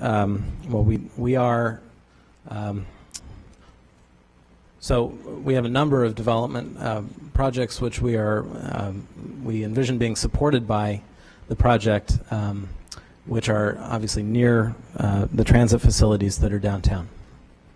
As I mentioned, $1.8 million would be awarded from multiple years allocations of the Measure C TOD program in the range of $350,000 to $400,000 per year up to the total allocation. And as you heard earlier today, that has been through the COG and to the FCTA, and they're waiting to have your approval of the resolution which we are proposing that you adopt tonight for that application, which will allow the FCTA to take final action for the first year's allocation.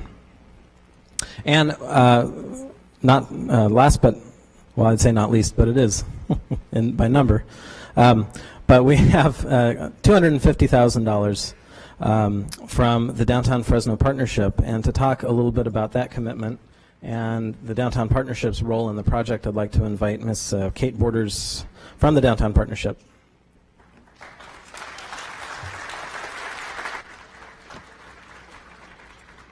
Good evening, Council President, other council members. What a night. Thank you for being here tonight. It's going to be a long one, so I'll keep this brief. I wanted to, first of all, for members of the public who aren't quite familiar, our organization is a property-based improvement district, and we are funded by the properties in downtown. So we represent the owners of the properties. Many of them are here tonight to speak on their own behalf, so I'll represent them as a group. But the Fulton Mall, in case you are not aware, pays the highest assessment into the district. So it is zoned off, and that space, which you see above in red, pays the most. And the services that they receive for those assessments are things like our Walking Ambassador program. Our ambassadors act as concierges, distribute information, give visitors dining suggestions, meet people at the train, give them directions, things of that nature. And they interact with about 62,000 people a year, so it's a big program. We have planters on the Fulton Mall. We do litter pickup. We help the city with art and maintenance. We have banners, graffiti removal. We report infrastructure concerns to the city of Fresno and work closely with the city, and we do a lot of marketing and events on Fulton. As Elliot mentioned, we have committed $250,000 to this project. I would like to add that that is not those assessment dollars. Those are funds that we have received either from grants, sponsorships, or event revenues over multiple years. So those are not those property owners' tax dollars going into this project. We also have done a considerable amount of research internally in our office, pointing towards looking at other pedestrian malls around the country. One of our staff members took the time to research almost every single pedestrian mall that has been in this country, when they were removed, and what the success rates are. And she'll speak in a moment, not during part of the staff presentation. But what we have found is that pedestrian malls are successful if there are one of four indicators. If there is a population of less than 100,000 people, if the mall itself is smaller than a block, if it is attached to a major university or attraction, or a major tourist attraction such as a beach. And we've actually compiled all this into a research paper, and it can be found on our website. So all of that documentation, along with a grid of all of the pedestrian malls in the country, is available.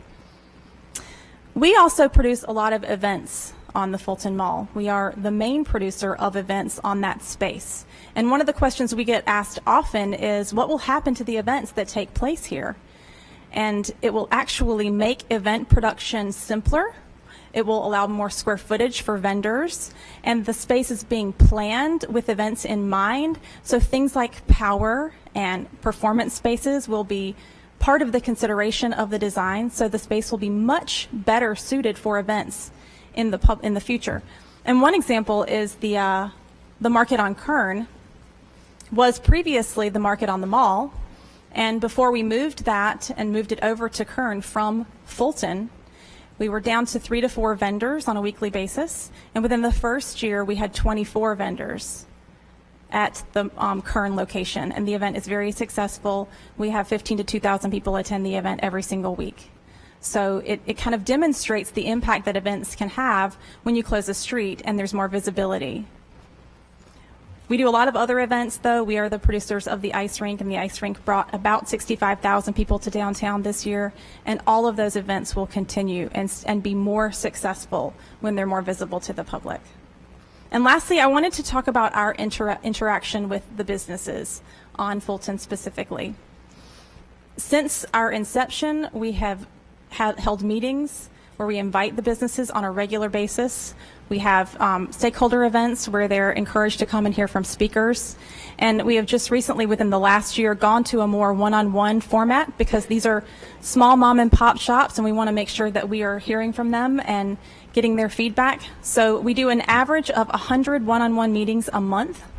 That's us going into them and helping them with anything from they don't have a website to they need assistance, with whatever is happening in their world, and we take their feedback back to the appropriate people.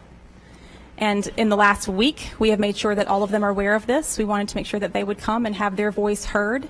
And our most recent tracking shows 60% of the businesses in favor of a return of traffic, while 9% are opposed and the rest are undecided. The main questions that we get from these businesses are, what will happen to us during construction? It's mainly a fear of change and construction. Those are their concerns. But again, 60% are supportive of the project.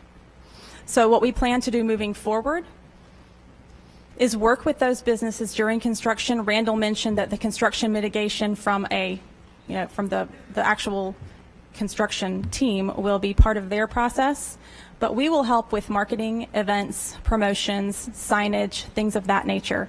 And we've begun doing research on what other cities have done, and you can actually find examples where the businesses see an increase in sales during construction periods because you're able to draw enough attention to a space that the public comes out and supports those businesses. So whether it's hard hat tours or scavenger hunts or whatever we can find to make those businesses survive that construction period, we will be there to do that for them.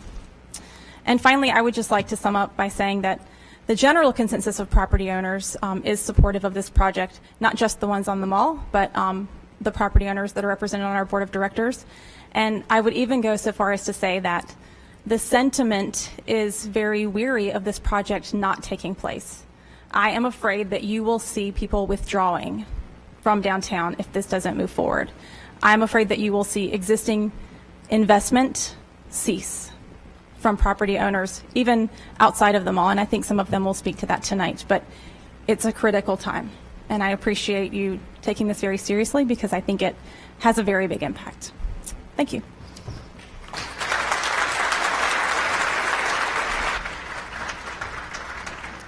Thank you. Mayor Swearingen.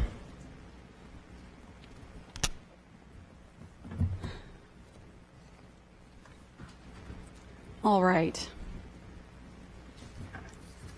We will bring this formal presentation to a close, and again, I thank the council for their attention. I am sure we are making history in many ways tonight, probably the length of a staff report, and we would not have taken the time, except that under the advice of our council, it was important for us to present all of the information that has gone into making this recommendation to you here tonight. I have just a few closing comments. I want to reflect for a moment on the hurdles that we've cleared to get to this point. What wasn't stated earlier is that this process actually started in my very first weeks and months in office in 2009. We spent the first 6 months arguing with the council about the need for a comprehensive plan for downtown. We ultimately won that battle, and the council approved funds, federal grant dollars, to develop the Fulton Corridor specific plan and the Downtown Neighborhood Community Plan in my first budget. We then spent 6 months doing an exhaustive bidding process to get the right team in place for both of those plans. Even though the council had already appropriated the funds in the budget process, after the bidding process, we spent another 6 months arguing as to whether or not the contract would be awarded. Ultimately, the council did vote to award the contract, but it took us a year to get to that point. In February of 2010, we officially began the process of developing the comprehensive plans that we are bringing forward tonight. We spent 8 months in committee meetings with a citizens advisory committee officially appointed by the City Council and by my office. That prepared us for a week-long series of workshops and meetings engaging the public in September of 2010, the first time that we specifically engaged the public on the Fulton Mall project. On that evening in September, over 1,300 comments were received from the public, ideas, suggestions, thoughts, recommendations as to what to do with the Fulton Mall. 10 options for the mall were presented at that time. The Fulton Corridor Specific Plan Advisory Committee then narrowed that list from 10 down to 3 for formal study in the EIR. In November of 2011, the Citizens Committee recommended the initiation of the adoption process for the Fulton Corridor Specific Plan, including the environmental review, and that specific plan identified a list of public projects that needed to be undertaken, and the Fulton Mall was the top priority. So this is the top of a list of comprehensive projects that need to be done in our downtown. At that time, the feedback from the council was, oh, it's all well and good, Mayor, but if you can't find the money to do this project, you'll never find support from this body. And it's a sentiment I wholeheartedly agreed with at the time and still do. We know that we cannot take on any more debt with our fiscal condition. We know that there's no additional money in the general fund. And we know that our residents throughout the city are not prepared to make sacrifices for service levels in their districts in support of a downtown project. The council clearly gave me that feedback and said, if you can clear those 3 hurdles, then we're prepared to move the Fulton Corridor, the Fulton Mall project forward. So we attempted to find the funds. In 2012, we applied for a Tiger grant, worked as hard as we possibly could, had letters of support, did our very best to secure the award. We were unsuccessful, and the day the announcements were made of the national awards, Fresno was not included, Secretary LaHood called my office, and he told me at that time, you see, Mayor, it's so competitive to get these funds. You just don't realize. You have to fail, try and fail at least 2 or 3 times before you'll ever get a Tiger Award. I said, thank you very much, Secretary LaHood, for calling, and I sure hope that we failed better than anybody, because we don't have time to fail 2 or 3 more times. We only have time for 1 failure. He said, well, we want to help you. We'll give you $1 million grant, continue to get all of the design work and environmental work underway and take another shot in 2013, and that's what we did. You know the story from there. In September of 2013, we were awarded a Tiger grant in the amount of $15.9 million, the only project that I'm aware of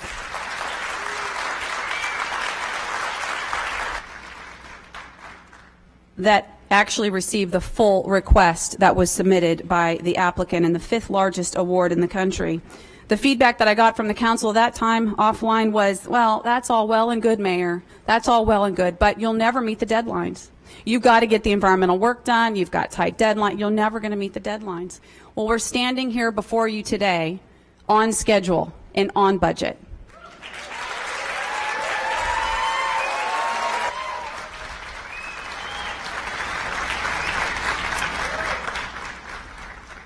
My reason for taking you through just a little bit more history tonight on this historic occasion is threefold. Number one, I want to underscore that this project is before you and is a part of a comprehensive approach to addressing the numerous challenges in our downtown. Our approach was led by the very residents, property owners, developers, and stakeholders who represent this area. We did exactly what any person would say they would want of their local government to do. Listen to us first. Help us. Hear us when we say, when this mall went in, it started killing our business. It started killing our property. You, city, are the one who put it in. You, city, now need to take it out. We heard that, and we moved this project forward according to the direct feedback from the property owners and businesses along the way as a part of a comprehensive approach. Number two, I want to stress that this is a strategic approach. A strategic approach. We know that there are many other things that need to be done, but when you have a long list of things to be done, as I stood with Council Member Caprillo, Council President Brand, and Brandow, and Council Member Brand just yesterday, talking about the need for citywide maintenance of our neighborhood streets, we all said to ourselves and others, there's a lot of work that has to be done, but we have to start somewhere. This project tonight is no different.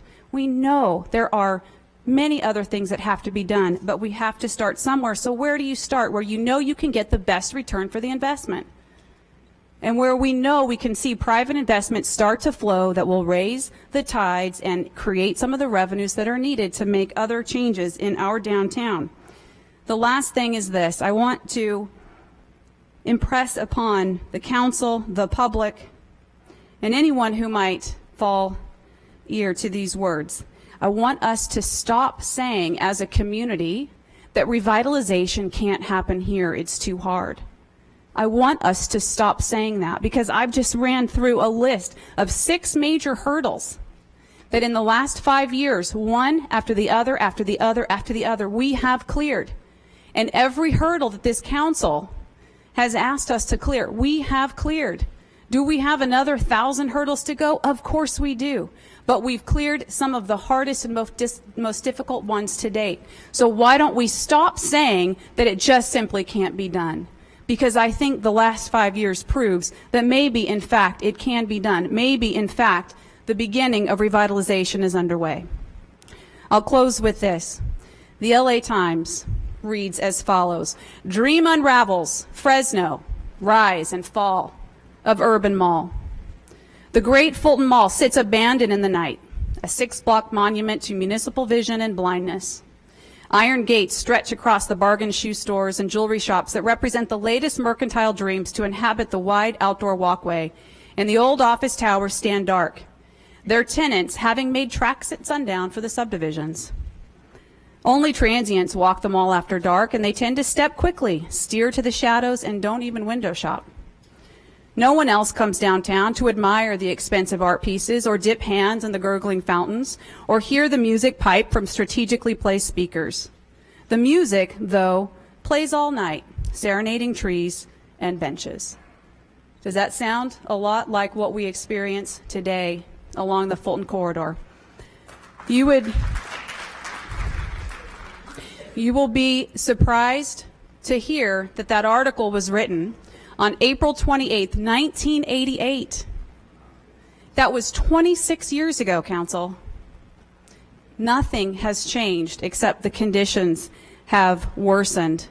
I hear often from my colleagues on the Council that, you know, our constituents say they just don't trust City Hall. They don't trust City Hall. And our constituents bring up things like Granite Park and the Met Museum and the baseball stadium. And frankly, I even still hear about the tortilla factory, and I have no idea what that project is. I know what it's like to hear from constituents that they're worried about mistakes from the past.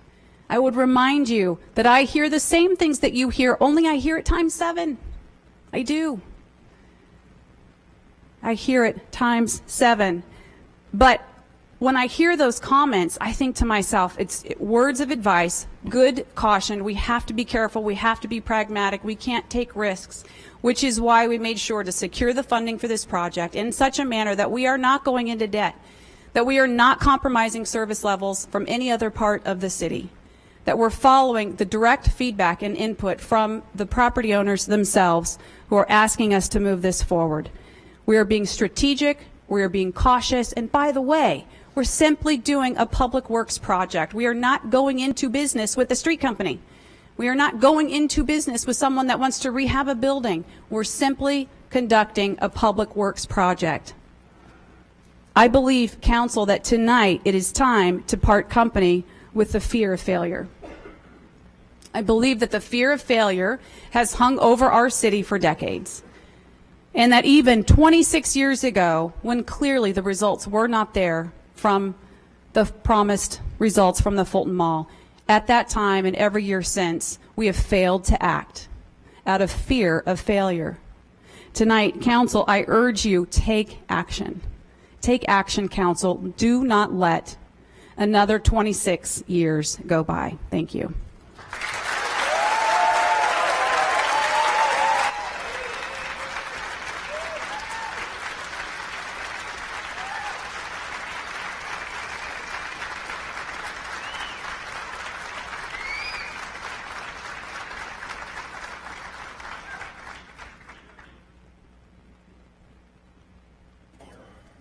I'd like to thank everybody that helped with the presentation. Mike Houlihan, Robert Gibbs, Yayin Isle, Bruce Judd, Steve Kansian, I don't know, Steve, if I got your last name right, Doug Nelson, Elliot, of course, Randall, of course, James, we appreciate it, and Mayor, thank you for that presentation time. Very thorough. And so now I'm going to open it up to council for some quick questions, clarification points. Lee, you've checked in. Is that, you're good until later? Okay. Paul, you've checked in.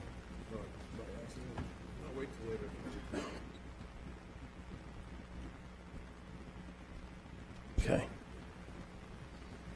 All right. So it looks like we don't have any council questions, right? Okay. Sal, go ahead. Thank you, Mr. President. Elliot, I've got a few questions for clarification, and I want to thank all the presenters. I wrote down some, I guess, some comments that were made, and I didn't understand how, or the quote or whatever. And one of the comments that was made, or a quote by one of the presenters, and I believe it was you, sir, was you couldn't do the reoccupation of existing buildings. What does that mean? Well, I believe that if we're talking about the viability of historic buildings and other buildings along the mall, I guess I would just answer in terms of what you heard from Mr. Gibbs and from Ms. Isle about the benefits to viability of businesses and buildings that come from the mobility and visibility of the street grid. The mobility and visibility of... I was a little clumsy in that. The mobility benefits of the street grid and the visibility of multimodal access, including by vehicles. Okay. And then the other part was that the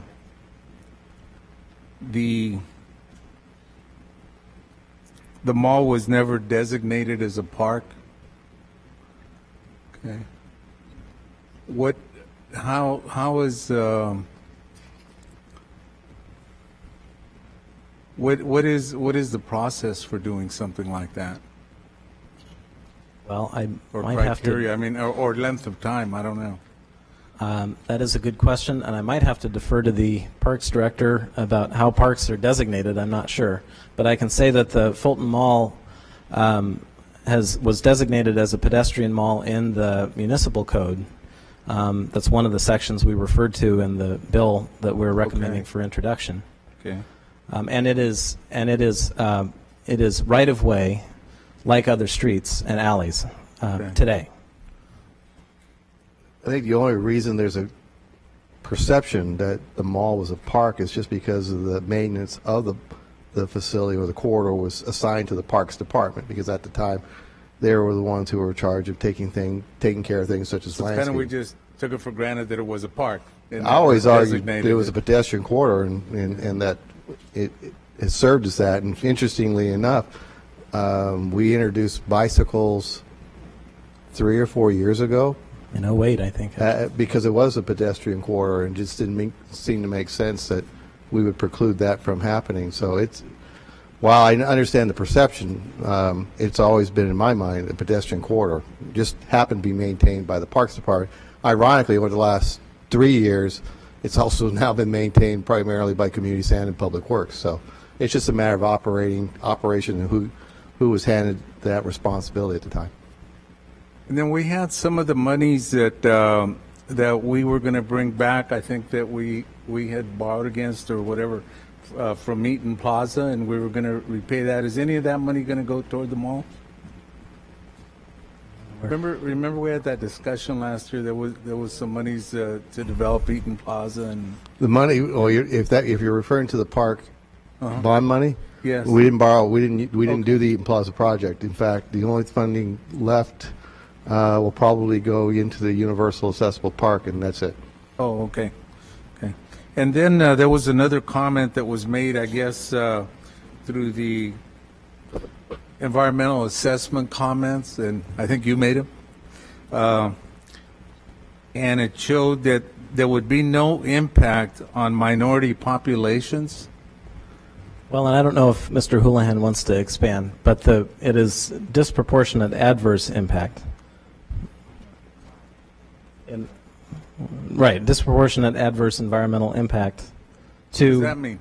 the population. So, in other words, Because I know there's a lot of minorities around there. right, right, and so, well, I don't know how to better characterize it except that we are working to benefit the economy and the public space of the area, and so I would argue that we are attempting to invest in an area that is primarily utilized by low-income and minority populations by day, and then our analysis looked at those who live in the area as well. Okay, would that be part of that NEPA process?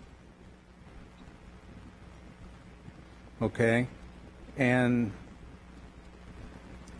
let's see, and that had to be done. Caltrans was going to did it or was going to do that for the Tiger grant. Yes, the NEPA process is ongoing. The comment period on the draft environmental document closed on Monday. Okay, so it's not done yet. That's right. And it hasn't been made public, so we don't know. It has been made public. It had a 45-day circulation period. All right. Okay, and then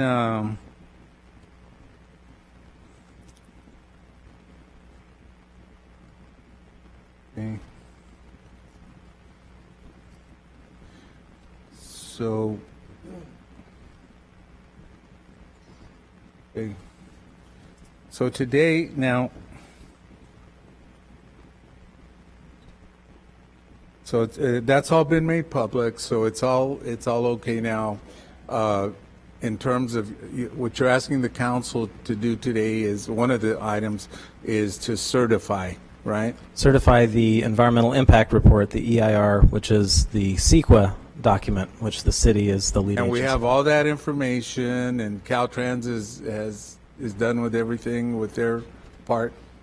Sure, and I don't know if the attorneys or would care to comment on the distinction between the two processes. Under CEQA, the city is the lead agency. Yes. And that's why we are before you here tonight to certify the EIR. The city is not the lead agency for these federal reviews. Caltrans is. So Yes. the two are happening at the same time. I don't know if you'd want to add. Councilmember Quintero, John Fox, Special Counsel, and members of the council as well. There is two processes. One is done by the city as lead agency under the California Environmental Quality Act, and then there's a totally separate environmental review process under the National Environmental Policy Act that Caltrans is responsible for completing. So their review, they're responsible for making the final determinations in that document. The city is responsible as the lead agency for making the final determinations in the EIR that is prepared under the California Environmental Quality Act. And that is what is before the council this evening. Okay. So all the reports are in. Everything's from both agencies, and that's what we're going to be voting on. That's one of the items. You will be voting this evening on whether to certify the EIR that was prepared under the California Environmental Quality Act, which is what the city is responsible for completing. Okay.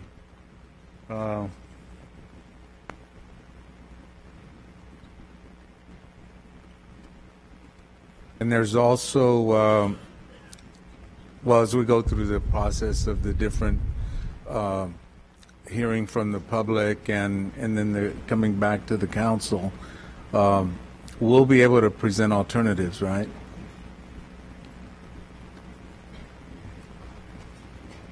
Are you referring to alternatives in the EIR? The options that have been presented to us. Well, this evening you will be asked to certify the EIR, and there are options that are available. The council at some point, presumably this evening, will be making a decision on an option, and there are two options that were analyzed in this EIR, options 1 and 2. Yeah, but I got a third option.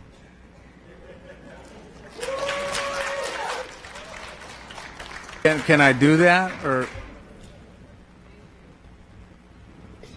Councilmember Quintero, if you have a third option, and if it's the will of the majority of the council to pursue that option, it may require additional environmental review depending on what your option is.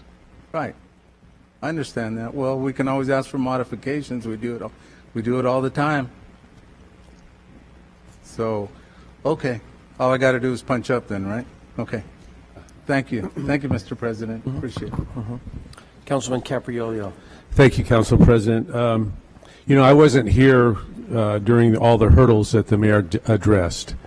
So just to put that on the record. But I do have 3 hurdles that I'd like to ask someone about. First is parking. So is it my understanding that we're going to have 190 more spaces and that's it? That's it. That's it? That is your correct understanding. Seriously? Option 1 would create 190 new parking spaces on the street. If we assume all these buildings fill up and the vacancy rate goes down to 10%, where are they going to park? Well, so there's a mix of parking in the area. We know about the lots and garages that are within, a block or two of the mall today. Some of those have fairly low utilization. So what we are proposing to create is an environment where there are both types of parking. So street parking is valuable to retailers, and you heard that from our colleagues, those who need the convenience, those who need the, say, quick access for retail. I understand that. I'm just curious so we're not going to incur any additional costs for additional parking facilities, parking lots, because that seems to be a huge complaint today without any mall modification. So we're going to live with what we got. Is that it, or we're going to? We're not proposing any new off-street, lots or garages as part of this. My second hurdle is: do we have a litigation fund as part of this budget of $20 million?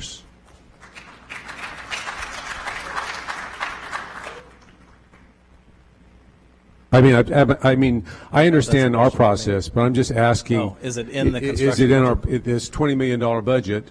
Is there an amount for litigation? I'm thinking CEQA, business losses, settlements from that, attorney's fees. Being an attorney, I'm concerned about that. It's not. I don't know if Mr. Sloan. Well, it's got to be paid from some pot. I'm just trying to figure out which pot is going to pay, because obviously, based upon the people here today, there's going to be a lawsuit or two. There's no doubt in my mind. Right. If there's CEQA litigation, it would be defended, but where that money would come from would be up to the city manager and budget. So we don't have it budgeted out of this $20 million at this point? I mean, I'm assuming facts not in evidence. I understand that, but it's better to be safe than sorry. The funding that's available is for the design, finishing the design, and for the construction of the project.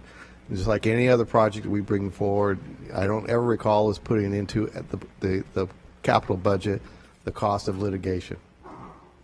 So we absorb that every year as part of our risk fund, as well as whatever Doug or the city attorney has allocated in his budget for outside legal counsel.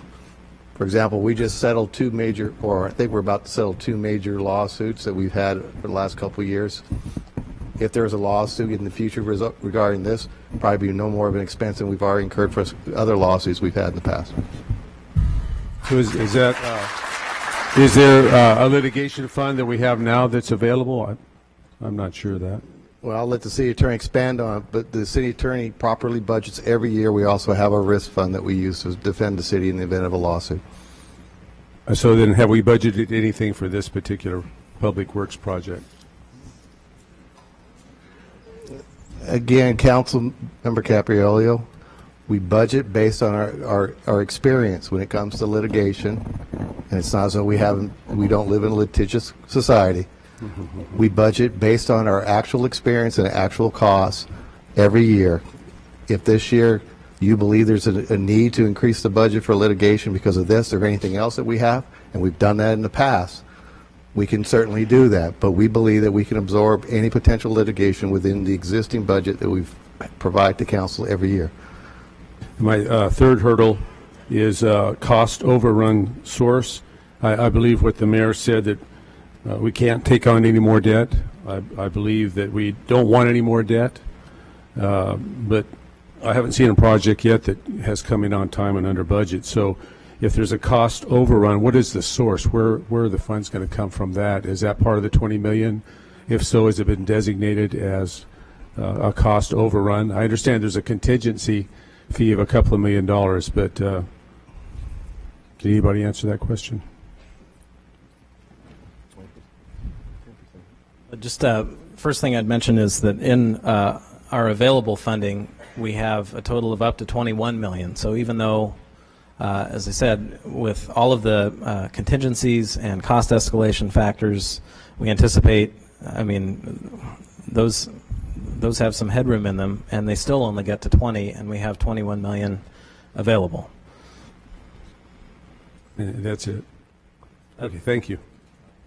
And I don't know if Randall would care to speak to projects coming in on time or under budget. I have enough experience in that area. I just wanted to add to what Elliot said, and I mentioned in the report. We are very thorough with our pre-construction process in trying to minimize all the uncertainties, identifying what's out there now, what could possibly come up, and how to address it during construction. Typically, projects move forward with a certain contingency amount in place, knowing that not everything can be identified before construction.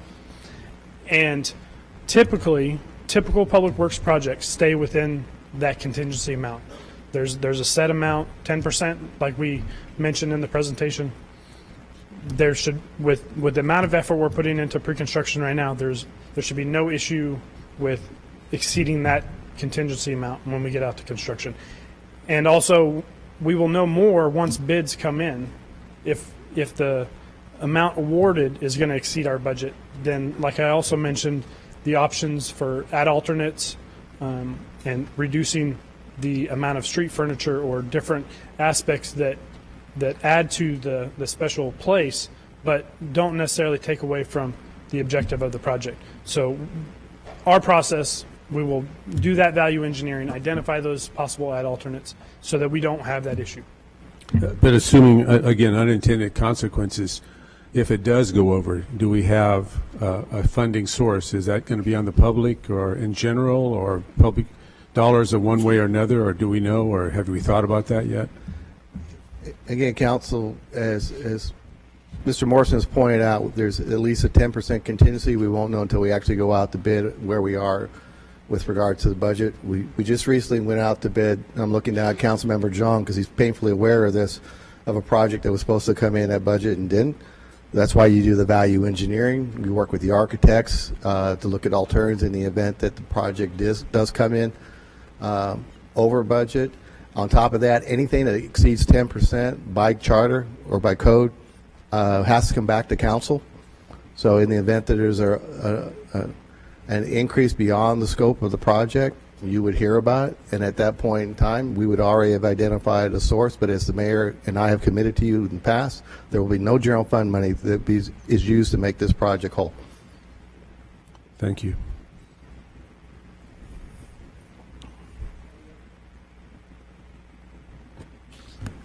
Quick question for you.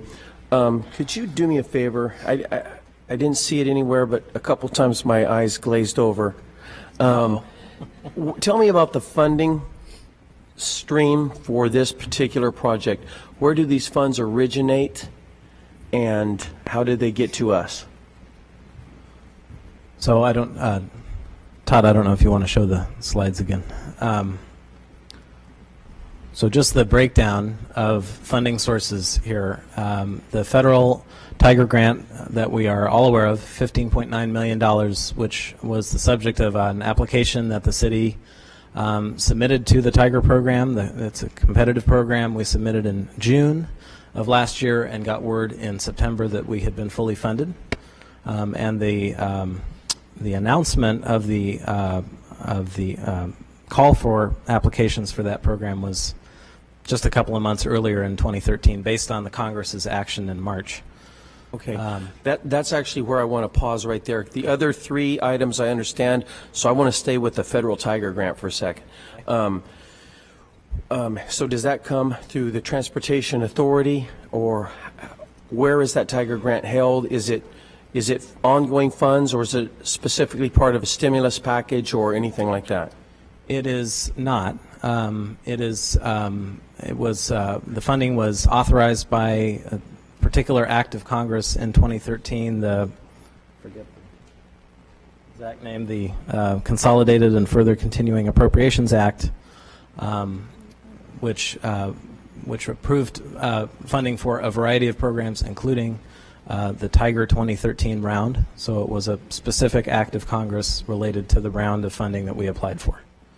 But it was a regular act of Congress that takes place, including transportation, all the time. It wasn't some special round of funding. That's right. It wasn't like the Tiger Act. I mean, there was... Yeah, that's kind of where I was getting at, because when the Tiger funding first came out, it was associated with the stimulus that was kind of a big one-time stimulus package, and you're telling me that this is not a part of that funding stream. That's right. Okay. What you're describing was in 2009. Actually, every year since has been funded. Every year's round of Tiger grants has been funded by a separate act of Congress, including 2013, which we applied to. All right. Thank you. If no other council members would like to ask questions specifically right now, we're going to come back to council comments and, of course, more rounds of questions later, but we're going to go out to the public. Then I'm going to remind anybody that came in late that you're going to have 2 minutes. I'm not going to have an opportunity to give a grace period this time because so many people are here. So at the 2-minute mark, and there's a timer, you'll see it right up above. And there's also, Todd, what time does the bell go off? At 1 minute or? At 1 minute, the bells, you're going to hear a halfway mark, little beep. Pay attention to that. At 2 minutes, I'm just going to ask you to finish, and there you go, something like that. And then and then you're just going to have to really help us all out by walking away from the microphone, even if you felt like you had something else left to say. That's the only way we're going to get through a stack this thick. And in fact, I've kind of got my doubts. So what I'm going to do is probably call like 5 or 6 names at a time, and I'd like for you to line up right in the main aisle right here behind the microphone. You can kind of stand about where the rows start, and so that we're always ready to go with the next person. And especially this helps us if you're up in the balcony and you hear your name, you'll have some time to get down here before you're actually in front of the microphone. So our first up tonight is a guy named Kurt Madden. Kurt, right after you is Dr. Randy White. Right after Dr. Randy White is Fernando Lopez. After Fernando is Jesus, looks like Torres. After Jesus is John Ryan DeYoung. After John Ryan DeYoung is Al Smith. That's our first group. If you could line up in this aisle right here, and we'll get to you as your turn comes up. Is this you, Kurt? Yes. You're first up for the night, so lucky me. Please begin. I have worked in downtown most of my life, and I'm as nostalgic as the next guy. I probably just go back further. Fulton was our main street for 100 years before we plugged it up and turned it into a monument. And like hundreds of cities who have taken back their main streets, I think it's time for us to return Fulton to its historic roots. I was just a third grader when they poured the cement that stopped our trips to downtown, our family trips. And I'm saying let's keep the trees and the art, but open it up, bring in sidewalk dining before a downtown event, bring more unique stores and restaurants, change the nightlife here, and recapture a bit of our historic Main Street. Thank you. Thank you. Randy.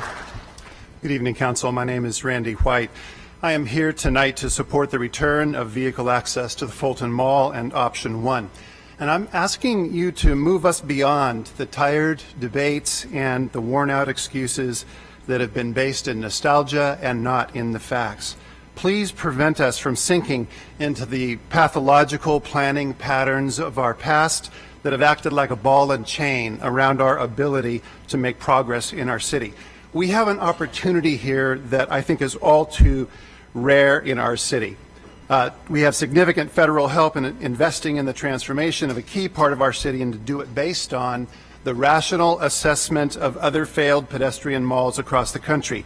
I've looked at the Option 1 plan. I've talked to mall business owners about it. It preserves what we most love about the mall, the public art and the ability to stroll while returning public access to the businesses. Business owners want this.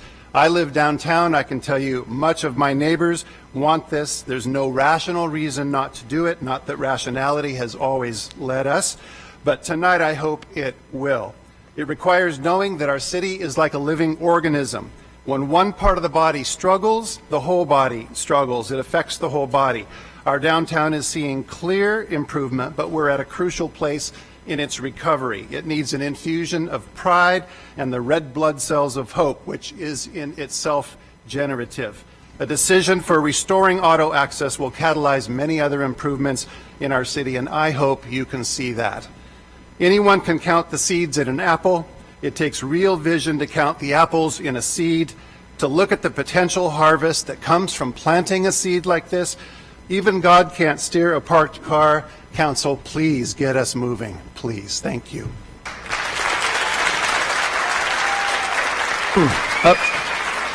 Up next is Fernando and then Jesus, and if those two gentlemen are not in the crowd, we have Al Smith. Al, looks like you're up. Thank you, Council. I'm Al Smith of the Fresno Chamber of Commerce. In the entertainment business, there's an old saying that regarding movies particularly, things are an artistic success and a box office failure. And it may look good, but basically nobody bought the tickets, and that's kind of the way I feel about the Fulton Mall tonight. After almost 50 years, the mall is really a monument for few people. We have witnessed people just won't park their cars 2 blocks away to go see what is on the mall. Tonight, we are deciding a crucial moment to change a half-century of a very unsuccessful experiment, with the possibility of a renewed future. We would be foolish to throw away 5 years of work. We are close to a goal line. We see it. We just have to work a little longer to get there.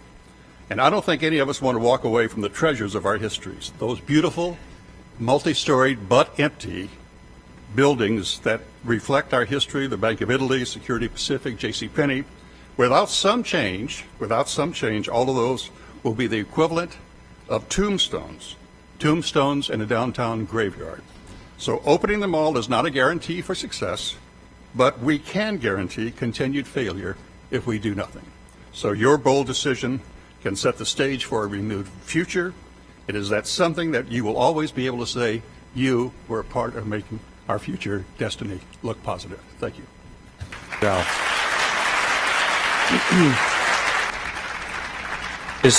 Is John Ryan DeYoung ready? After John is George Garcia. After George is Diane English or Engel or something like that. After Diane is Brandon DeYoung. After Brandon DeYoung is William Dyke. After William Dyke is Rochelle Anderson. If you could all make your way to the front, and it looks like you're up. Could please introduce yourself to us so I know which one of these you are. George Garcia. Oh, cool. All right, my name is George Garcia. I'm a business owner on the Fulton Mall. Can you hear me? My name is George Garcia. I'm a business owner on the Fulton Mall. I own the Loft Salon on the fifth story of what was known as the Security Bank building. I've been downtown doing business, and I also live downtown in the Broadway lofts. And I work here in Fresno, but I also 3 weeks here in Fresno and 1 week in New York. And I've had a successful business on the Fulton Mall, but it's above the Fulton Mall. I am there every day, and I see what's happening, and I see what goes on the Fulton Mall. And to me, what I see promotes the Fulton Mall right now as it is, promotes decay. And I think that something definitely needs to be done with it. I have a successful business, but it's because my clients come into my salon from a parking garage. They come up and they don't have to walk through the Fulton Mall. They get a bird's eye view of it. But I think that I've been doing it for 16 years now in downtown. I believe in downtown. I believe in the people that are you guys and the people that are pushing towards revitalizing downtown. I completely believe in it.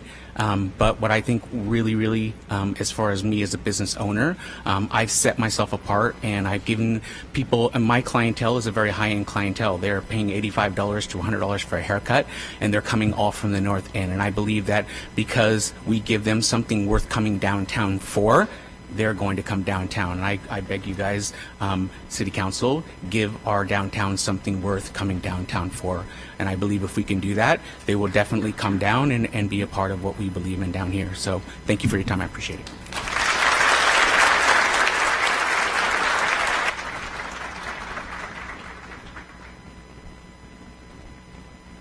Hello, Council. Thank you for your time. My name is Diane Engel. I'm a manager and instructor at Coil Yoga downtown here on P and Inyo. I'm here to tell you that our business has been alive for 12 years. And one of the reasons it's been alive and supported by the community is that we are bookended by ease of access. The freeway is right there between us, or on either side. So ease of access is really important for us to stay alive, and I think that this new project, option 1 in particular, would provide ease of access for business owners that need that vitality, need to thrive in our community with lots of business that we want to give them and see and do and be there and park in front of their business and go to a cafe. That would be lovely. So I'm here to advocate that, and let's see some additional vitality in Fresno, especially downtown. We're ready for it. Thank you very much. Thank you, Diane.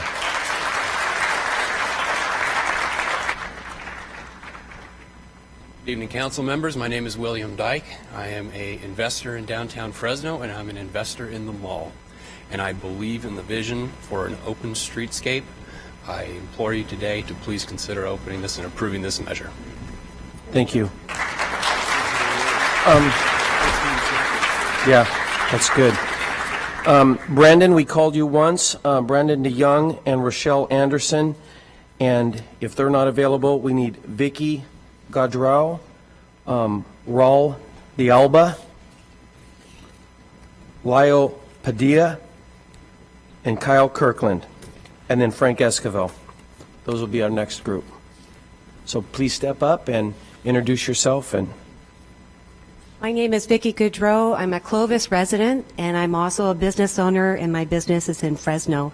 Came here about 11 and a half years ago from Pismo Beach, and when I first moved here, I intended to love this area. We moved here. We brought our parents up here. Our kids have lived here. I have a daughter who owns a house in the tower, and we see this as an opportunity to grow a life and to build a family here. When we came here, however, the self-perception of this area was quite negative, and I found people saying, "Why did you move here from Pismo Beach?" And I said, "Look, I come here because there was an opportunity to build a business. It's a bigger pond with bigger fish," and I found myself defending my choice to live here. And so what I have found over the years is that this negative self-perception of Fresno is hurting Fresno. And in my business, I service the whole valley. And I have to say that the whole valley looks at Fresno as a beacon. It's the biggest city in the valley. And yet there's a sore in Fresno, and especially with the downtown. I believe that Fresno is the heart of the valley, and the downtown is the heart of Fresno. And the vitality that is being talked about tonight really brings back, I believe, hope to our city, hope to our valley, and I hope that it passes to open the Fulton Mall. Thank you. Hello, my name is Raul de Alba. We've been on the mall. My family, we own some businesses on the mall and some property for over 25 years. And we believe in downtown Fresno. Let me tell you, before all this started back probably in 2009, I would probably be wearing a green shirt, but I see all the potential the mall has, that our downtown has. I think that opening the street will create a ton of opportunities for business, for everyone to grow, and we ask for your cooperation on this. If we stay the same, we'll get more of the same. So we have this great opportunity. We are very optimistic. We're ready to invest in our businesses, in our buildings, once the mall is open. And I know a lot of people, businesses from down north, will come to our downtown if we see that street open. So hopefully we can see that, and our downtown will be our heart of the city. So thank you. Thank you.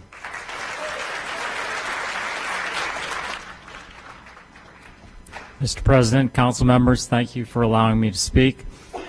My name is Kyle Kirkland, and I'm the president and general manager of Club One Casino. It's a business here in downtown Fresno. I am 100% in support of opening up the Fulton Mall to traffic.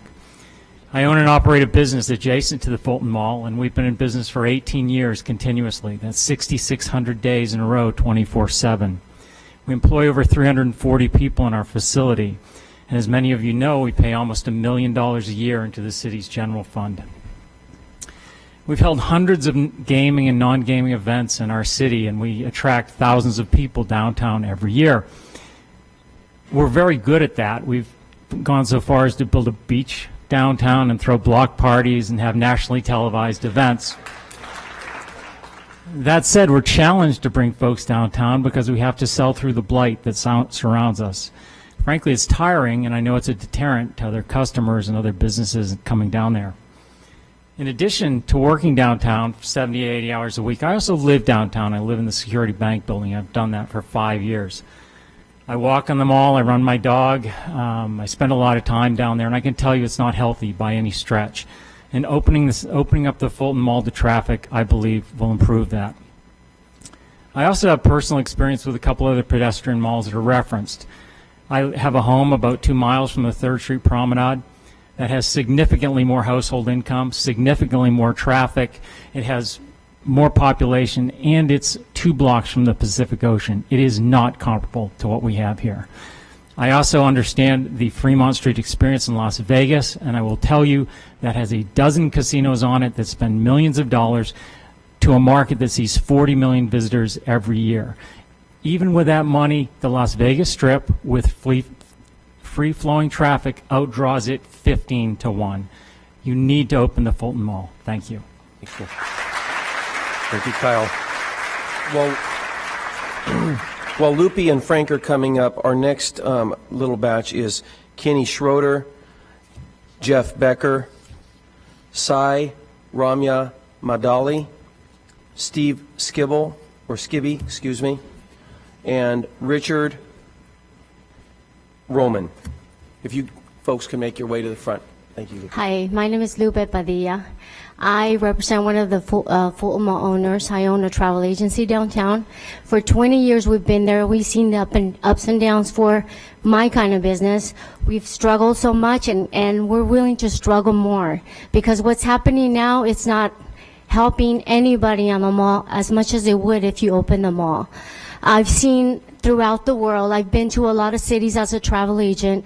I've seen a lot of vibrant, alive cities and downtowns in their cities, and I think that we have the potential to do that here in Fresno and have people come see us, not just us see other cities. So I ask you today, as a business owner, I'm willing to take that risk of the construction that's going to go on and maybe losing business and all that stuff, but if we don't change now, nothing's going to change. So our future, our downtown future is in your hands, so I ask you to please consider voting to open the street. Thank you.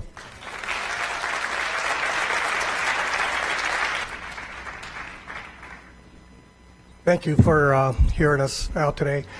As I came down here this evening, I still was somewhat uncertain of which way I really felt we needed to go with this. Not because I don't want to see the Fulton Mall succeed. I just wasn't sure about whether this is the right way to do it. I was concerned about the funding and where the funding was going to come from. I just don't want to see another, I apologize to Mayor Swearingen, but there have been past failures. Having said that, what I appreciate seeing here is a lot of people in green. I appreciate seeing a lot of people in orange, and the fact that they all have one thing in common. They all love Fresno, as I do, and they all want to see the Fulton Mall succeed. After I've heard the presentations tonight, I appreciate all the hard work that's been done by the mayor and the council over the past 5 years. And there's still some reservations I have there in the past. I've seen, because I've worked downtown for most of my career, and I've seen certain failures that have existed that were not even on the Fulton Mall, away from the Fulton Mall, like the Virginia Hotel, which was supposed to be lined by restaurants on the street side, just like the Fulton Mall is, and we're supposed to have lots above. That has still not come to fruition.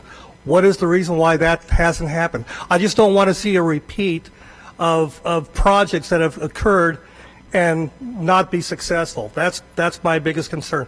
But as far as after hearing everything I've heard tonight, I want to see the Fulton Mall succeed, and it seems as if the option one is the best way to go. So I hope everybody is in agreement with that. One last thing is that I just hope you make a wise decision too when it comes to paying for parking meters. I love the Grizzly games, but I don't want to leave the sixth inning to go feed the parking meter, so please fix that too. Thank you, Frank.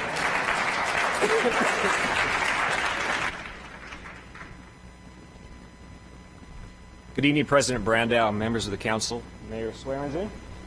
I'm Jeff Becker. I am the chair of the Downtown Fresno Partnership this year. I think Ms. Borders has eloquently expressed our position on this issue, and I just want to emphasize that it is very unusual for an organization to commit these dollars as match the grants. So $250,000, $250,000 of local match coming from our organization. I do want to reflect a bit personally as a longtime resident of Fresno and a longtime person who's been downtown, why this project is right for Fresno. You've already heard, and you're going to hear many more tonight, of valid, good reasons to move forward. I believe that a great downtown has something for everyone, all socioeconomic levels, all cultures, all age groups should have something to be proud of. It should be a vibrant urban center that brings us together as a city. This project does just that. It will create the economic incentive to drive new investments. It will provide the resources to properly curate the existing public art that we are so fortunate to have. It will provide an environment where the streetscape and buildings work in harmony. It will create a place for special events from all cultures. This project recognizes that the city is an evolving entity with changing needs that must be addressed. We cannot remain in the past with a well-intentioned but failed model. Ultimately, this project is good for business. This project is good urban planning. This project is good public policy. This project is good for Fresno. Thank you for your time and your support of Option 1.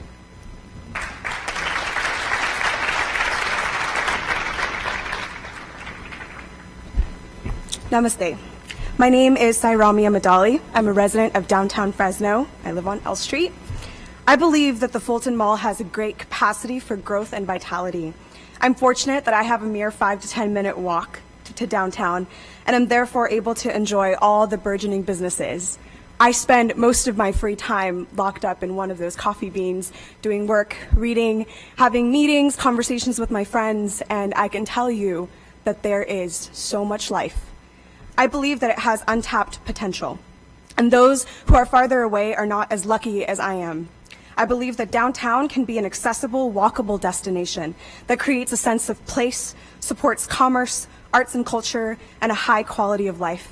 I implore you to please open the street. Thank you.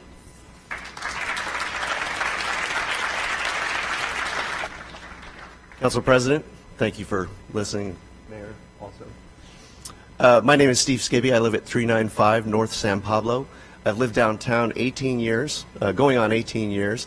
Absolutely love this city. I moved here from Oregon to go to school at Fresno State, was told to never go downtown. I came downtown and I decided urban life was much better than where I was at and much more interesting. And I could also see something going on that continues today. I see motion that is happening in our community with the businesses that I talk to. I also work with the Downtown Fresno Partnership.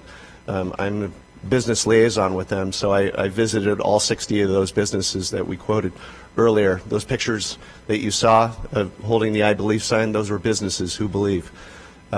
You should see their eyes light up when they talk about the plans to open up the Fulton Mall to traffic. It's remarkable, and I ask you guys to choose to open the Fulton Mall. Option 1, please. Thank you, Steve. Okay. I've also had called Kenny Schroeder and Richard Roman. I had called behind those two, Krista Setsui, Angelica Abati, Cynthia Villarreal, Jessica Stymans, and Kim Leonard, please. And just come on up if you're one of those people. Hi, my name is Krista Setsui. I was born and raised in Fresno. I attend Fresno Pacific University. I also work on the Fulton Mall and spend a lot of my free time there. I go to yoga, I go get coffee, I study, I do everything college students are supposed to do. I do that throughout Fresno, but my friends go with me to other places in Fresno. And the difference is we can drive up to those places and park, but they won't come to the Fulton Mall. And the difference is we can't drive in and see where we're going. So I, from a college student perspective and as a longtime resident of Fresno, support Option 1. Thank you. Thank you.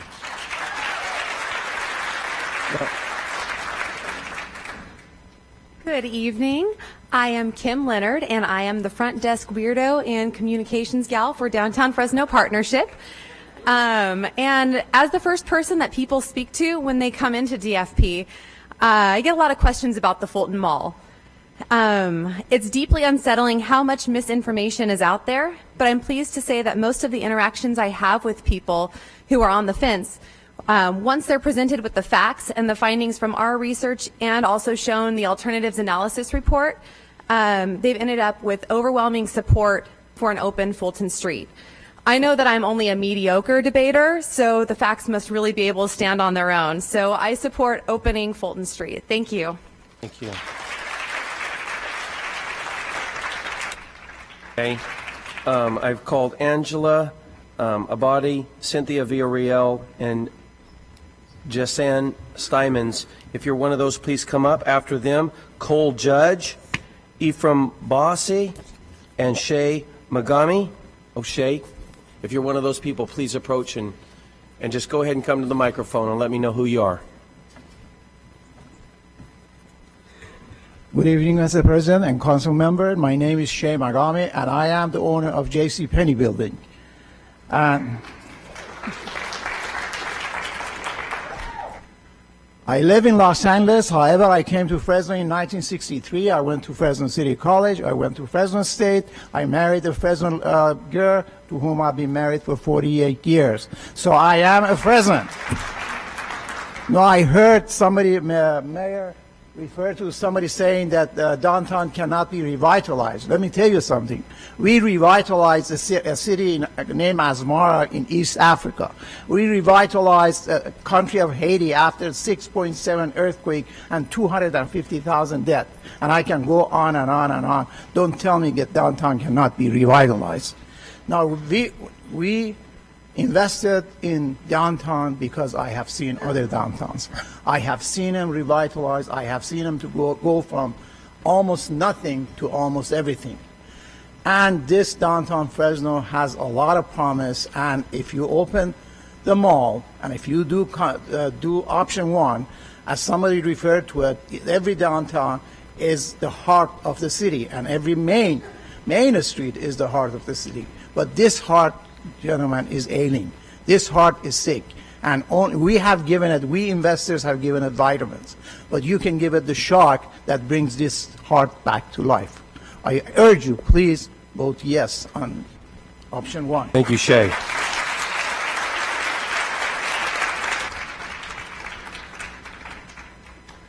Hello, friends. My name is Ephraim Boss. I'm formerly and futurely the owner of Fresno Brewing Company on the Fulton Mall. I was open for 2 years, worked about 19 hours a day, but people showed up. I was the only thing open after 5 o'clock on the mall, and people showed up. Whether or not you put in the street, from where I stand, makes no odds. If we truly want to see revitalization, we need to make it easier for businesses to open downtown. Minimize the CUP fees. Minimize the CUP fees. Talk with ABC so that it's easier for bars and restaurants to open up. Make it an arts and entertainment district. Those are the things that will really drive revitalization. The street will help, sure. More parking, that's what Fresno wants. But yeah, make it easier for businesses to open down here. Thank y'all. Thank you. All right. I'm going to call another group up real quick. We have Connie Clays, Diffie Salazar, Susan. Oh, is it Dixie? Oh yeah, you're right, Sal. Thank you, Dixie Salazar, Susan McCline, Victoria Gonzalez, and Craig Sharton. Hi, my name is Cole Judge. I am a Strong Cities, Strong Communities Fellow housed at the Downtown Fresno Partnership. I have a master's in urban and regional planning, and I've lived in several downtowns throughout the country. So my big thing is research, and I'm all about best practices and what other places have done. So all the research we've compiled by looking at the 200 pedestrian malls in the United States, and it's important that we're looking at the U.S. because our land use and transportation and culture is very different from places like Europe. We have an 89% failure rate of pedestrian malls. Of the 10 successful pedestrian malls in the U.S., Kate touched on this, there's a very specific formula for what makes them successful. They are in populations under 100,000. They're about a block long. They're attached to a major anchor, such as a university or a government building, or they're near a beach. Those really are the only successful options. That's a minute. So I urge you to vote for option 1. Thank you.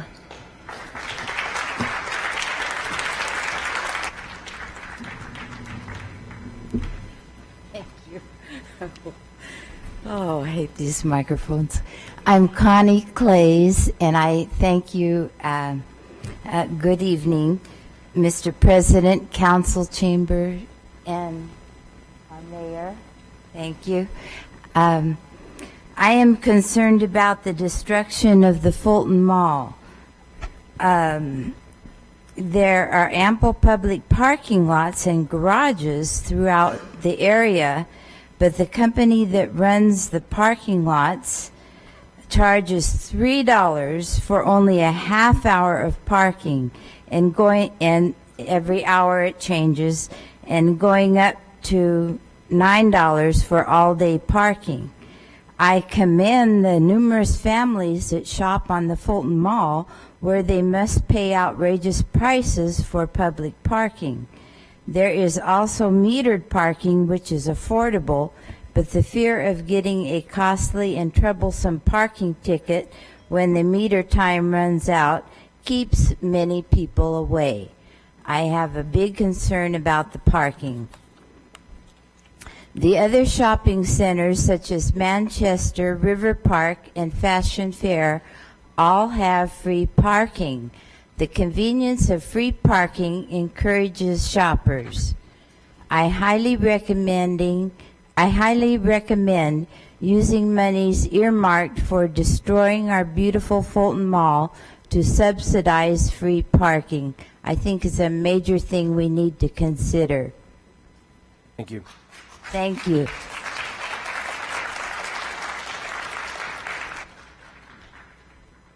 Good evening, council persons. My name is Dixie Salazar, and I am an artist. I have a studio on Van Ness Avenue.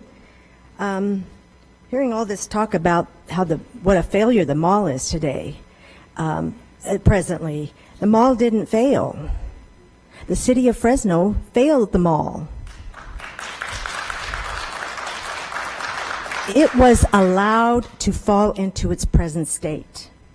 The mall is a cultural and historical asset worthy of renovation and refurbishment, just like the old administration building, not destruction like the original, like the county courthouse.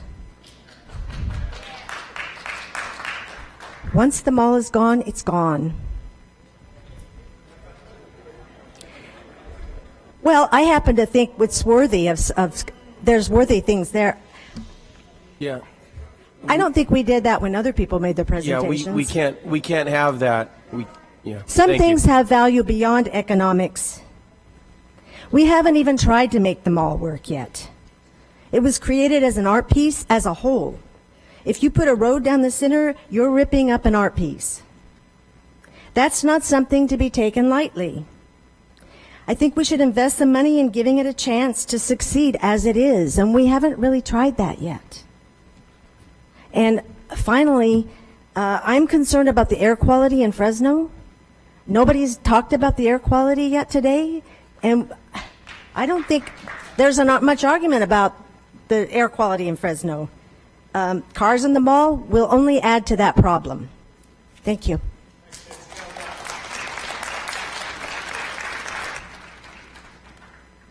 Hello, Council. Victoria Gonzalez, owner-broker of DTN Commercial Properties.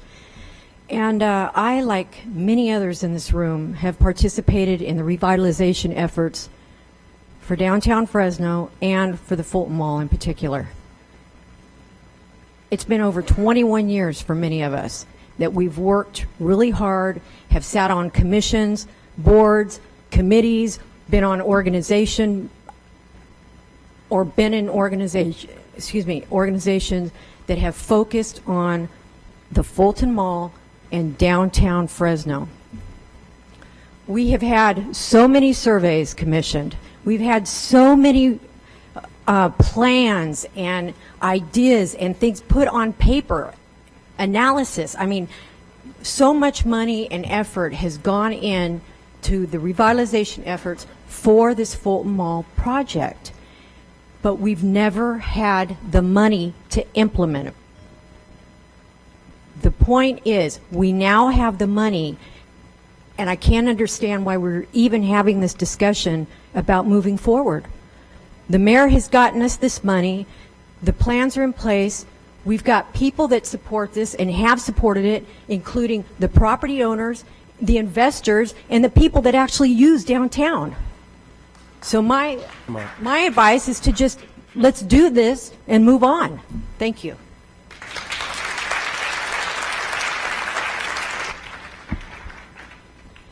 Let's see.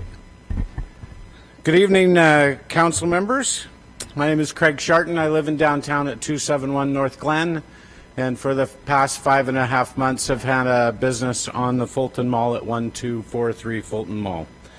Can you hear me all right? Mm-hmm. Start the clock? Okay. This is an incident that I'm going to relate. The topic of my comments are access. Liz Harrison, the journalist for Channel 30, cannot take a position on this, but she did give an incident to me and gave me her approval to read it. Last fall, Liz and her friend Pakisa Shaminka decided to come to lunch at Peeves. They had heard about the restaurant, and since Liz and I have been friends for years, she wanted to try it out. She called me around noon, frustrated that she could not find any handicapped parking close to the restaurant. Her friend Pakisha is severely handicapped and has to use a walker to move around. I told her there really wasn't any other way to get close to the restaurant except to drive right onto the Fulton Mall. She was hesitant to do so, but found an entrance at a curb cut near CVS Pharmacy at the western end of the mall. I told her I would meet her out front and take her friend Pakisha into the restaurant while she looked for a place to park. She drove up in the front door of the restaurant with her friend. He and his walker got out, and Liz left to go find parking. 20 minutes later, Liz got back to the restaurant and was able to sit down with her friend and have lunch. When it was time to go, Liz had to leave her friend at the restaurant for another 15 minutes to pick up her car. She again drove onto the mall and parked. She came to the inside to help her friend, Pakisha, get up from the table and move out toward the car. As they were getting back into the car, 2 police officers on bicycles offered to help.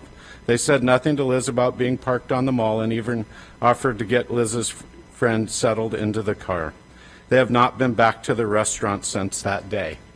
I believe that we are compelled to provide access to people. We often hear people say people in Fresno need to get out and walk 2 blocks to get onto the mall. Not everyone can do that. Not people with knee surgery, not people delivering packages, not UPS and FedEx trucks. Thank you, Craig. Thank you.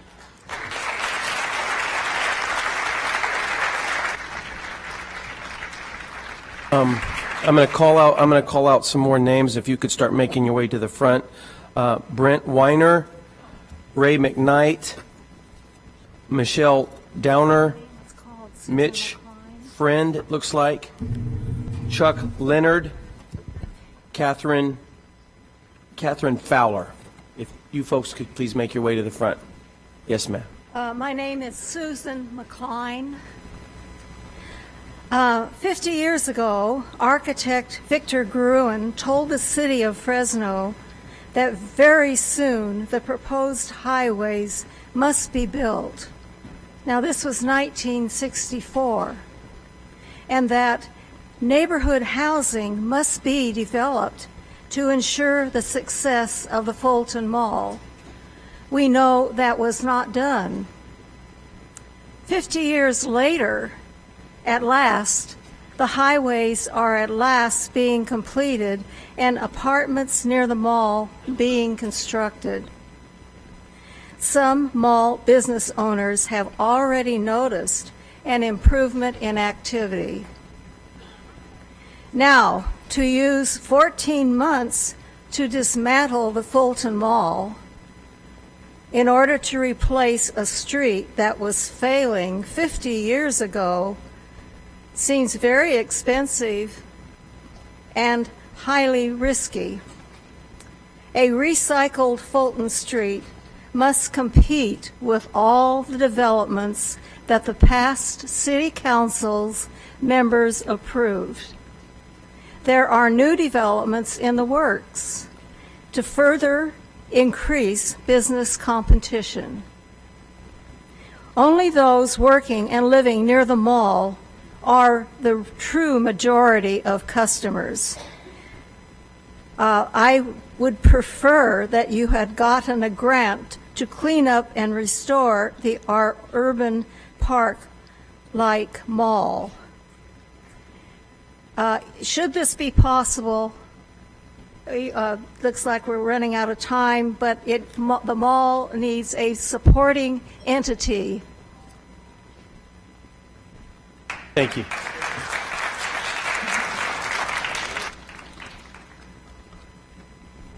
Good evening. My name is Brent Weiner, and I proudly represent what I believe is the oldest family-owned and operated business and property owner on the Fulton Mall, operating at 1201 Fulton Mall since 1945.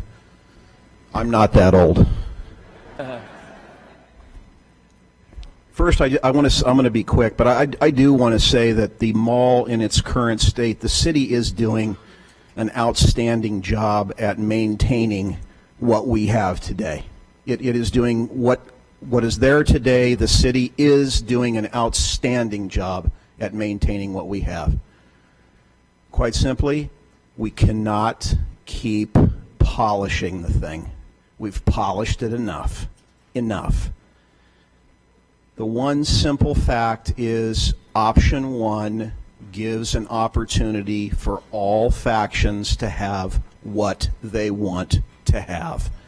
Circulation, cars, pedestrians, benches, art, and we can even close it down if we want to have an event having the center closed. So I urge you, please vote option one. Thank you.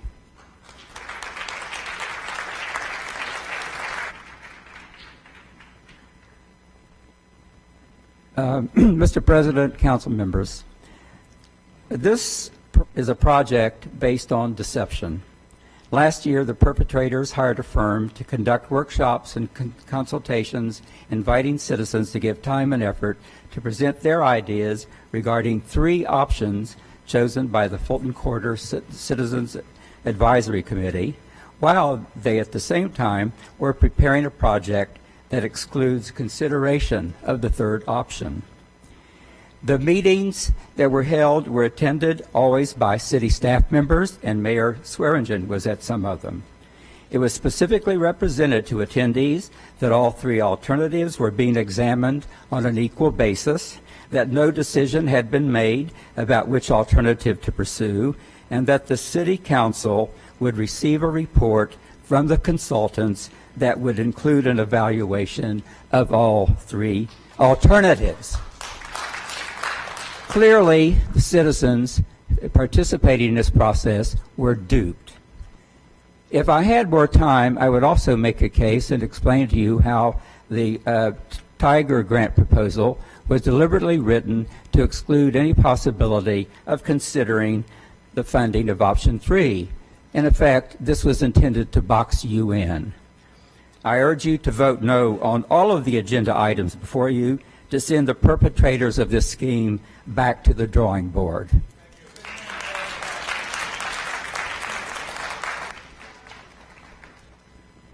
Good evening. My name is Michelle Downer, and I'm a downtown resident.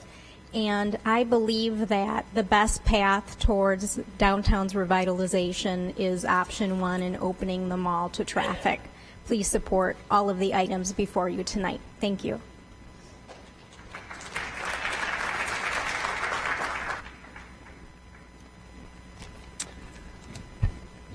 Hello, I'm Mitch Friend. I'm a downtown resident and a downtown employee. And I want to first thank President Brandow for recognizing me for my 8-second BRT comment. Thank you so much. Right. Seeing where that got BRT, I think I'll talk a little bit longer tonight. Oh, I see. Again, I work with the Downtown Fresno Partnership as the Ambassador Program Director. Our ambassadors work as walking concierges, as you heard already from Kate and from Elliot earlier in the presentation, assisting more than 62,000 people last year with event information, shopping and dining suggestions, and more.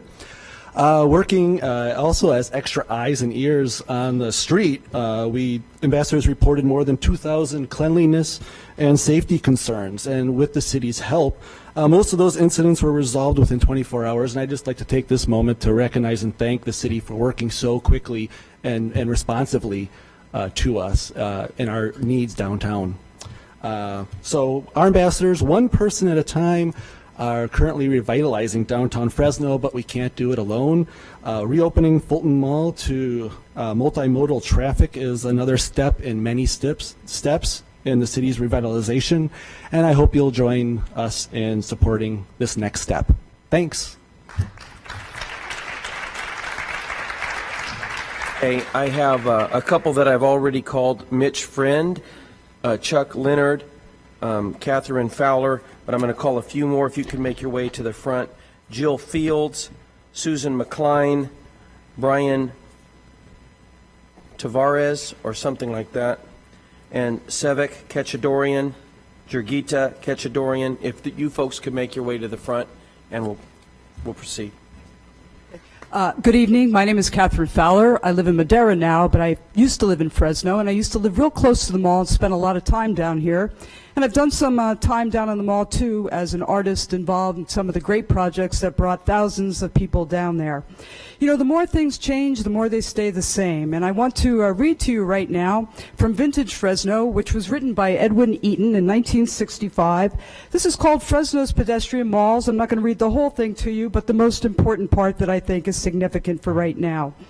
The need for vigorous and courageous planning has been gradually developing over the years as the rapidly growing use of automobiles brought traffic and parking congestion to the downtown district. The huge growth of outlying residential areas, coupled with increasing central congestion, had encouraged the building of suburban shopping centers with adequate free parking.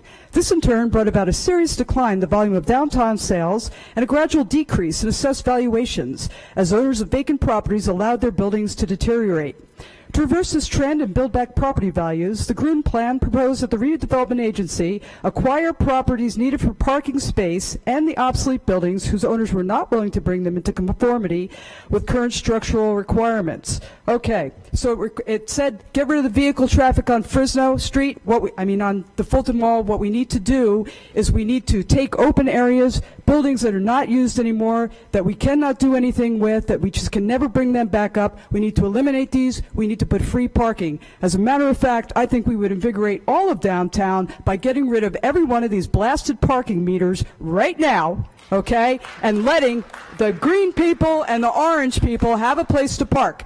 If you look at these malls, the way Victor Gruen designed them, they're social spaces. When you drive up to a mall, you can see by the signage that's on the outside periphery of the mall what is on the inside. We have alleyways. We have great artists in Fresno. Let's get them to work on back in these alleyways, painting signage. Can I get 15 more seconds? No.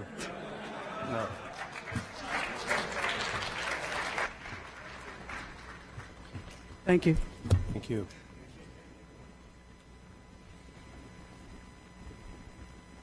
Hello, my name is Jill Fields. I'm an historian. I have a PhD in history, and I teach at Fresno State, where I've been teaching since 1999.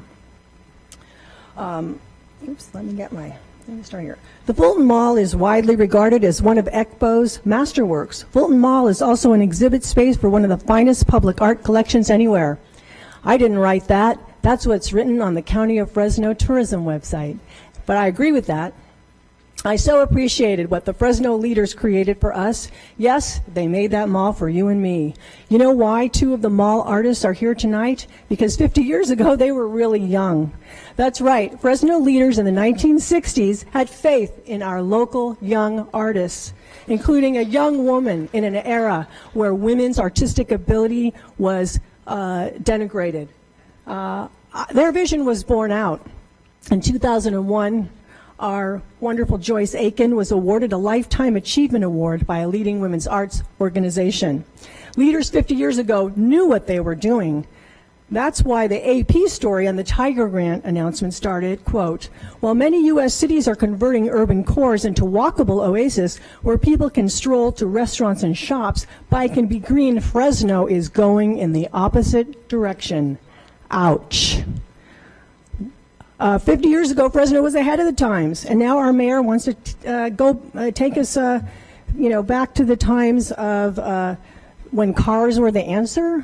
I don't understand that at all. Now, the mayor has said repeatedly, and Elliot has said tonight, that pedestrian malls need beaches or college students. Let me read you another quote. Collectively, between the community colleges and universities that we have here, we think it's reasonable to see literally thousands of students in downtown Fresno in the next few years. You know who said that? Our mayor. She said it the day before yesterday. It was reported in the Fresno Bee. Yay, another hurdle has been crossed. We can have a successful mall. Thank you.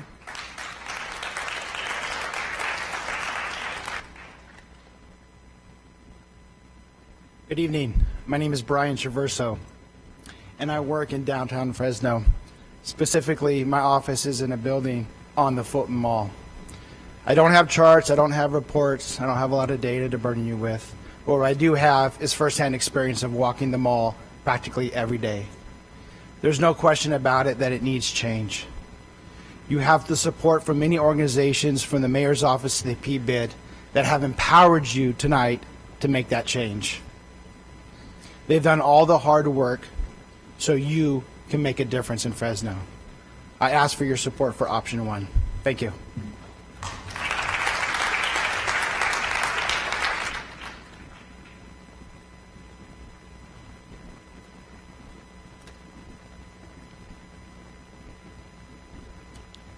Savak Kachadorian. Dear council members, I'm sure you will hear different opinions tonight. I would like to present to you the perspective of a business person and an investor. I'm a co-owner and manager of 3 buildings in downtown Fresno: the Security Bank building, the Helm building, and I'm happy to officially announce for the first time tonight the Loftenberg building. I'm also an owner and manager of several buildings in Los Angeles. Investors will not invest in downtown if downtown is kept in its current condition. To reach its full potential, downtown must become more functional. The mayor has a great plan, and her plan has already attracted investors to downtown, such as ourselves. Investors follow 2 things: a successful plan and a basic infrastructure they need to achieve it. This combination gives the investor confidence to start investing. As a matter of fact, I bought the Loftenberg building with a good friend of mine who is an architect and who was appointed by the previous Los Angeles mayor to the board of the Community Redevelopment Agency. I invited him to Fresno, explained to him the plan of opening up the mall to traffic, and it made a lot of sense to him. That's how we purchased the building. Currently, Security Bank building is only 25% occupied. I have plans to remodel the building that will help make downtown a more vibrant and appealing place for the community. But I will be extremely hesitant in investing further in the building if the Fulton Mall stays closed and its current condition. This means the entire mall, including the middle part that runs in front of great buildings like Security Bank building. Let's make downtown Fresno open for business and make Fulton open to through traffic. It makes a lot of sense. Thank you, Savak.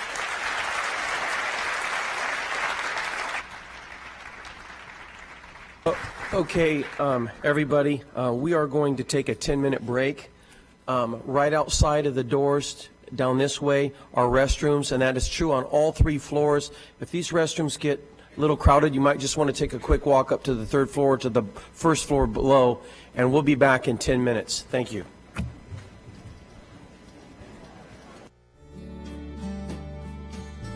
Tequila party.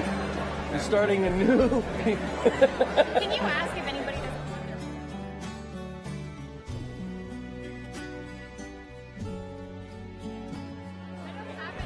I stupidly did not anticipate this.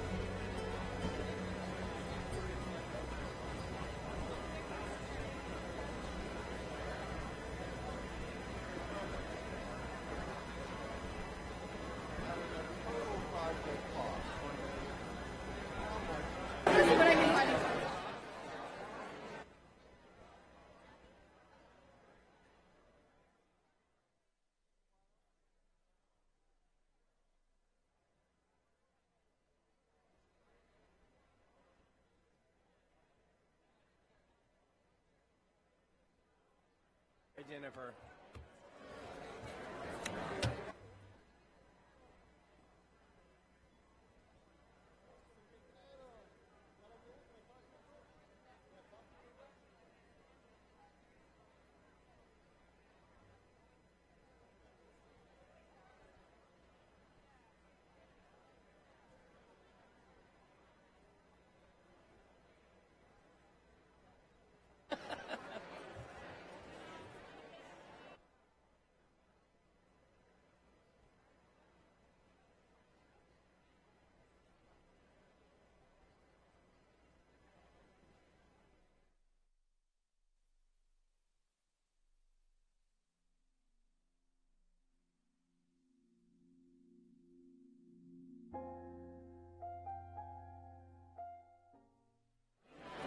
If we can get back and find our seats, we need to get started.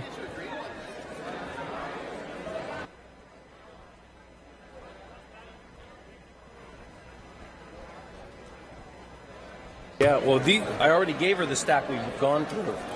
Yeah. Yeah, this many left? Oh, yeah. All right.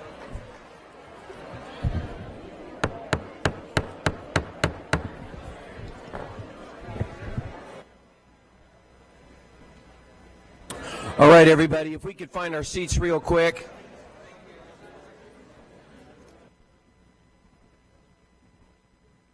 I think we're going to continue this process of going through the cards for about another half hour, and then we'll probably pick maybe 5 people from each side randomly and have them come up and finish us off. So then we'll probably move up to council comments. So, oh, sorry. Yeah. Oh. Okay, I thought it was my turn. No? What is she asking? Huh? Did I call your name already? Oh, sorry. Yes, yes, yes. What is your name? Jurgita Kachadurian. Okay. You're up first. After you, we have Mehmet Noyan. What? Liz. Oh. What? Liz. Okay, hold on a second. After you, we have Mehmet Noyan, then Kyle Schmidt, Andy Hansen-Smith, Mick Martirosian, Kathy Bray, and Abe James, I think. So if you're one of those people, if you could come line up right here in the center aisle, and we'll work right through our group. Please begin. Dear council members, I live at the Security Bank building, and I would like to share with you the perspective not only of downtown resident, but a Fulton Mall resident who lives and breathes Fulton Mall. A few years ago, when I visited Fresno for the first time, I was so impressed by its beautiful downtown architecture.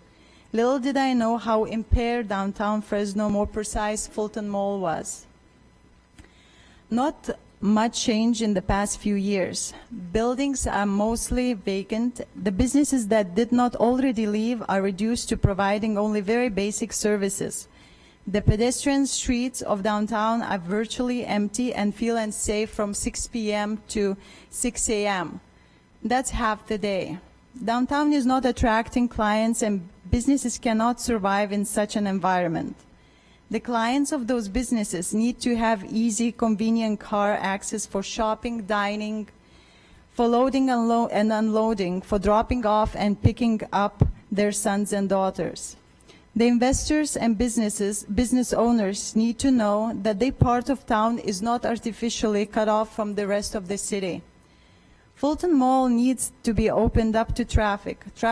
This is not a promotion of the car culture. It is promotion of the return of normal life in the vibrant, beautiful city. Thank you. Oh, sorry. Sorry, I haven't. Beautiful city. Downtown Fresno needs cars, but it also needs buses, taxis, Uber, valet, parking services, as well as pedestrians, motorcycles, and bicycles. I have seen rundown areas of downtown Los Angeles turn vibrant via proper planning. Fulton Mall is beautiful, and it's truly a gem. Please open it up to traffic to make it again vibrant. Thank you. Thank you.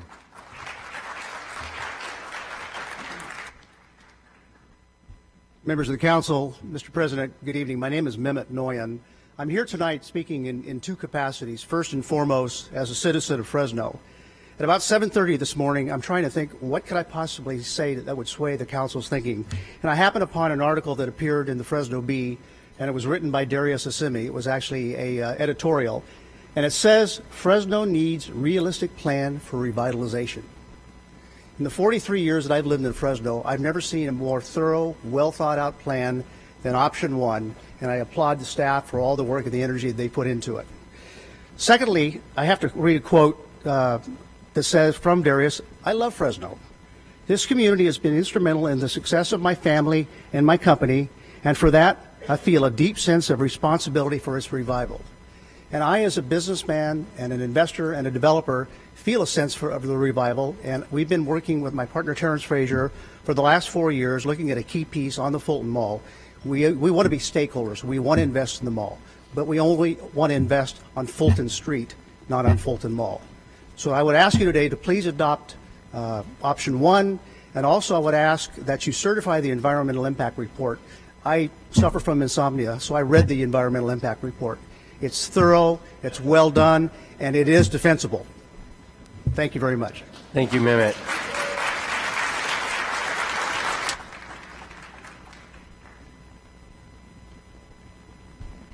There we go. Good evening, City Council. My name is Kyle Schmidt. I'm at 1002 North Harrison Avenue in the Tower District. I've been following the specific plan process and the Fulton Mall design process since it started.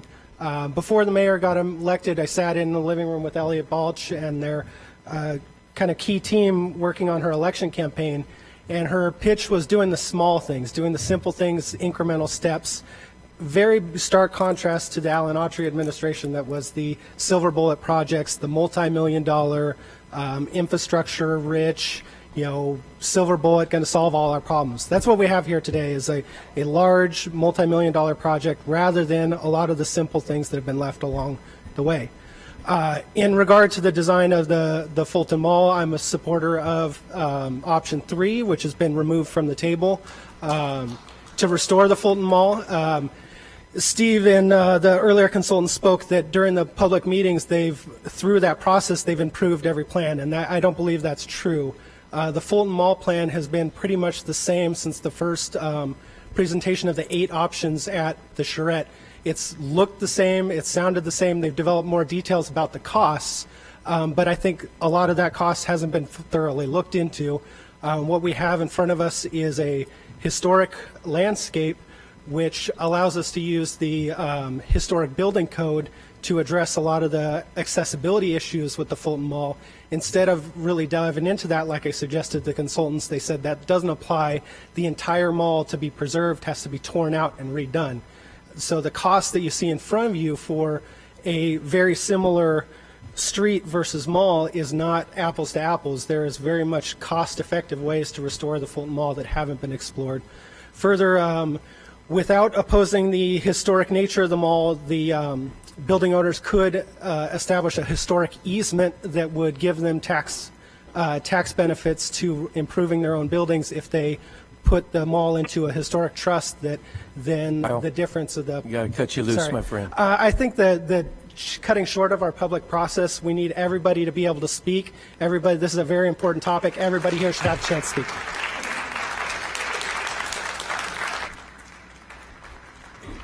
Hi, Andy Hansen-Smith. Make this quick. I would vote for option number 1 because it maximizes our economic benefits while retaining most of our art and fountains.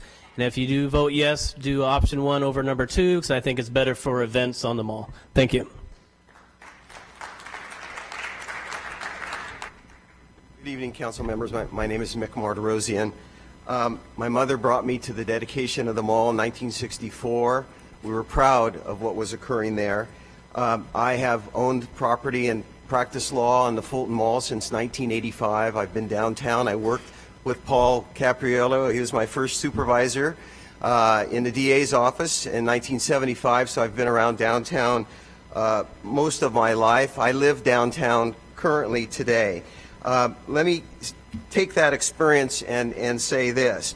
The city hasn't failed the Fulton Mall. Previous mayors have failed the Fulton Mall. Previous city councils have failed the Fulton Mall. I have invested almost $5 million in the old, what they call the old Haas & Sons clothing store building over the past 30 years. I've invested that money because I believe in downtown and I believe in the mall. I am so impressed with the mayor that we have today. She is passionate. She's fighting for this. She has researched this extensively. She's presented a wonderful case. There really is no alternative to this.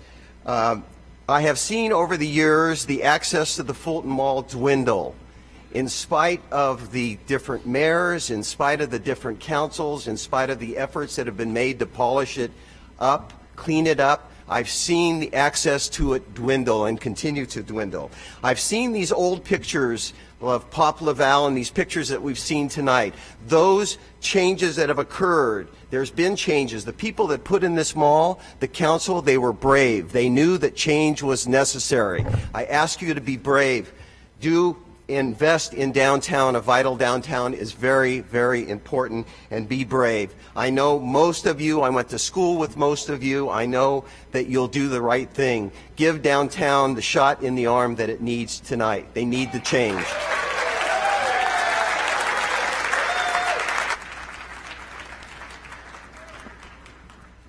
Hello, I'm Kathy Bray, and I'm a business owner. I've had a business here in Fresno for 42 years, and I'm a 65-year resident, but I'm here tonight representing the Fresno Business Council.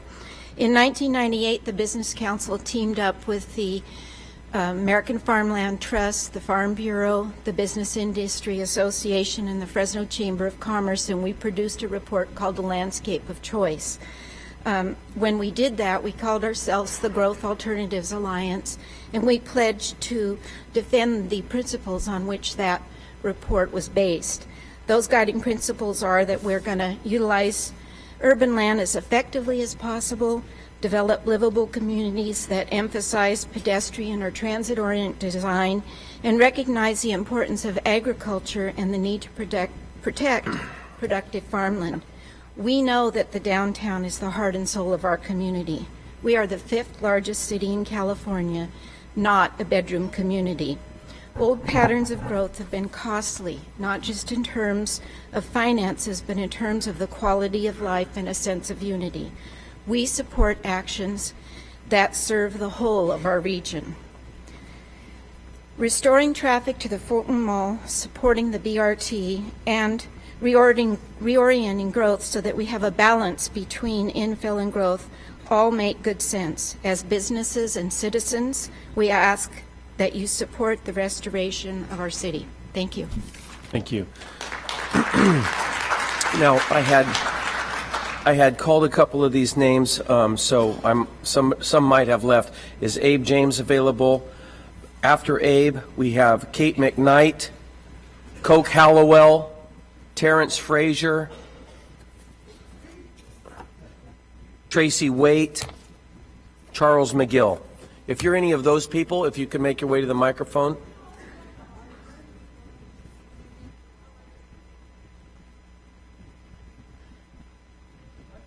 Yep, go ahead, Charles, step up. I came right from work. Actually, I did come right from work at 4:30 this afternoon. There was a large group of us that came to support the Fulton Mall and the changes that we're talking about. We're going for number 1 because nobody really wants number 2. It's dirty. But I want to say this. I've been a lawyer, and I know Paul. How you doing, Paul? Good to see you. And I've practiced on the Fulton Mall since I came down here from the Bay Area to go to law school at San Joaquin, 30 years ago almost now. And I stayed in the mall because the mall felt like home to me, coming from the Bay Area and coming from the urban areas of the Bay Area. And I've always wanted to see the mall reflect what's best about urban communities, and that is having a vital downtown. And for the last 25 years, I've been a tenant in buildings in the downtown area. I've been in the Security Bank building through 3 different landlords. And right now I'm with a new landlord, and Savak is solid about rebuilding downtown. For the first time in my 25 years of being downtown, I feel like it's going to work. I feel like you've got the people that are invested in it. I think the mayor's right on the money, and I think any council member that doesn't join in this is going to miss an historic opportunity to see Fresno turn around. I'm looking forward to being able to go to the kind of restaurants and clubs and things that make a downtown vital. I'm tired of having to move homeless people from the doorway of my office. Not that they need to be somewhere, but that's not where they need to be, is in our downtown. We need to protect our downtown. We need to build downtown. We have the opportunity, and I'm totally in support of this. And I hope that the rest of you are as well. Thank you. Thank you.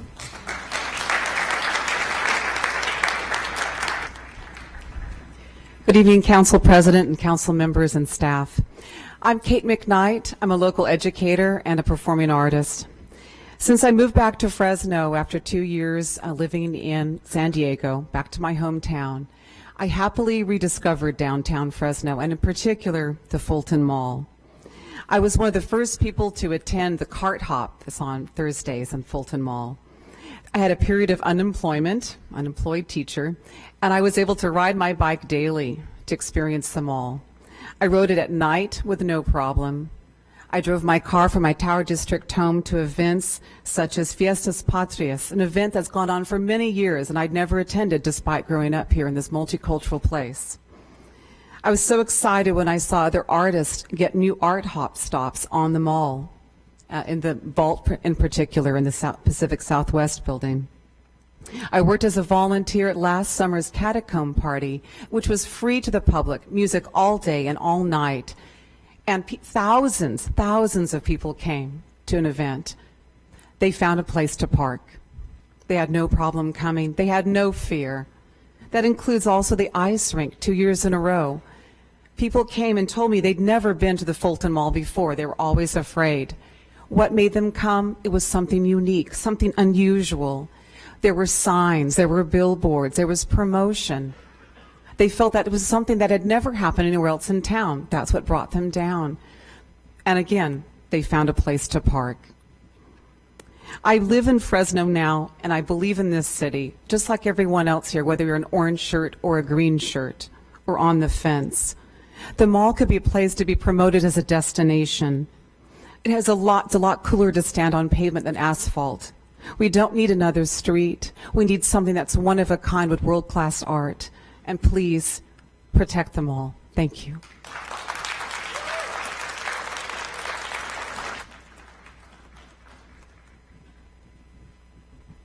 Hello.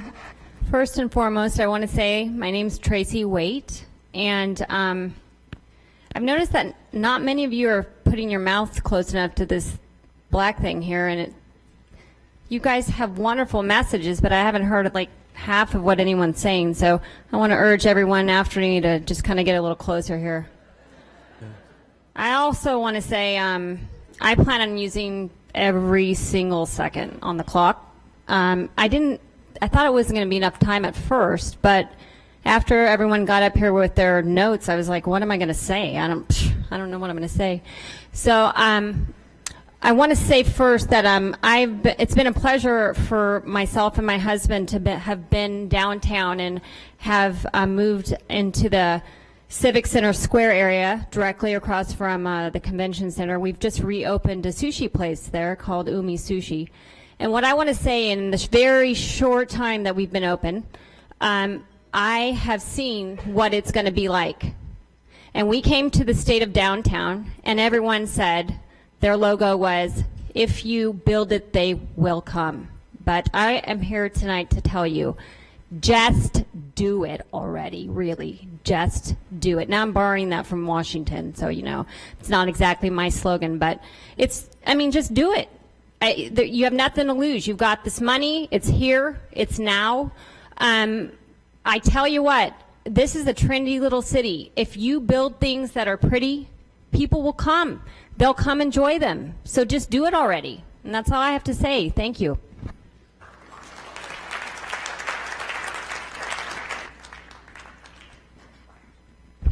Good evening, council members and council president. My name is Terrence Frazier, and I live near Ashland and Blackstone. I've been investing in real estate for about 25 years in Fresno and a few other locations around the valley and out of state. I've done over 1,400 rehabilitation, multifamily projects, and commercial development projects.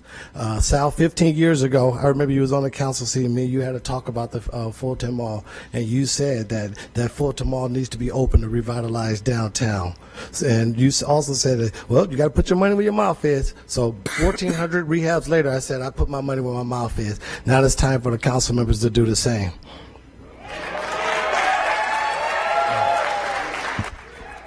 So I support these actions tonight for 3 reasons.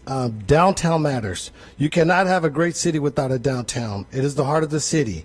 Until our heart is healthy, it will be next to impossible to do anything about the blight and disinvestments we see throughout our community.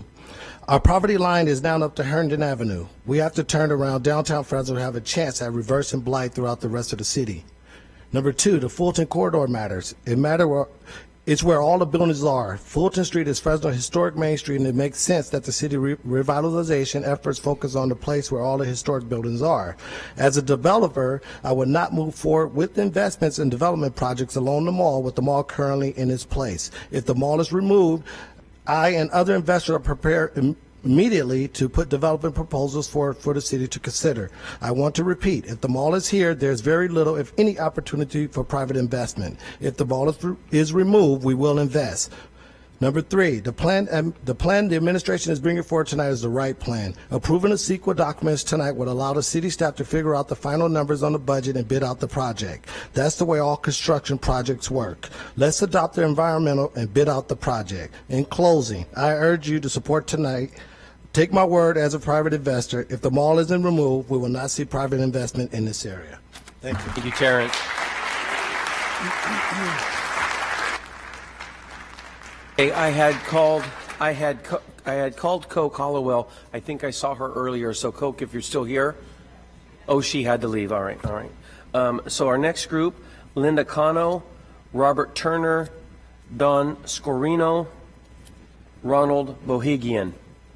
If you're one of those, if you can make your way to the front.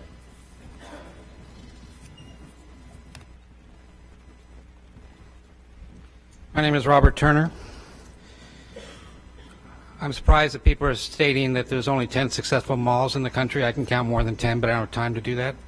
I think they're not considering ones that have been constructed recently, like the one in Oklahoma City, or there are many places in the country where the trend is in reverse, and they are going back to pedestrian areas in the center of town. So this is a kind of a backwards step, as far as I'm concerned, for the city of Fresno. When I was walking around Fresno the other day, there were more people on the mall than there were anywhere around in the rest of the streets around Fresno. The mall is not a failure. And I'm surprised that in 2014 we're still thinking about encouraging driving more cars into the center of town, when we should be thinking about building more residential facilities downtown so that people live downtown and can walk to work and can walk to shop. We would also be encouraging people to come to town on the high-speed rail and then take transit to visit the national parks. And those people can stay close to the mall and enjoy it at night while they're staying in Fresno. Cars are a social separator. Studies have shown this. People that are in cars and look on people on the streets with a little bit of trepidation and concern, it's when they get out of their cars and start mixing on the sidewalks with them that they feel good about the people around them. That's probably one of the reasons why shopping centers are so successful. It's people get out of their cars and then they walk into the malls and then they're in the mix, in the pedestrian mix. In conclusion, to begin downtown development by destroying its most significant historic resource is short-sighted and unwise for the long-term benefit of Fresno. It's what Jane Jacobs would call catastrophic funding, where you spend too much money to destroy something rather than spending gradual amounts of money to improve it.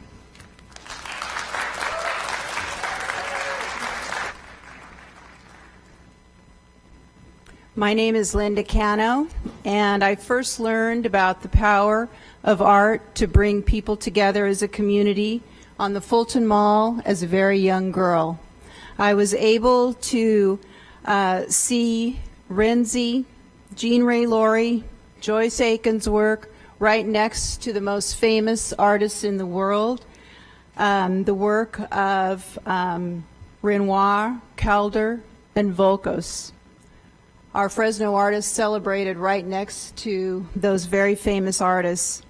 Sadly, much of that art has deteriorated and is in disrepair. Option 1 provides the funds to restore, clean, and relocate the sculpture with the consultation of artists all along the way.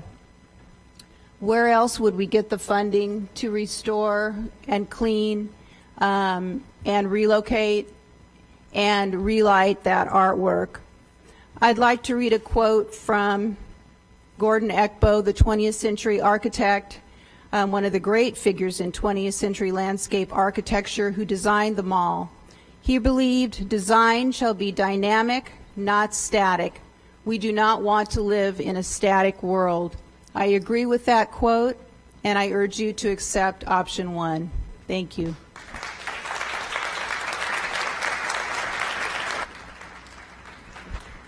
Hi, I'm Don Scordino, and I'm a lifelong Fresno resident. I'm a local realtor here, and I'd like to bring a different perspective, and this is from how people view our city from outside.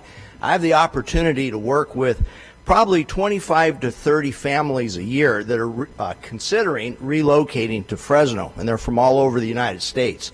So I tour them around the area, show them, and I got to tell you, people are pleasantly surprised by the beauty of Fresno's neighborhoods. They're surprised because they've heard other stories. I take them through downtown Clovis, and they like what they see, and I get positive feedback there. I get positive feedback of Chachansey Park. I've yet, in the 20 years I've done this particular job, had any positive feedback on the Fulton Mall. In fact, I had one from Kalamazoo, Michigan saying, yeah, we used to have one of those and we ripped it out. Now, and business has really grown there. Now, as another perspective, as a consumer, when I visit family down south, we always go to the Burbank Mall, which is now opened up for traffic.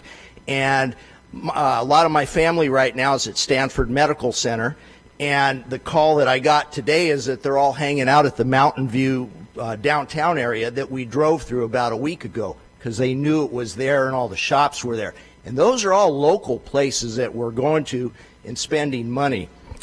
I believe that this is good for our city. We have 100% benefit coming to Fresno, and yet 90% of the money is taxpayer money coming from the federal government and the state government. If somebody gives you $1 and only expects 10 cents of investment from yourself, from our taxpayers, I'd say that's a good investment. So I'm for it, and let's go for number 1. Thank you. Thank you, Don. Okay. Here's a couple of names that I'd already called. Robert Turner. Robert, if you're still here, real quick. Oh, he already spoke. Okay.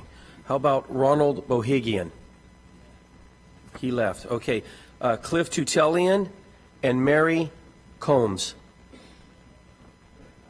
Cliff left? How about Mary? Mary, come on up, please.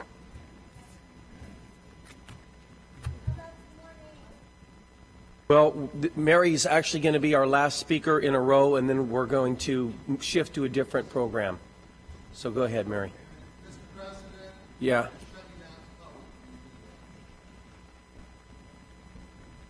No, we'll talk about that after Mary's done. Thank you. My name is Mary Coombs, and I teach at Fresno State, and I am a person who absolutely loves the Fulton Mall. I don't own 3 buildings on the Fulton Mall, but I hope that my voice counts as a citizen and resident of Fresno and somebody who utilizes this mall. When I moved here 14 years ago to teach at Fresno State, this is one of the places that I found and I absolutely fell in love with. It is a unique installation of Garrett Ekbo's work. It's the biggest in the world, as I understand, installation of art by this particular artist. People have asked rhetorically what would Garrett Ekbo want to do, and suggested that he would want to pave it and put cars on the Fulton Mall. I think that's utterly ridiculous. This artist, if we're going to sort of speak for the dead, I suggest he would not want that. But we don't have to speak for the artists that are gone, because artists are here in this room who have worked on the Fulton Mall. Their art is there. And the city, by the way, cannot remove that art and destroy it effectively without their permission, without negotiating with them. So this cannot go forward doing an end run around the artists. The The environmental impact report is incomplete. It was rushed. It doesn't talk about the impact on the minority community, mitigation for the business owners. It doesn't talk about the surrounding traffic that will be added because of this project. The process has not been done properly, and that's a great concern to me. I'd like to say also that the design firm representative mentioned the meetings and sort of implied, I think, that those discussions of design resulted in a consensus around option one. We were told over and over not to pick an option. We were not allowed to select an option that we favored. So that implication is not correct. And I want to make sure that that is. Do I have another second? I don't know which bell that was. Done. Thanks, okay, Mary. thank you very much for your Good time. job, though.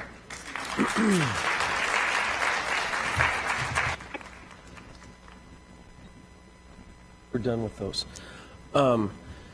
City Attorney, I believe I have the prerogative to kind of do something different. What I was planning on doing, and I'll let you tell me if I can do it, is to take maybe 5 more of each side. On this card, you have where you can check off in favor, in opposition, and some people didn't even use that checkbox, but the ones that did, I have stacks. I have 2 stacks in favor and opposition, and so I would just take 5 from each side in equal number, the last 10 people that get to speak tonight. Do I have that prerogative?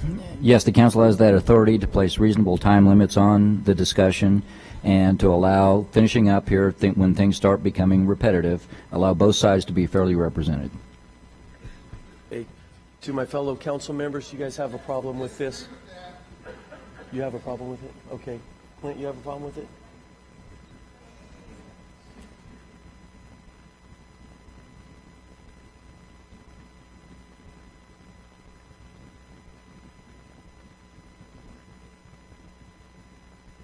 Okay. For the 5 following people in opposition, if you could line up right over here next to the mayor. Linda Zacharitz, Diane Hanslick, Donnie Vartan, Howard Watkins, and Raymond Perez Jr.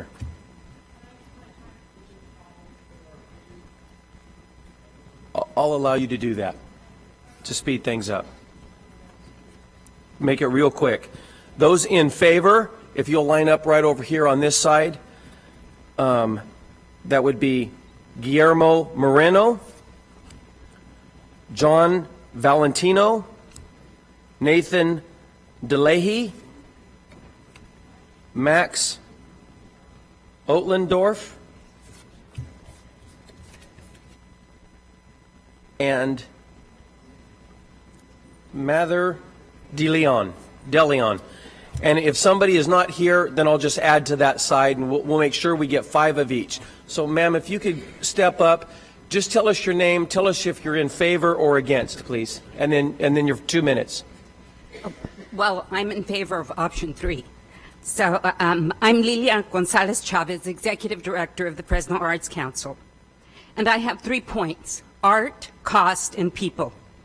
As a representative for the artists and the public's interest in the art on the mall, the Fulton Mall, designed by Garrett Ekbo, is one art piece, and to destroy or change any part of that art is to destroy a work of art.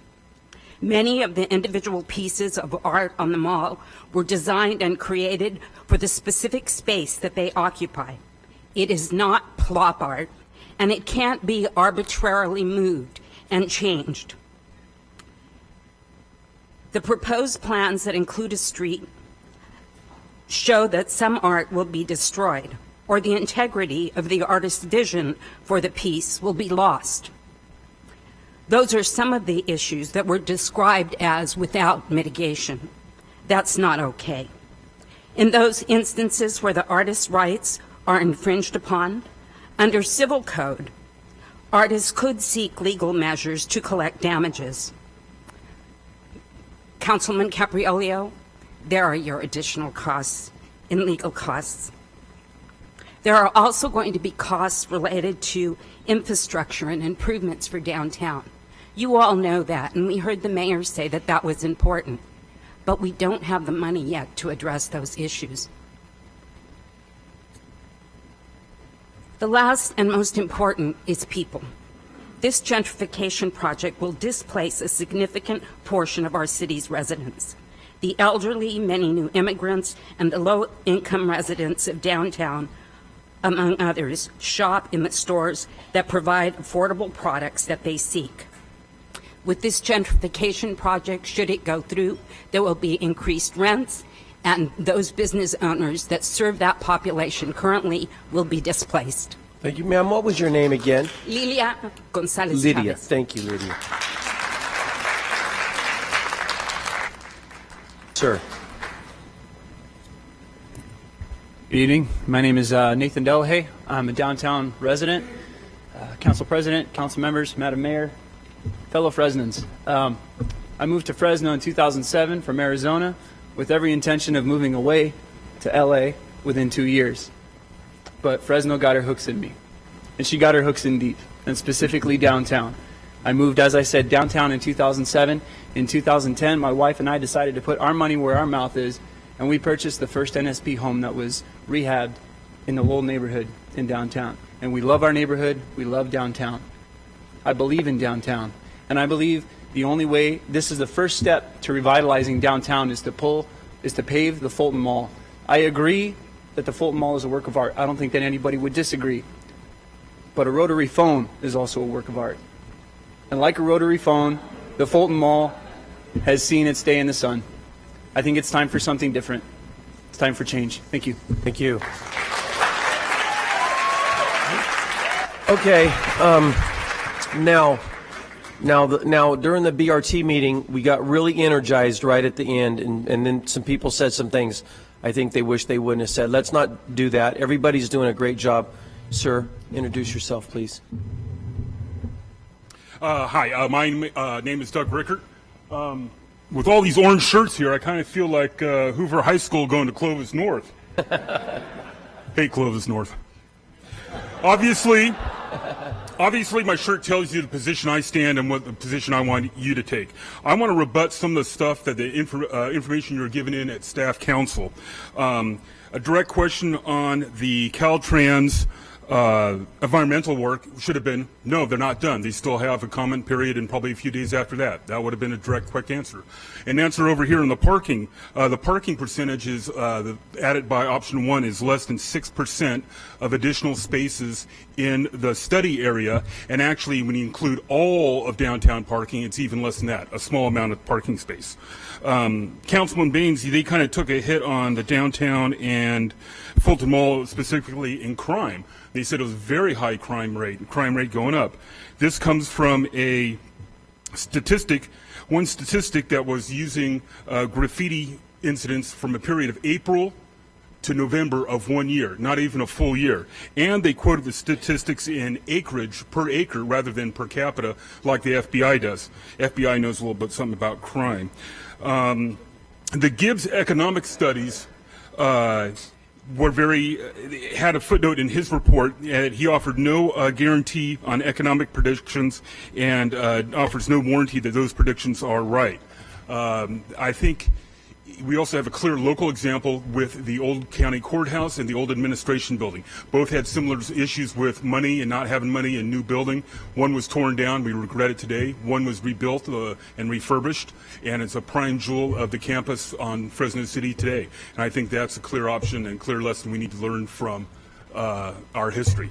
In conclusion, I just want to say that we're both, all the green and orange shirts, want a strong, vibrant downtown. We just disagree on how to get there. Thank you.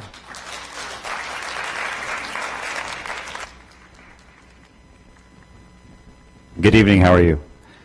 My name is Guillermo Moreno, and I live on the Fulton Mall, and I just celebrated our grand opening of the Little Bean Cafe yesterday on the Fulton Mall. So I guess I can say I'm on the Fulton Mall 24/7, which I am. But as a resident, I first want to start with opening the Fulton Mall would attract more residences to the mall. It might create a nightlife.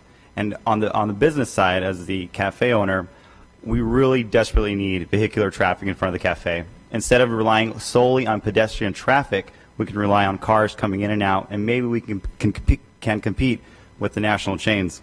I read yesterday a quick statement from the mayor of Charleston, South Carolina, where new urbanism has taken part and it has worked. And he said, what you need to do is make sure the place in which you live and your people live is as nice as the places they would dream about visiting.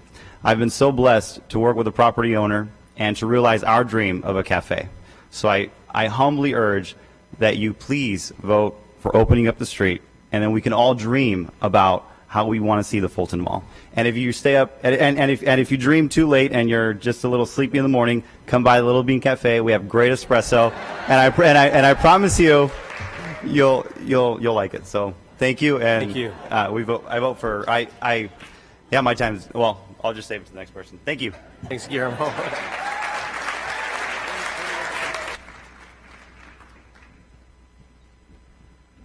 Yeah, my name is Ramon Perez, and I applaud you, the council, and the mayor for your plan and stuff. Please but I have, get a little closer to the yeah, microphone. I have a plan of my own.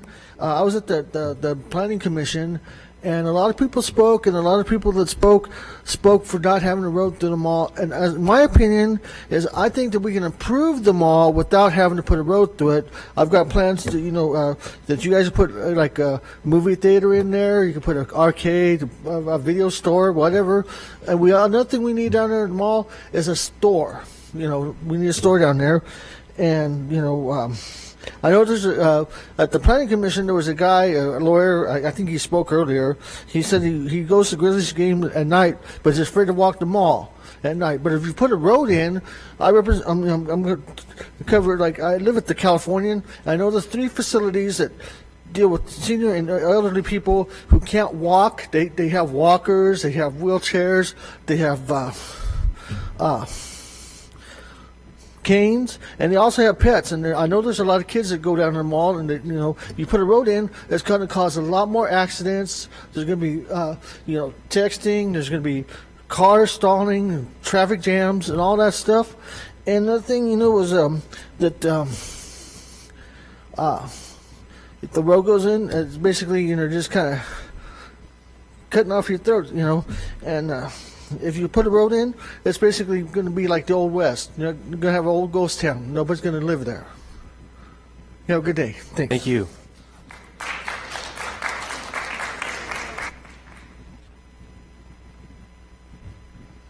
I'm John Valentino. Live at 541 East Terrace Avenue. And for the past 8 months, despite the protests of my wife and my daughter, I've been riding my bicycle to the Fulton Mall and all around the Fulton Mall, all hours of the day and night. And in those trips, it's caused me to think about my old professor, Garrett Ekbo. As you know, he was the landscape architect for the Fulton Mall, and he said that it was one of his favorite projects. I dug up a 37-year-old handwritten note he gave me. And as I was rereading it, I started to think, what would Garrett Ekbo do? And what would it be like if I could take him on one of those bike rides with me? Maybe have my wife and daughter yell at him also. And I think he would be very analytical and maybe not as nostalgic as we would think. His biographer said that Ekbo was critical of the way older landscapes could negatively impact current times. We must ask why we turn to the distant past for solutions to the problems of today. As he neared the end of his life, he talked about a conflict between those advocating for asphalt and buildings versus those working towards more green space. He said the only way to save this world from the implications of this split attitude is to merge the visions into a social, cultural, natural approach. That is the task for the ongoing century. And that is our task in Fresno. In a perfect world, I might feel differently, but in this world, I support the reintroduction of cars to the mall. And knowing what I do about Garrett Ekbo, I happen to feel he would agree. Mr. Ekbo stated more than once, we should learn from the site and society and apply our best abilities and creativity for the best landscapes for this situation at this time. Thank you. Thank you.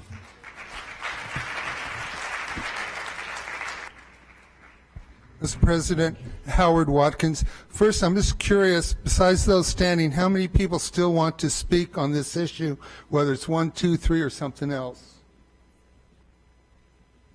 I'm seeing about 20, 25 hands. This is democracy. I think we should allow the people to speak. It's time consuming. I hope we're not here to midnight. I'm here on 4 hours sleep and I'd like to go home and go to bed, but this is a critical issue. Some observations. I've been here since 1973, worked downtown for 37 years before I retired, part of which was on the mall. And I hope this council as an institution, not the current members, but as an institution, will take responsibility for the decline of the Fulton Mall.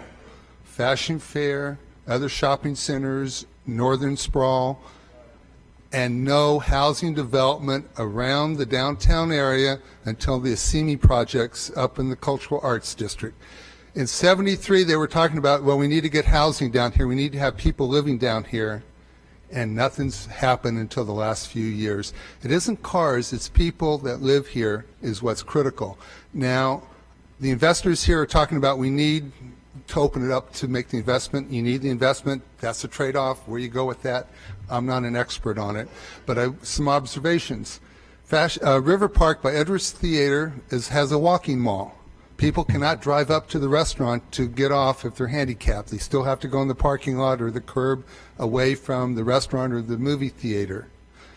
So I don't see that as the big issue. The people, what's special to come downtown? If you open up the mall to cars, it's still more convenient to go to River Park or Fashion Fair typically than to come down to the mall unless there's something unique about what's here at the mall.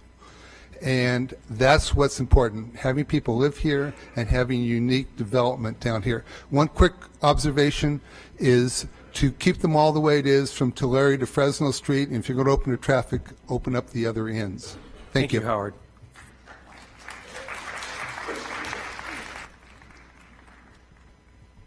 Good evening, Council. My name is Gwen Rocca, and I am a lead volunteer for the Fresno Bike Party as well with Fresno County Bicycle Coalition, the BPAC, Bicycle Pedestrian Advisory Committee, and Bikes, Bikes, Bikes, Bikes. And everybody here has been talking about bikes this and bikes that.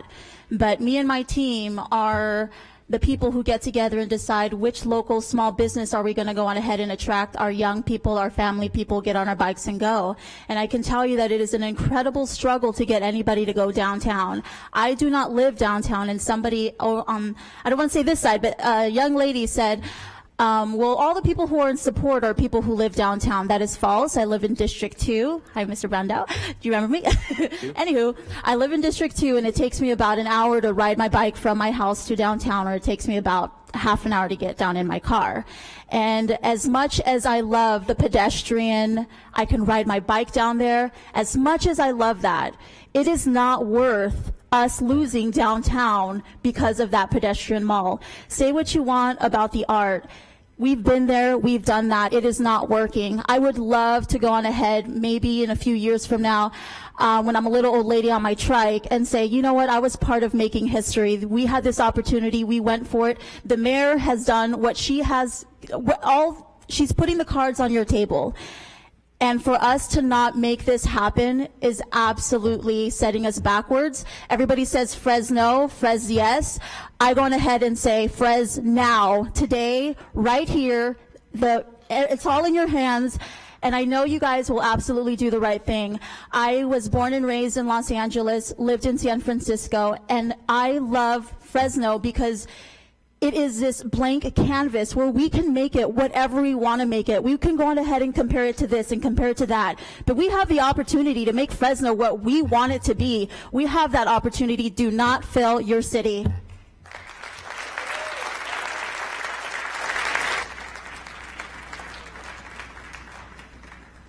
Good evening, Council. Steve Brandau, Council President, Council members, and your representing districts. My name is Jamal Walls. My father is a contractor here in Fresno from the 70s. He also taught me what it takes to build. As far as Fulton Mall, the Carshes, Walgreens, there are a lot of business coming and going. Henry T. Perea, he had a lot to do with Ironbird, that area over there.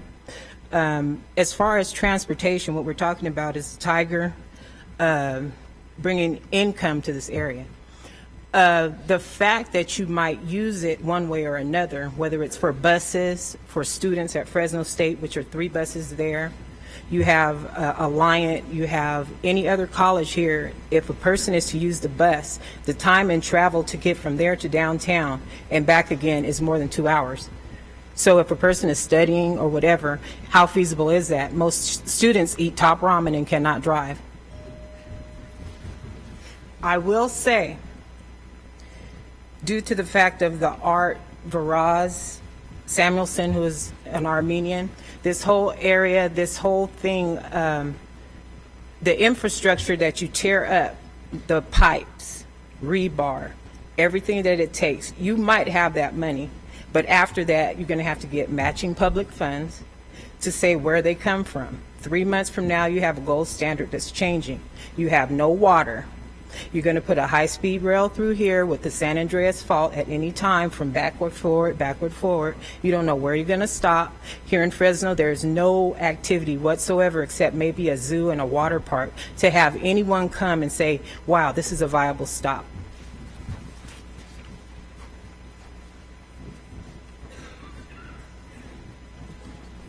Good evening. My name is Nathar De Leon. This is a tough subject for me. Until recently, I was completely on the fence about it, and I never would have dreamt, even weeks ago, that I'd be standing here. I wasn't born in Fresno. I wasn't raised in Fresno. I wasn't taught to hate the mall or even to, be nostalgic for the past or the historical significance. Until a couple years ago, I didn't even spend any time on the mall, and then I began working on an all-ages music and arts festival called Catacomb Party, which takes place every summer. And this year we saw 4,000 people come out to the mall, and they stayed there for 12 hours. They partied, they drank. It was like it happened all the time.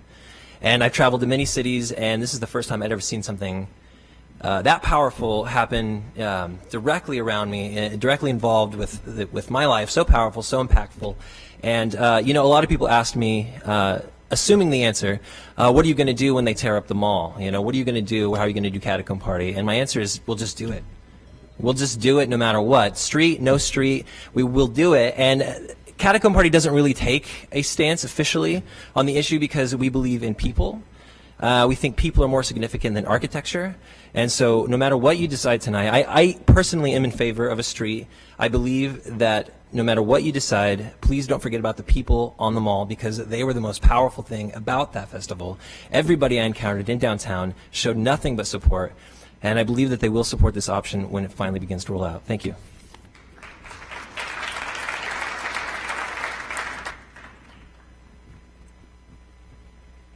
Hi, Danny Vartan. I'm willing to give my time to someone else. I don't really have much to say on our side. Dan, pick somebody really fast, Dan.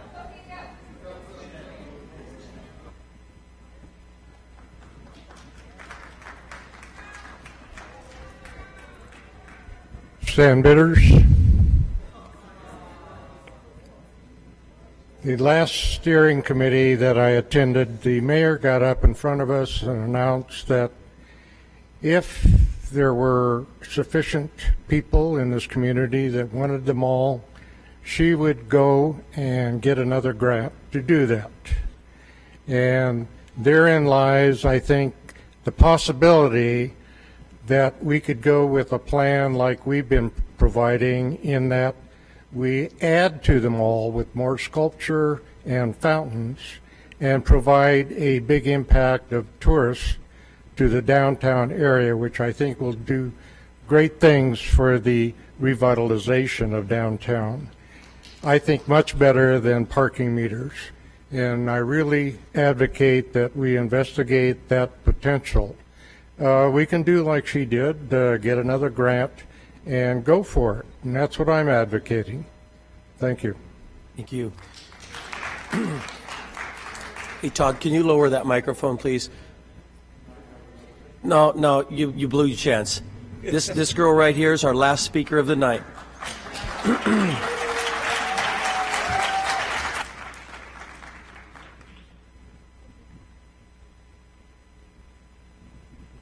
What's your name?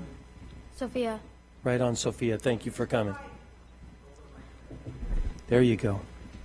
My question is, why take this beautiful Fulton Mall down? The Fulton Mall will soon have its 50th birthday this year. When you see something old and beautiful, do you destroy it? No. When you see a beautiful piece of art, do you replace it with a new one and just throw out the old? No. If you destroy the mall and build a street right through it, there will be an incredibly large loss. I have gone to many events here myself. I've gone to the ice rink and Peeves, a local business, which will all be a loss. Also, my parents didn't make me do this. I wanted to speak for myself. Good job, Sophia.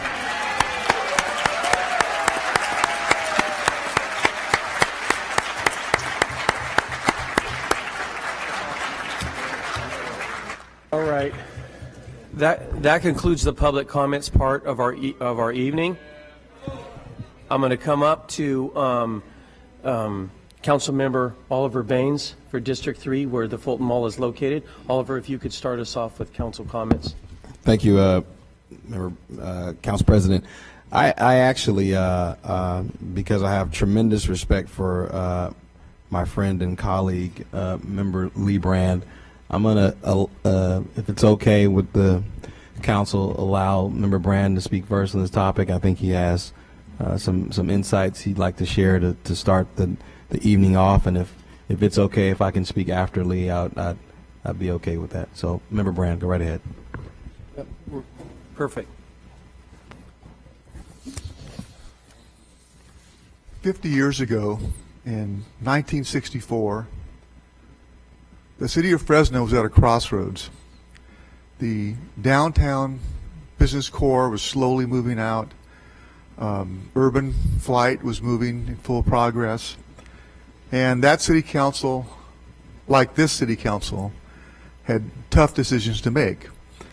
And they made two major decisions in that time era. They, one, trying to reverse the trend to keep business downtown, they built the mall. And this was just as controversial then as it is today. They also decided to build a convention center to keep entertainment downtown. And both of those decisions were, in the end, not successful, although the convention center is coming back.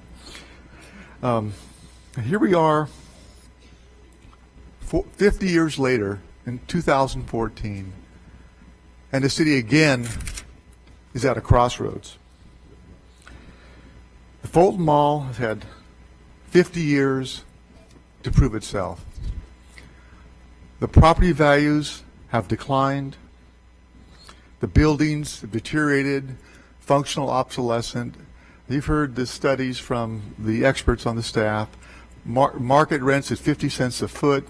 Market rents in North Fresno, $2 a foot. It's simply not working. And the urban sprawl that started back 50 years ago continued. And there are consequences to that. And I'm not going to make anybody an evil person. It was simply the economics of this valley. It was a lot of flat, endless land that was cheap, and city after city followed the same trend. And now, you know, I grew up on McKenzie Street, and years ago I moved out. My mother moved by Cedar and Ashland. I'm now north of Herndon. As the town moved further and further north, each new neighbor that would come in would make a little less money than the previous person. And slowly but surely, the older neighborhoods went down, and the further south you went in the urban core, you had more and more problems. And today we have underperforming properties that overconsume city services. And this trend will not be reversed until we find a better way to plan for the future. And I think we've addressed that a few years ago in our general plan, but it's going to take time, and it's going to take major decisions to move the city forward. We simply cannot do business the same as we've always done. The city itself has been through a traumatic time in the last my 5 years here. Every single year was a bad year. Hopefully this year it'll be a turnaround. But we've survived bankruptcy, but this city still is on the brink. About a quarter of our population lives in abject poverty. We have long-term issues.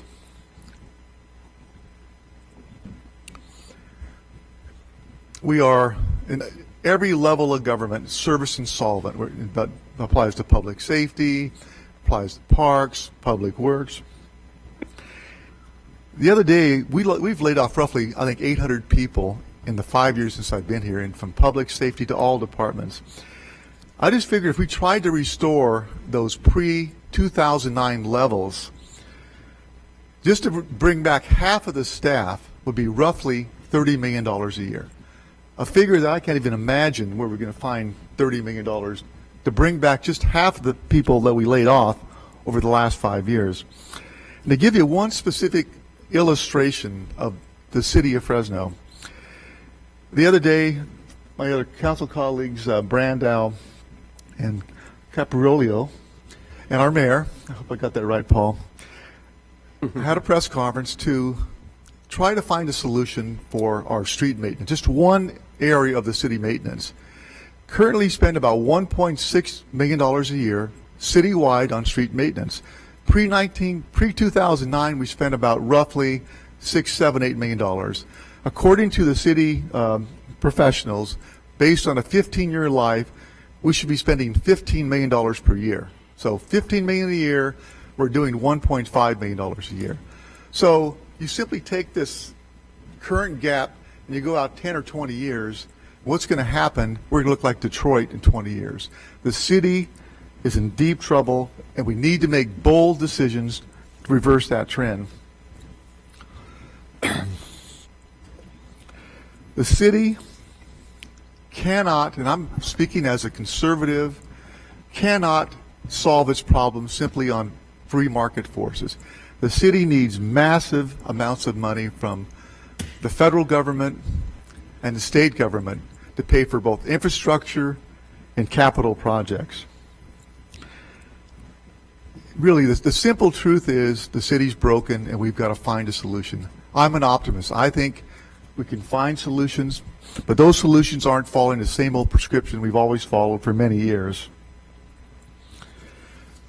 The Fulton Mall, and I'm one of the biggest critics over the last couple of years, not for against downtown revitalization, but I've always been a realist. I'm not a rah-rah type of guy.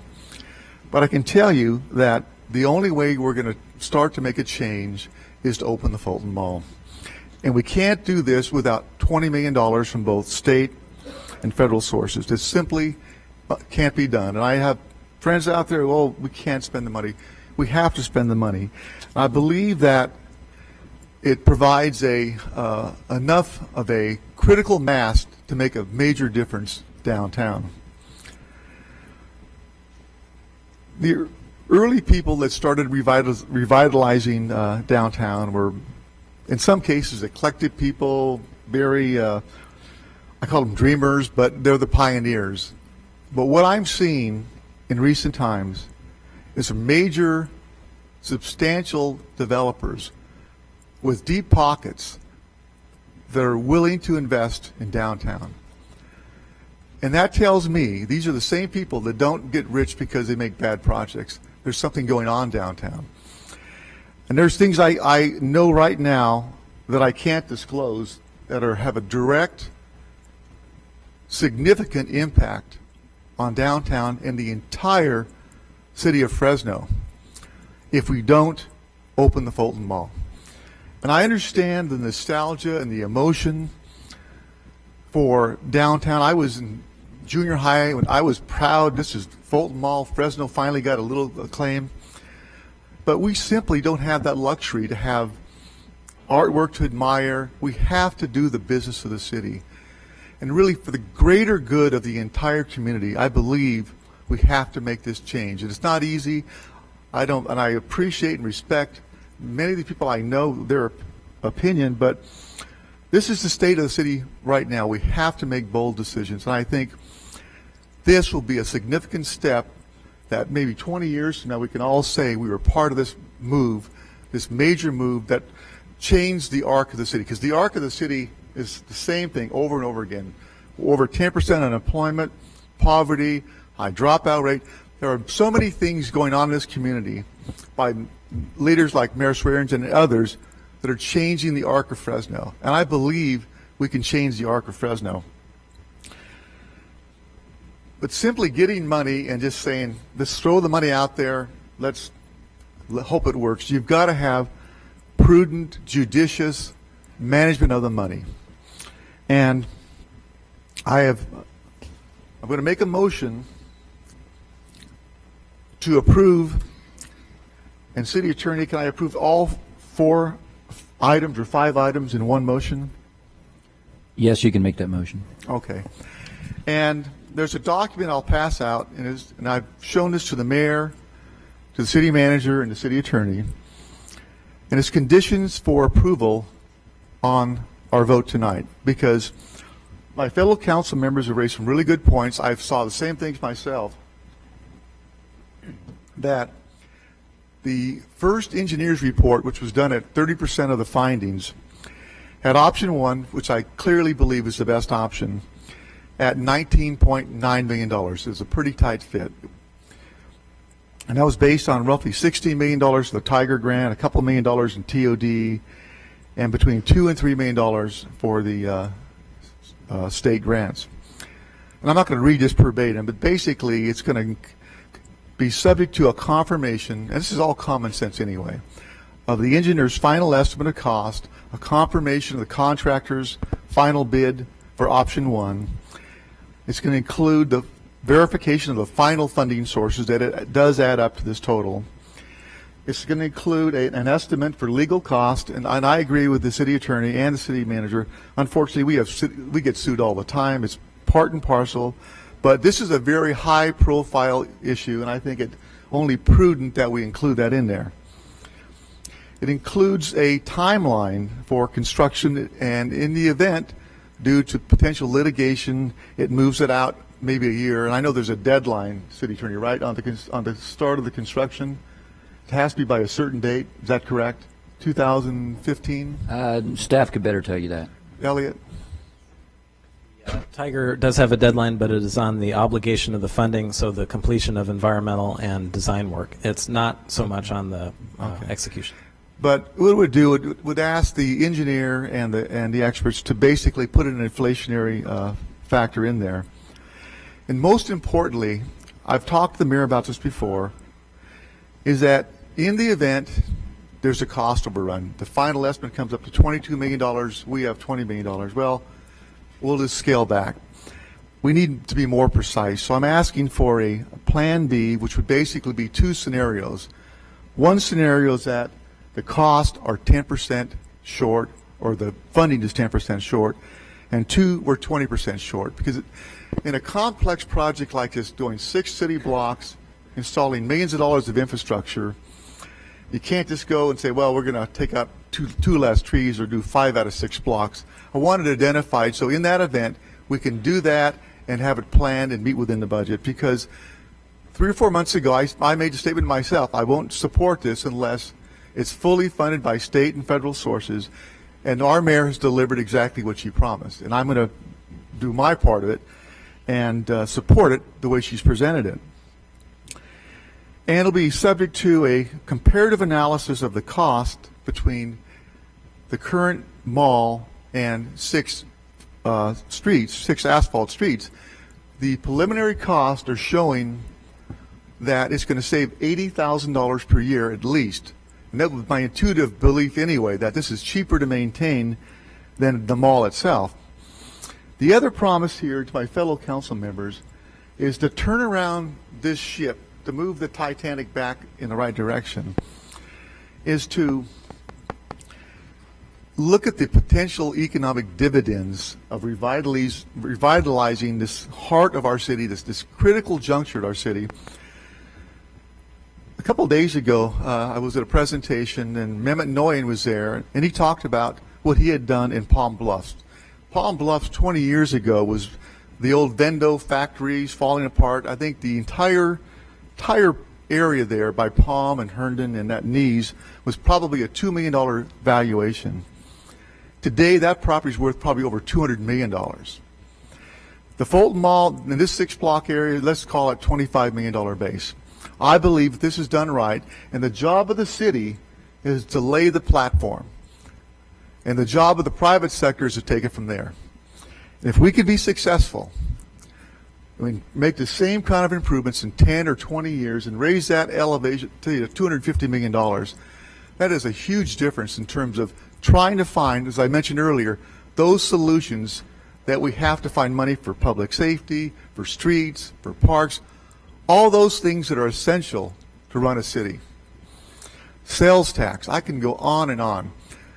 And can I guarantee you that this is a silver bullet that's going to solve our problem? I can't. But I think it's a good start. I think there's a solid foundation. And there's only one thing I can promise. If we do nothing at all, 20 years from now, we'll have the same conversation. So I'm going to make a motion that we approve items 1 through 5, and I'll include this list of conditions on the record that has been viewed by the mayor and city manager and city attorney, and that's my motion. Second. Clerk, thank you.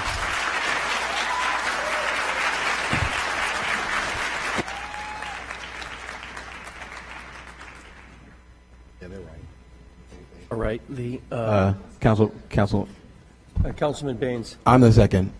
And Council President, can I have my? Yes, absolutely. Thank you. I won't be long. That's all right. Thank you, Councilmember Brand, for adding to the staff report and adding to the staff's recommendations, in my opinion, with some protections for this council and for this city. I appreciate you adding to that and making it what I think is probably a better document. You know, I think we've heard a lot tonight, and I think the staff presentation of 2 hours covered just about everything that that probably was a record 2-hour staff presentation. I think it covered maybe everything that could be said about this. So I'll just read from a couple notes that I had, and I wanted to kind of respond to some of the sentiment that exists out there. Councilmember Brand said, kind of one of my opening statements, is just really reminding people that this is an infrastructure project, and it's really the job of the government to lay the foundation so the private sector can come in and invest. And I can tell you that from everyone in the private sector that has the ability to execute the types of projects that we would like to see in Fresno, it seems to be a unanimous consensus from them that they would like to see traffic return to the mall. And like Councilmember Brand has said, and like others have said tonight, the mayor included, no one's pretending that this is a silver bullet. I think it's a part of a process that's gonna last many years. But I think it's a step in the right direction. And you know, we've had just about 50 years to try to make this work, and it's the Fulton Mall in downtown is maybe the most underperforming part of this city. And without, you know, the public relies on us to have a strategy to correct those ills. And although this isn't, again, the silver bullet, this certainly doing nothing cannot be an option. I mean, it just really can't be. And funding to keep it the way it is does not exist. So the funding to keep it in its current condition is not available. So we're not left with many options. Doing nothing or trying something new after 50 years of deterioration. And for now, because of where we are, I think we should do something bold. I agree. This is very bold, and I agree the time is now to go in a new, bold direction. And I kind of want to speak to some of what I heard. You know, this has almost been billed as either or, as if it's either we respect the art community or we don't. And I'm not sure how this conversation evolved to that point. As I understand it, the vast majority of the art that exists on the mall will still be there. This is not an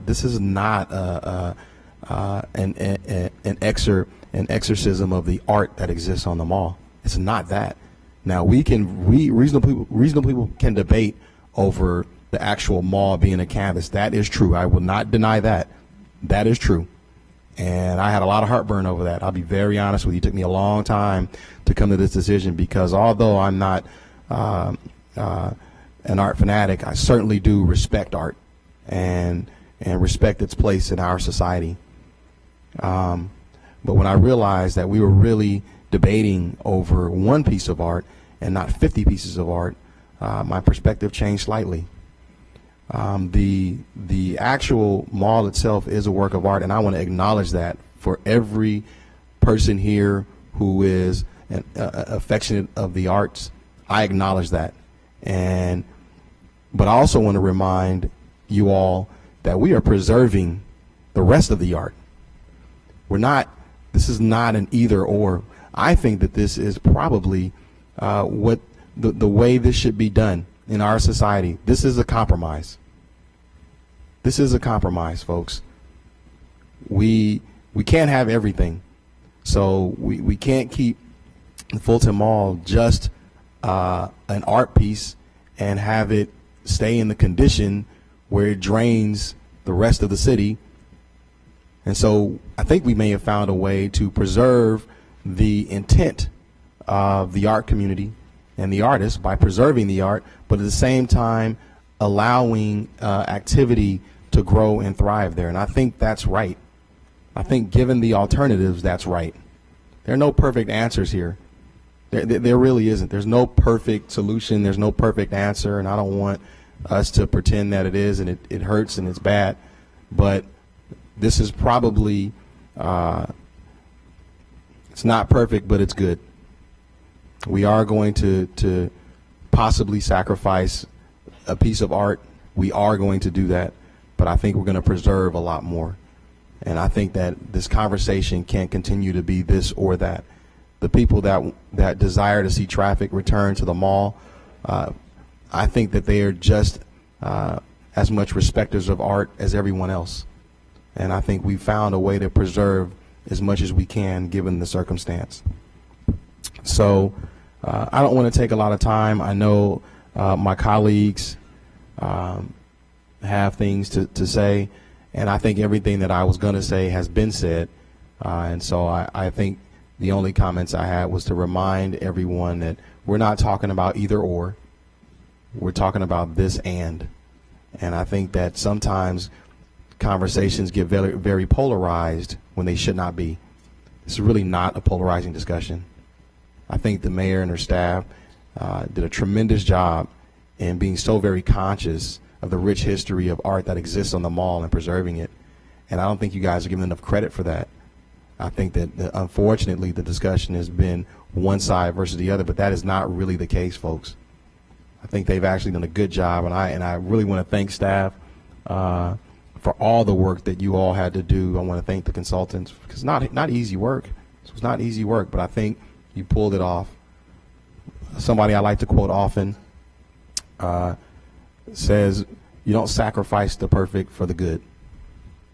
And I would submit that now. It's not perfect, but it's good. Thank you.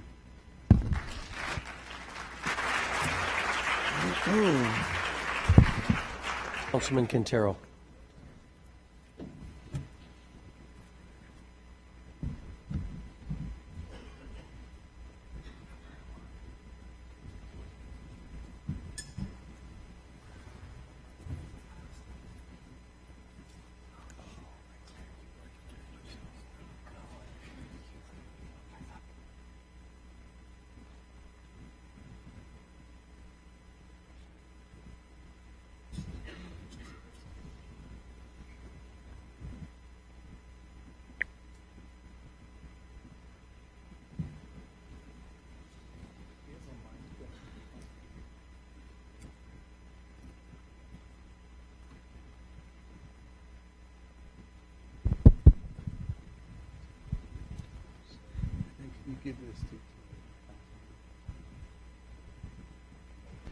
Well, good evening. I'm going to make a brief presentation, and it's been an interesting evening. I have friends on both sides of this particular issue, and you know, after listening to my colleagues speak a little bit, ask some questions, I'm going to proceed forward because Councilmember Brand, you made a comment, and I understand it's business. You said there's reasons you can't disclose of things that are going to happen, so it's not a fair and open process as far as I'm concerned, but business is business, and so I'm going to go ahead and make my presentation.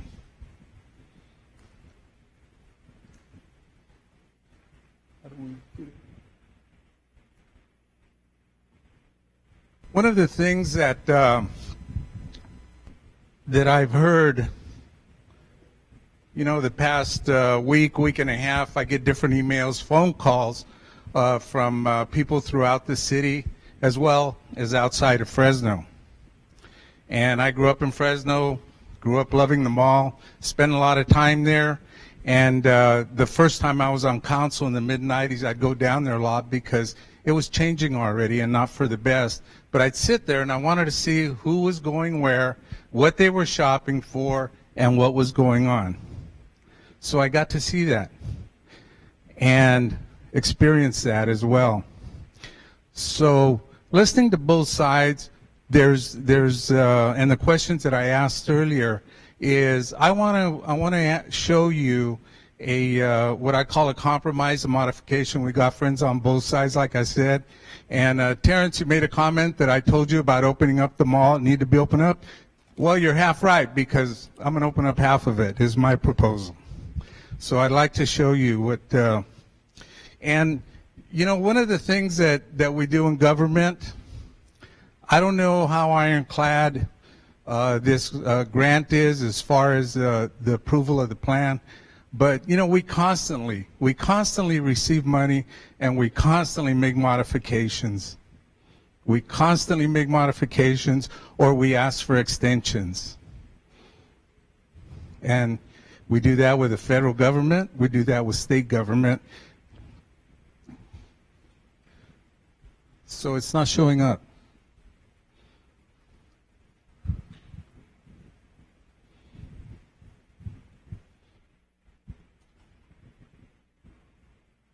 Can't do it?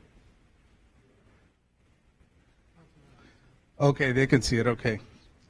Well, I'll go ahead and then if the council members will follow me with it. Yeah, this is I don't have the drawings like that were shown to you earlier, so these came off a computer. And there's, thank you, Howard. There's 5 yellow dots on it, but I'd like to share this with you and tell you what thoughts I have.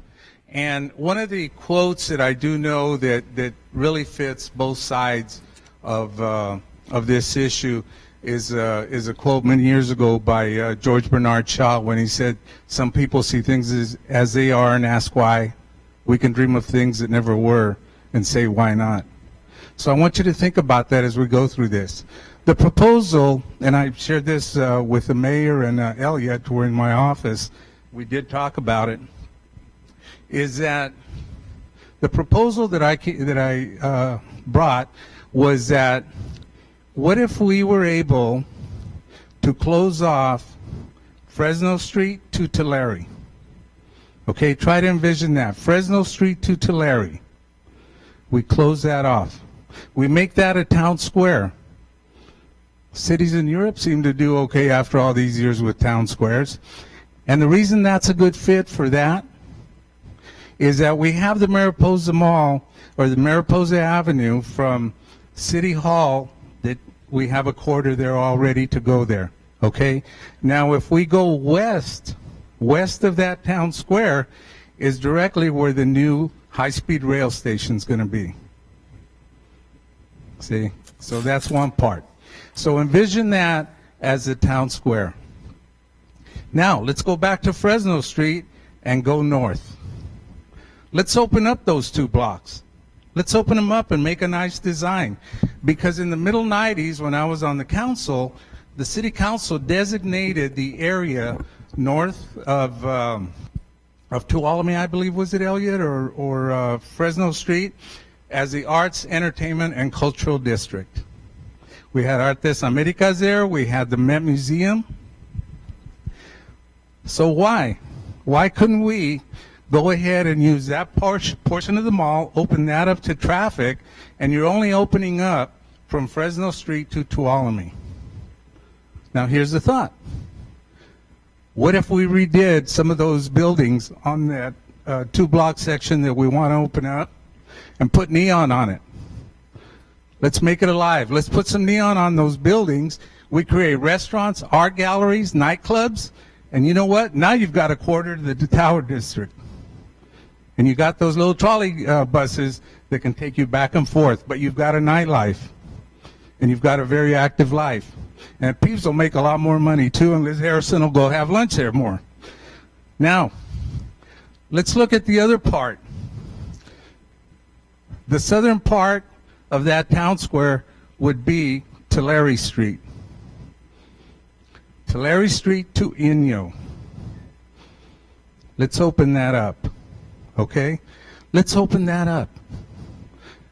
And let's redo some of those facades. The gentleman that bought Luftenberg's. Let's redo some of those facades. And you know what? Why can't we create an Olvera Street like Los Angeles? We create an Olvera Street that has gift shops, that has restaurants, that has nightlife, and it's got neon on those buildings. You see, on the north end of the mall, you've already got housing, which was a critical element. It's a critical element for years. We don't have housing. Well, the Simi family took care of that, and they're still building more. You have housing there. Well, how are we going to take care of the south end? Well, we start marketing the convention center and say, come to Fresno, because after you're through with your conferences, you can come to the mall. And then when you have games at Grizzly Stadium, people can come and we can start filling up that circular garage. They'll be happy to park there because you know what? It's an active area. They can eat on the mall. And the other part that we can do, folks, is you remember that older part that we got south of the Grizzly Stadium is Pep Boys. Where Pep Boys is, all those old buildings, Santana Row in San Jose. We got Santana Row right there. And when we have Grizzly games during baseball season, let's line those streets up with the food trucks. They can eat on the mall, they can eat at the food trucks, and it's all alive. We can have farmers markets there because there's not much traffic going on through there now. We can have farmers markets. We can have car shows. We can have art shows. I mean, it can happen. And you know what? It doesn't sound like that big of an investment to me. We can save some money. Sure, we have to come up with infrastructure, but we're opening up part of the mall. And if we can all work together, the arts groups, okay, the arts groups, the restaurant association, the businesses, we can make it happen. We're never going to get an IKEA. We're never going to get a Bass store down there. You know, we can do it with the small businesses. And we can do it because now you've got the convention center. You're bringing in folks from out of town. And then we can also create a parking area in that old warehouse section for RVs. We create a parking lot with RV hookups and have a charter service. Take those folks that come and stay here for a couple days in that parking lot. We can take them to Sequoia and Kings Canyon National Park. We can take them to the Parkway.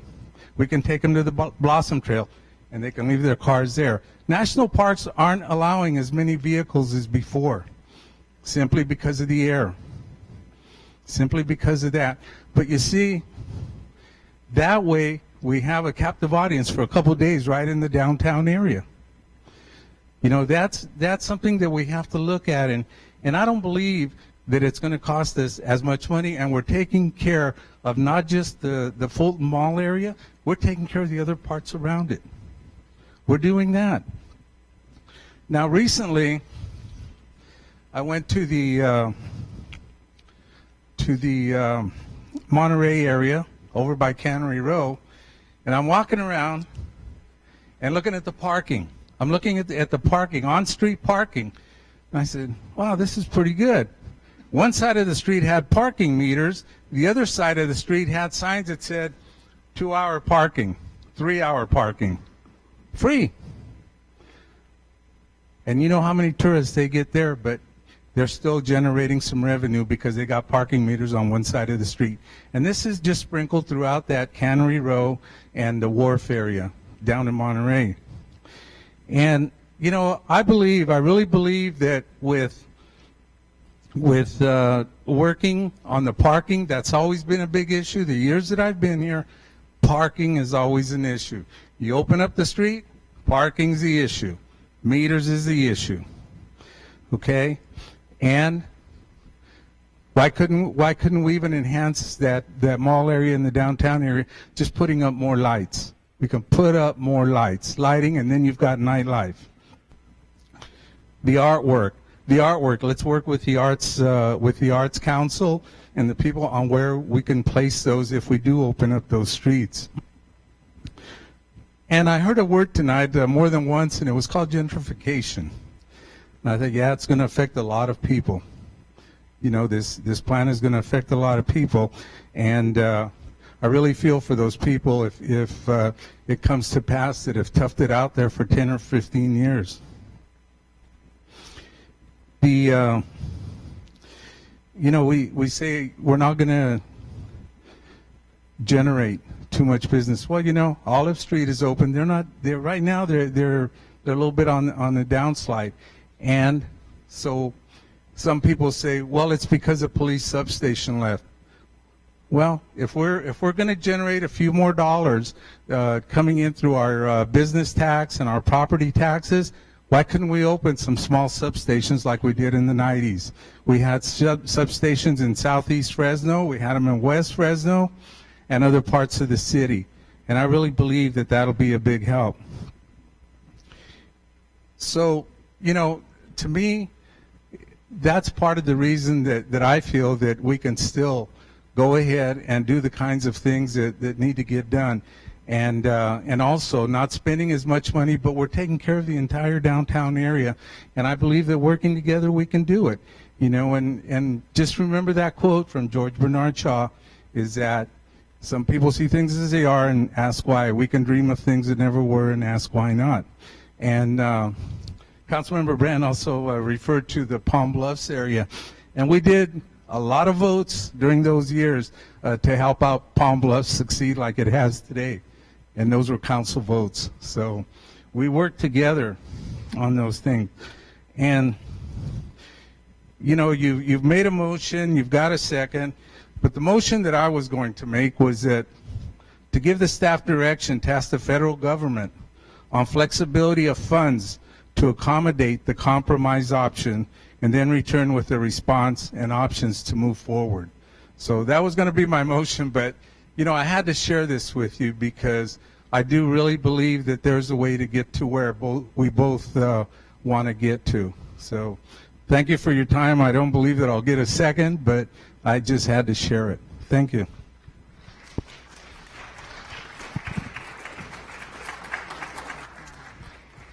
Member Quintero, is your presentation or your comments finished? Are your comments finished? I finished? Yeah. Well, for tonight. Okay. Member Olivier, you're up next. Thank you, Acting President Baines. Council President, Council colleagues, Mayor Swearingen. This afternoon and also this morning, I had the opportunity to chat by telephone with several of my constituents in the 7th District. They left me telephone messages, they sent me emails, some of them even wrote me letters. All were concerned about the vote tonight. Some of them supported option 1, some of them supported doing nothing. All were very sincere. Now, I enjoyed those conversations with my neighbors, and I learned that no matter which side of the issue they come down on, all are united in the fear of being left on the hook financially for any scheme that starts out with great intentions but turns out to be a disaster. We all know what they're talking about when they bring up those names, and the names of those projects are not important.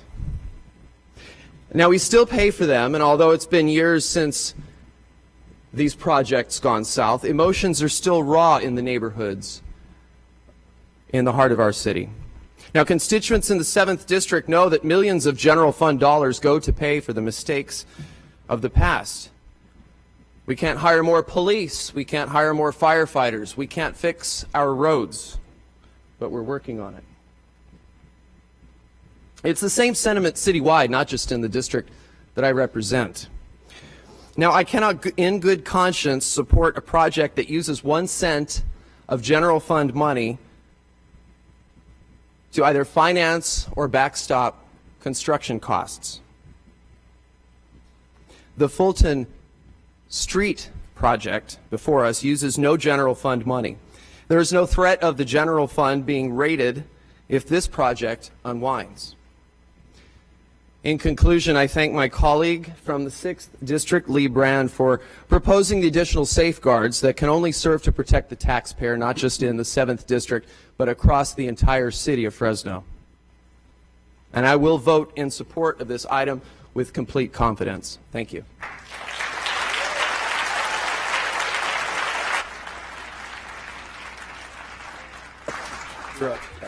Thank you, Council President. I had some remarks earlier the evening, and I still stand by those, and I'm not convinced at this point that we can live within our budget. So at this moment, I'd like to have a request that we do an individual vote on the 4 individual items that are before us. I could support 1 and 4, CEQA approval and seeking the Tiger funds. We need that any way you cut the cow here. We need that information. We need to have that available. However, I'm not in support of items 2 or 3. And that is, I cannot support that until the conditions that I imposed, the hurdles I talked about at the outset, they were refined by my colleagues, Councilmember Brand and Councilmember Olivier. But I'm still not convinced. I must be convinced that we can live within the represented means of the budget on this project. And we've heard day in and day out it's $20 million. And that's the number I'm stuck with, if you will. So, as the mayor said, I quote, "We can't take on any more debt." She believes that we do not want any more debt. And I totally agree with that. So again, I must address the unintended consequences. For me personally, I was raised to live within my means. I conduct my business, my family affairs that way, and I conduct the city affairs that way also. So with that in mind, what's the solution? I always ask for solutions. Problem identification or the hurdles we can see, but what can we do to get over those? What can we do to be totally within that $20 million budget? And I think Sal's idea is a good idea and a good option. For me, it's a little bit more simple. I would suggest that if we do this to develop the south end of the mall from Mariposa or the north end of the mall, half of it. Why would I do half? At the end of the half effort to open up the mall, we will know at that point, are we within the budget or not? Have we done that for less than $10 million or not? If we have, perhaps proceed. If we have not, game over. We're not living within our budget. We're not living within the appropriated funds that our mayor so valiantly gathered for us from the feds and the state. So, and I think another condition I'd like to add is what Bruce has taught us over and over. When you have a project, you have to live within your means. We also have to have maintenance money. I haven't heard anyone address how are we going to maintain the ongoing costs of the project. And maybe a CFD, I'm not sure, but I'd like to add that as a condition, or at least personally for me it's a condition that I need to be aware of and fully apprised of how are we going to maintain that. And that's one of the reasons that we have the issues in our districts with roads and curbs and gutters and those sorts of things that are very important to my constituents. So with that in mind, I cannot support the motion on the floor.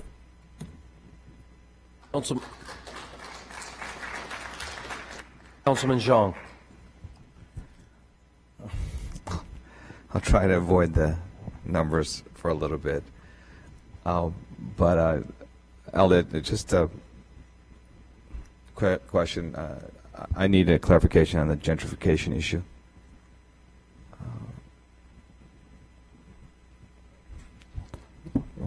I'll speak closer. I need a clarification on the gentrification issue.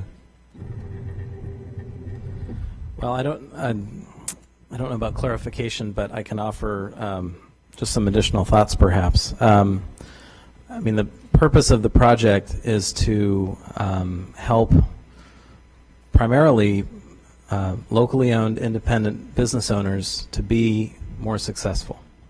What we've found, and you heard this from Mr. Gibbs, I believe earlier, and it's in his study, that what pedestrian malls that reopen experience is that the greater visibility to storefronts is of biggest help to those businesses that are the smallest and don't have the advertising budget to overcome the lack of visibility. In other words, to drive all of their own traffic.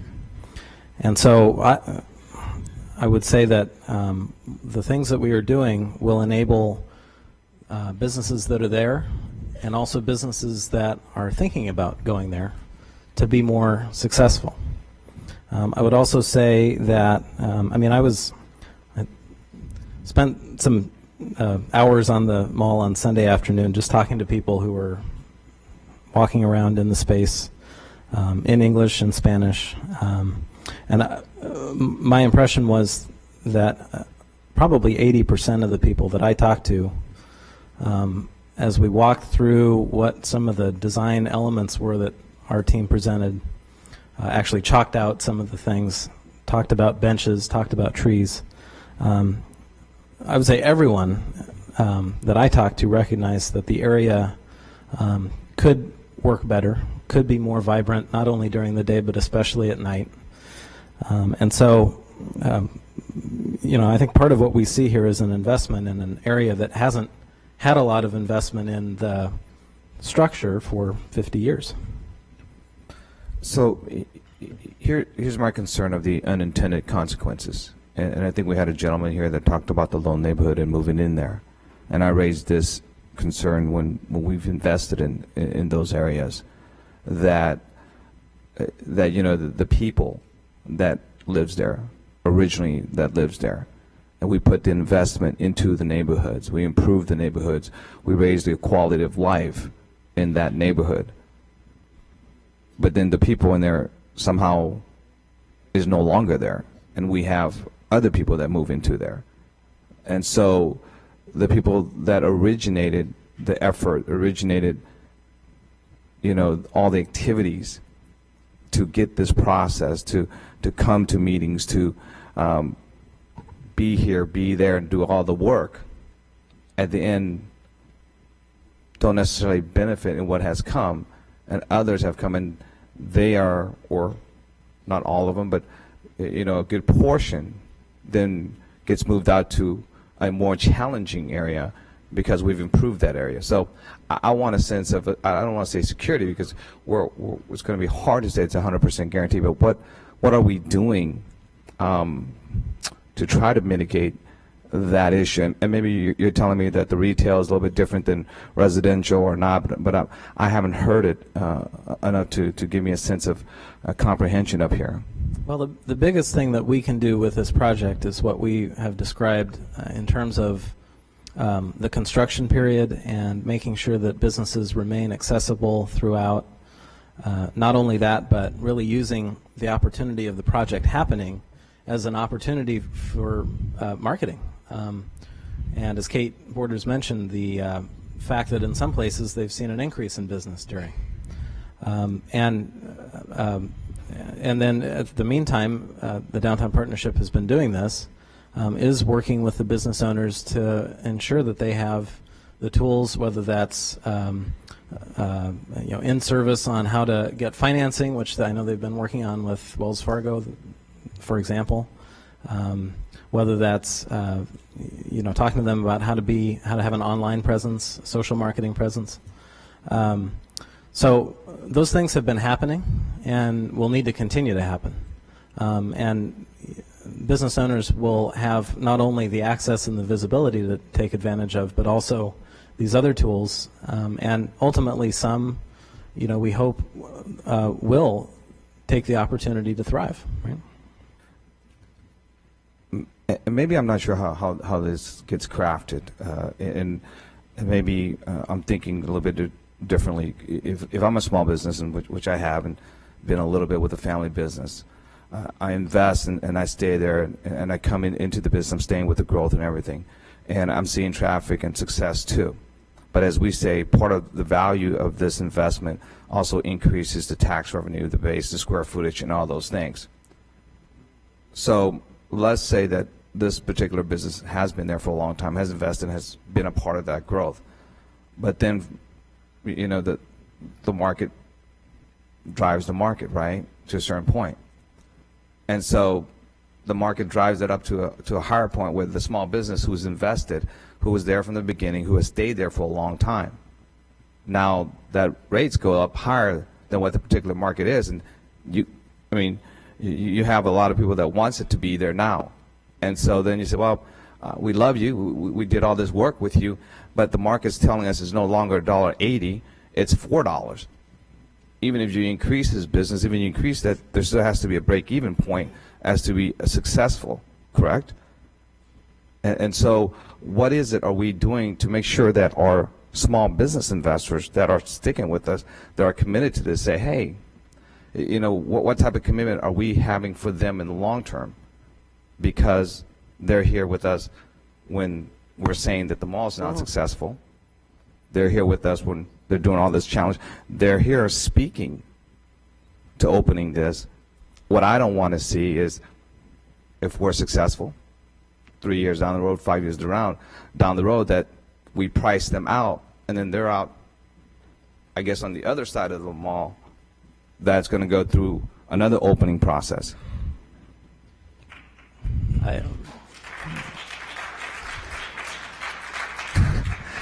I probably wouldn't. The green folks probably shouldn't be clapping too quickly on this one. I guess what I can offer is that we do honor and value the hard work and the lean times that many business owners who have been on the mall for some years have experienced. You've heard from us, and this was a pedestrian count study that was done in 2010 by Fresno State, documenting the numbers of people present on the site from 10 a.m. to 6 p.m.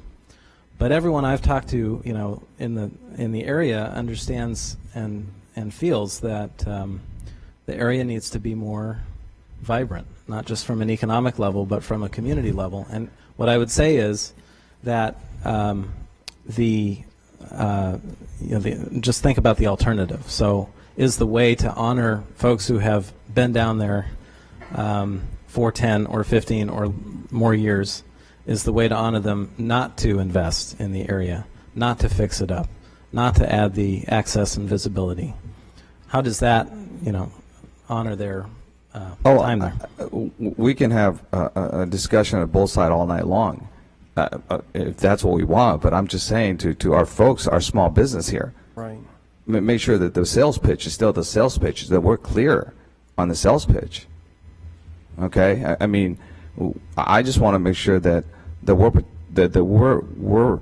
protecting our small business that are here tonight, that are coming, that are speaking on behalf of this opening that they're going to get.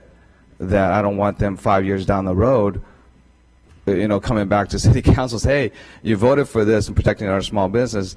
The rent got jacked up, and we can't afford it no more, and now we're on the other side. So as long as our small business appreciate what is, if I was a small business, I would look to something to say, you know, this is the type of commitment that I'm investing now. This is what I'm looking for from our investors. Go ahead, Kate.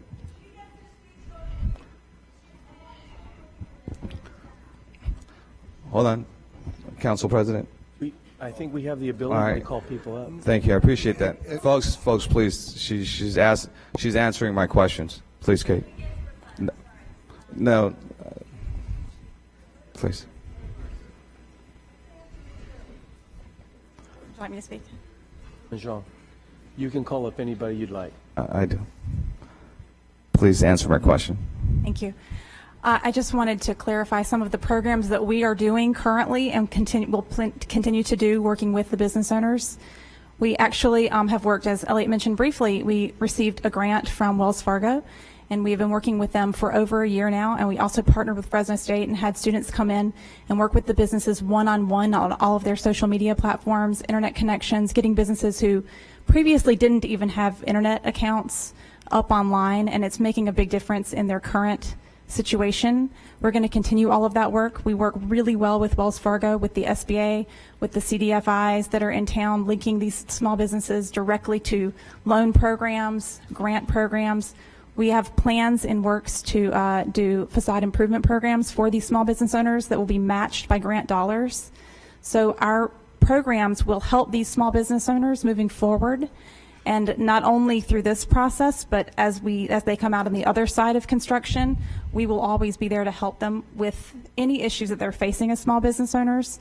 We've also spoken to a lot of the property owners about holding rent for the first 3 to 5 years to make certain that they can be sustainable and that they won't immediately be pushed out. So that's something that we're also working on with the property owners.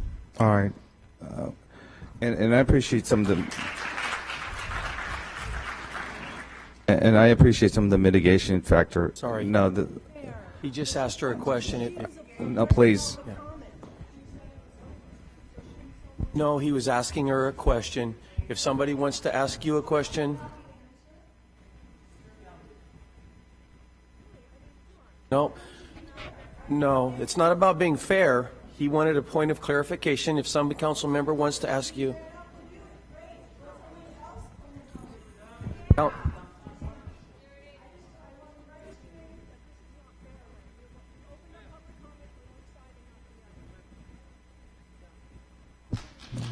Thank you. Please continue, Councilman. Thank you, Council President. Please, I do have the floor. The other one was for traffic, I think. And I'm not sure if you can answer for traffic, Elliot. There was touched briefly on the mitigation, and we're opening up the street. Is there a huge, in terms of the impact that we're looking at when we're going through, and what does that mean? So my name is Rob Hanarnochian with Fair and Peers. We did the traffic analysis for the environmental impact report. Okay. Our analysis showed that day one for the environmental impact report, it solely looks at what are the effects of opening up the street to traffic, as well as what are the cumulative effects or the growth-inducing effects of the project. When looking at the project individually, just opening up the street to traffic would just result in a minor redistribution of traffic. In other words, the traffic that currently uses streets like Van Ness and H Street, which parallel Fulton, some of that traffic would then go onto Fulton, particularly those that would then visit the businesses that are currently along Fulton Mall. The long-term effects, the cumulative effects, take into account the growth that's anticipated with the 2025 general plan, the downtown neighborhood community plan, the Fulton Quarter specific plan, and the proposed general plan update. So those additional growth and development would increase the traffic along Fulton Mall, along the proposed Fulton Street. However, those traffic levels would not exceed the city's level service standard. Okay. And I just want to make sure, Mayor, I saw in the report that this is not, even though the BRT still had its still issue, that those are two different issues in terms of how it mitigates with each other with the VMI and all those things. Is that just what we're sure? He's actually more qualified Oh. But yes, that's correct. Yes, the BRT project is a project that is analyzed separately from this project. Okay. So with the increase that you're saying with just this one street doesn't have an overall impact, and we're still through the next plan, the general plan, or that we're going through the update, we're still within our air quality or what we're trying to achieve, correct? From an air quality perspective, I'd have to defer to the environmental analysis, but from a traffic perspective, in terms of the amount of traffic that would be generated by the street itself, again, the project by itself does not generate traffic because it's just an infrastructure project. However, there are some potential growth-inducing effects which are covered in our cumulative analysis for the environmental impact report that shows that development would occur concurrent with the 2025 general plan and the proposed downtown plans. Okay. Thank you very much. I appreciate that. Bruce, quick question. Did you have a chance to look at Member Brand's conditions? Yes. Any? No. We're all good? Doesn't impact the delay, doesn't impact process in terms of money? What Councilmember Brand is just basically saying is that, as we've already committed to, we've identified the funding sources, we have contingencies aligned, we need to get to full design as far as like any other project. Once we get through design, engineering, there may be some value added. Then we valued engineering. We will go out to bid. Once we go out to bid, we will know exactly what the price for the project is, and that item, like any other public works project, would come back to council for final approval. So what Councilmember Brand laid out in a lot of ways is already a requirement, and we're comfortable with what he's added to the motion. Well, then, on number 3, the legal costs, I haven't, that's kind of the first time I've heard it specifically for a particular project, because I've thought that your explanation the first time that subject matter was brought forth was that it was part of our overall effort anyway for our budget that's included in some of the things we have with our risks and things like that. So I don't want to say I'm confused, but this is the first time I've heard the legal cost being brought forth for a particular project. So can you explain that to me? Well, maybe I'll let Councilmember Brand, but as I shared in my previous statement, we have a set amount of dollars that we set aside every year in anticipation of potential litigations. As Councilmember Brand pointed out, we get sued all the time. And so there's a set amount that the departments have allocated in anticipation of pending or potential litigation. That is part of the, every time we build a budget every year, we know what those potential threats are. We budget for those threats or the potential cost of litigation, and it's adopted as part of the budget.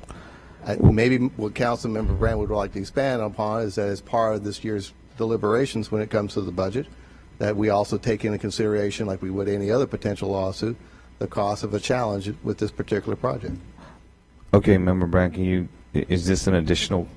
What I tried to do is, given the history of some other projects in the past, is I wanted to make sure that this project would be, and it's never going to be 100% assurance, that we went out of our way as far as due diligence to make sure every step of the way that we would be within the parameters that were defined to begin with, not to include general fund funding. Now, the legal fees, I mean, that if you bother with that, I could take it out, because I agree with the explanation from our city manager and our city attorney that that's part and parcel to what we do normally, and maybe I did an overkill on some of this. No, as long as that's what you're saying, because then we already have a process in place, and then I'm fine with it, and that's why I wanted to make sure that, because if the city manager, he's fine with it, I'm assuming that's how he understood it, but I've never, 7 years, and trust me, you're right, we have been creatively sued on several occasions as well. And to have something specific like this, I'm not sure if this was as though you're bringing something new, then that's really a larger discussion to say, well, this project here, we got to look at it individually, and there's a broader discussion, because if that's the case, and this council body has never had that type of broad discussion in terms of what are the parameters, what are the limitations, what are the project limits, that we say, well, besides the standard that we have set, that when it gets to a certain limit, we should be adding wherever that funding is coming from. So this does impact in terms of the decisions, because if that's how it was looked, so I was confused because it just says subject to an estimate legal cost. Where does that come from? Is that new, or is that something that we're already dealing with? It wasn't implied that I expected any extraordinary high legal cost. This is, I think everything we do, any major project, typically has CEQA challenges. The general plan did. So, and again, it was not intended to raise a flag that there's some significant things I see coming down the road. And again, if anything was an overkill, and again, I think the city attorney explained it well, that is just part of what we do just to do the business of the city of Fresno. Okay. No, and I appreciate that. And Bruce, we're hearing this discussion a little bit more often now about sustainability. So, and I've heard you at least been somewhat adamant about that discussion coming soon. When are we? Because we really need to really grab this and try to solve this issue, because sustainability seems to be used at different times at different purposes whenever it meets our, I guess, specific priorities.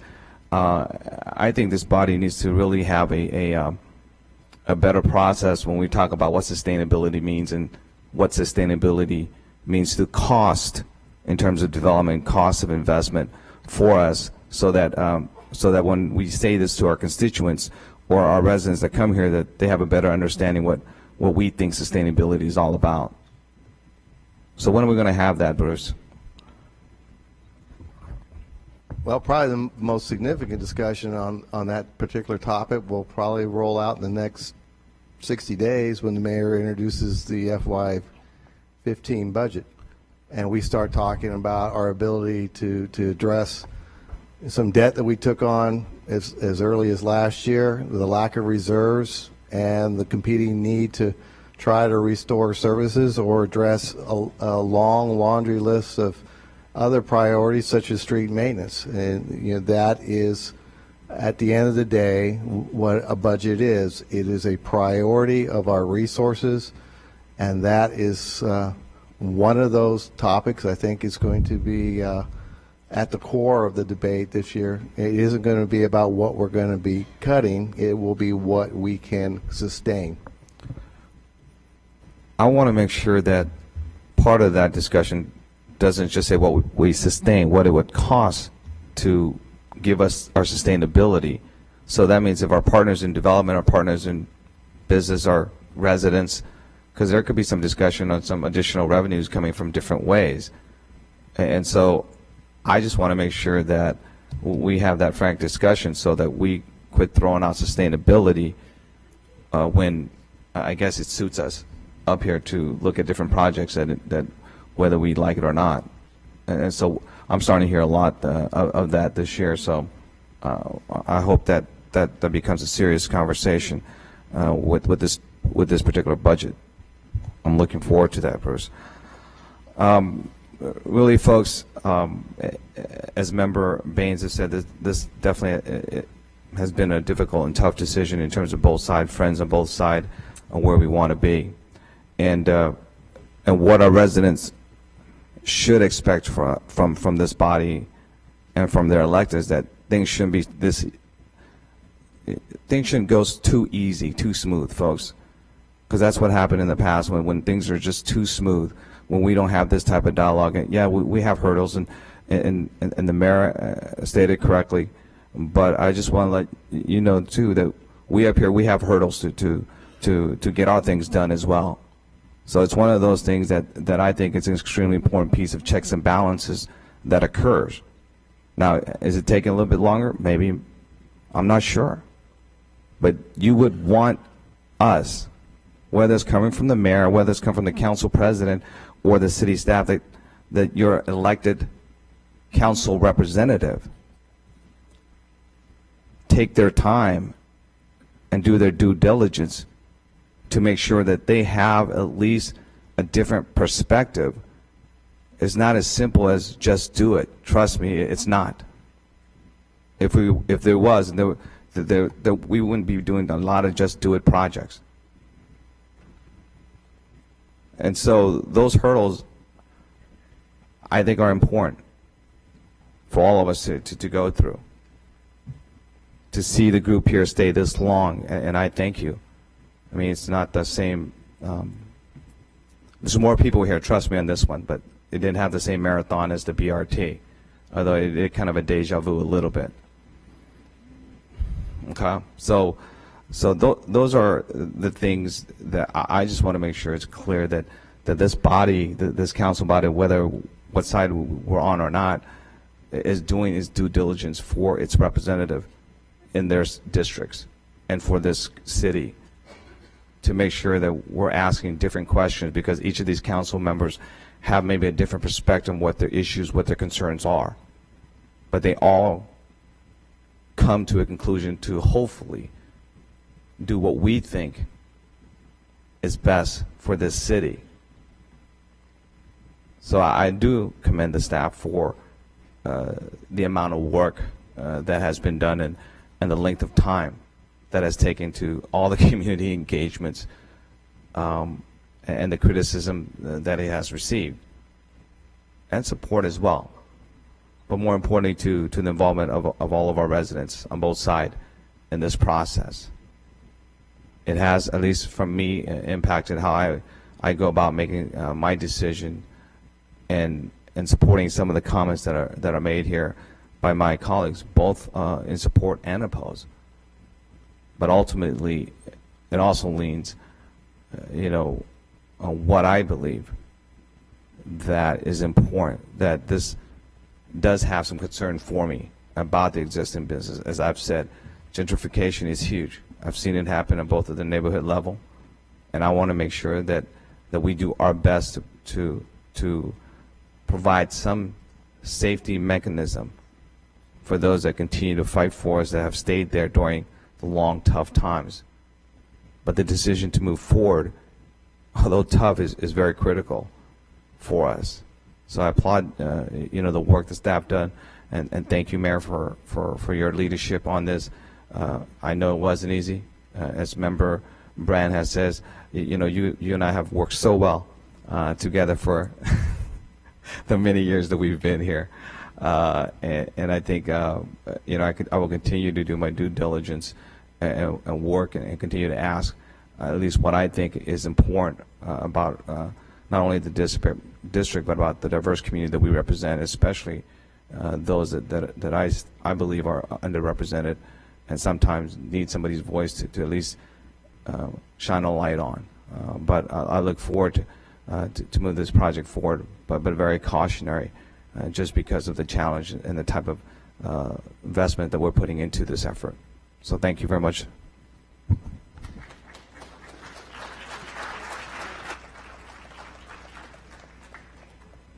Thank you, Councilman Zhang. Looks like the screen is clear. That means it's my time. But I do see former City Manager Mark Scott in the crowd tonight. Mark, you were here during a lot of these developments. I'd like for you to come up to the podium and talk a little bit about this if you've got a minute. 60 seconds. We'll put you on the clock. Thank you. You just made me the least popular guy in the room. No, I don't want to say much. You all are well down the path here on what you're doing. This whole project means a lot to me. I decided to drive 4 hours up here today just so I could be here and wanted to be here. I believe in the people in the green shirts, and I believe in the people in the orange shirts, and they're all Fresnans. And I think what we're talking about isn't the past, it's the future. I think when you vote, you're voting because you believe in Fresno, and one way or the other, you believe in Fresno. I happen to feel very strongly, as you all know, I don't need to tell you, that the mayor's proposal is the future for Fresno, and so I think when you vote for that, you're voting your belief in Fresno. But I think I should sit down and let you get on with your business because everybody's been very patient, and I thank you. Well, thank you, and thank you for driving into town to be a part of tonight. It's my pleasure. Thank you.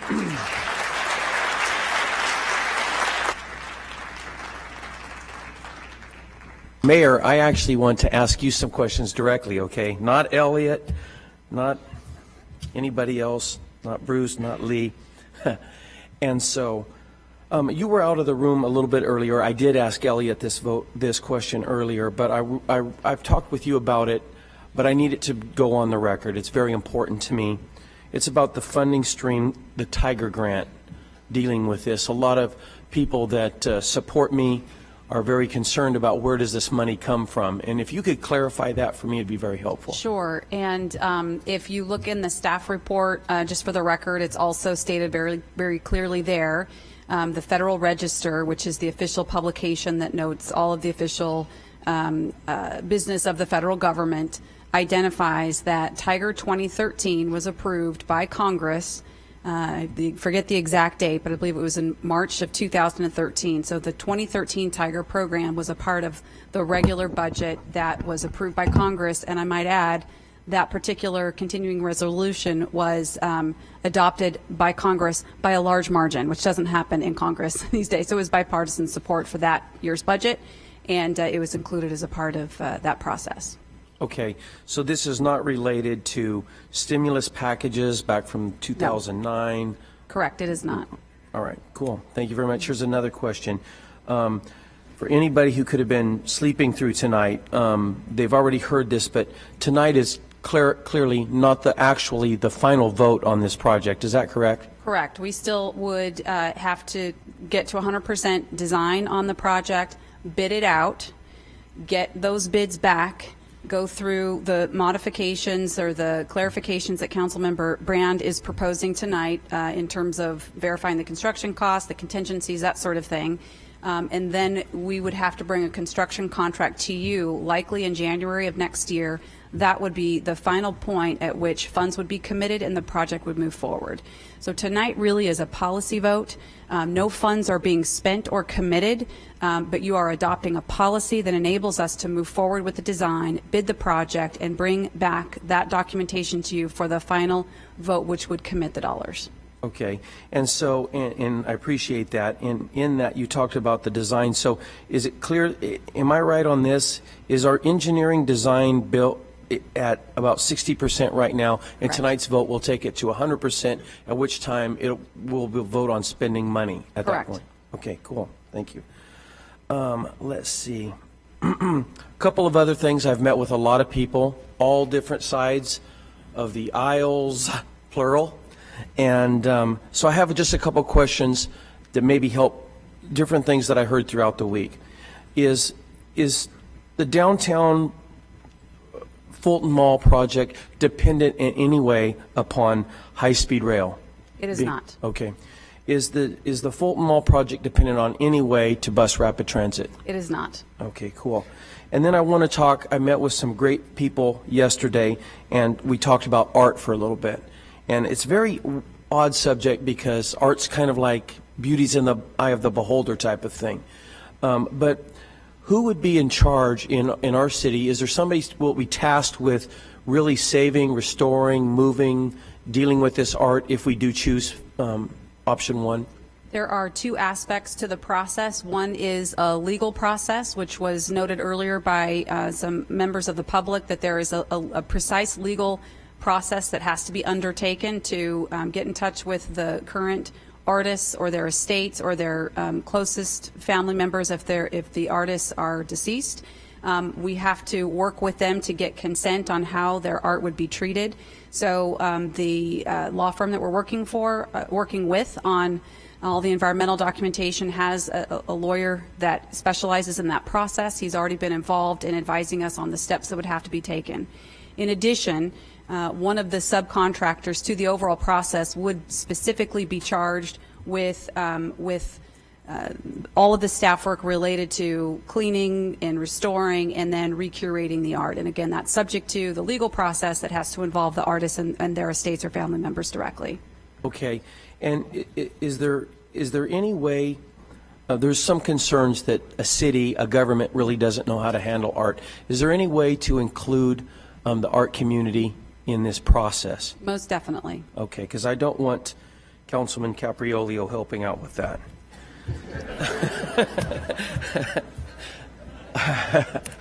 Okay. No comment.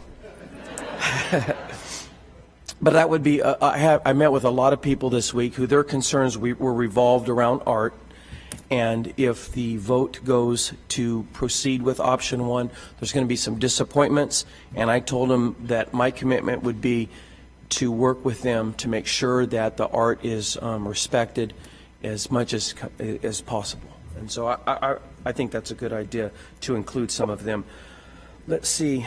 Now I guess I will talk about, and Mayor, I think I'm done. Thank you. I want to talk a little bit about how I got to where I am tonight. Normally, like with Bus Rapid Transit, I wrote an editorial to the Bee. I was on public radio talking about my stand on that. It was very clear by the time everybody in the room knew how I was going to vote ahead of time. I had gone out on public record. This one was very different for me. And maybe you can relate to this. Maybe some of the people hearing me can relate to this. I think that there are, what made it difficult to me was there's pros and cons on both sides. I have to weigh several different things. In my mind, it's all conservative things. Do I take money and spend money, taxpayer money, on something where in the past we've done that and we haven't seen success? Now, taxpayer money, a little bit like art, is in the eye of the beholder. For me, this is all taxpayer money, okay? For some, they talk about it as if it's free money. I don't get the luxury to think about it like that. So I have to think about that $16 million coming from the federal government as taxpayer money. And so with that, I am burdened over the decision on how to spend those tax dollars.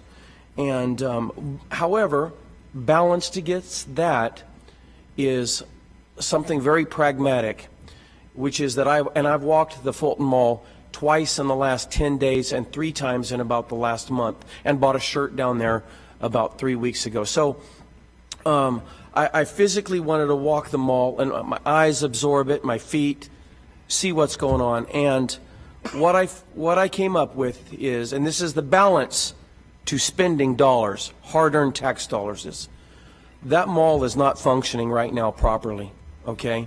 And I know there were some good business owners that came out tonight and spoke, and I know you're doing good work on the Fulton Mall, but in all reality, that mall is not the economic engine that it could be.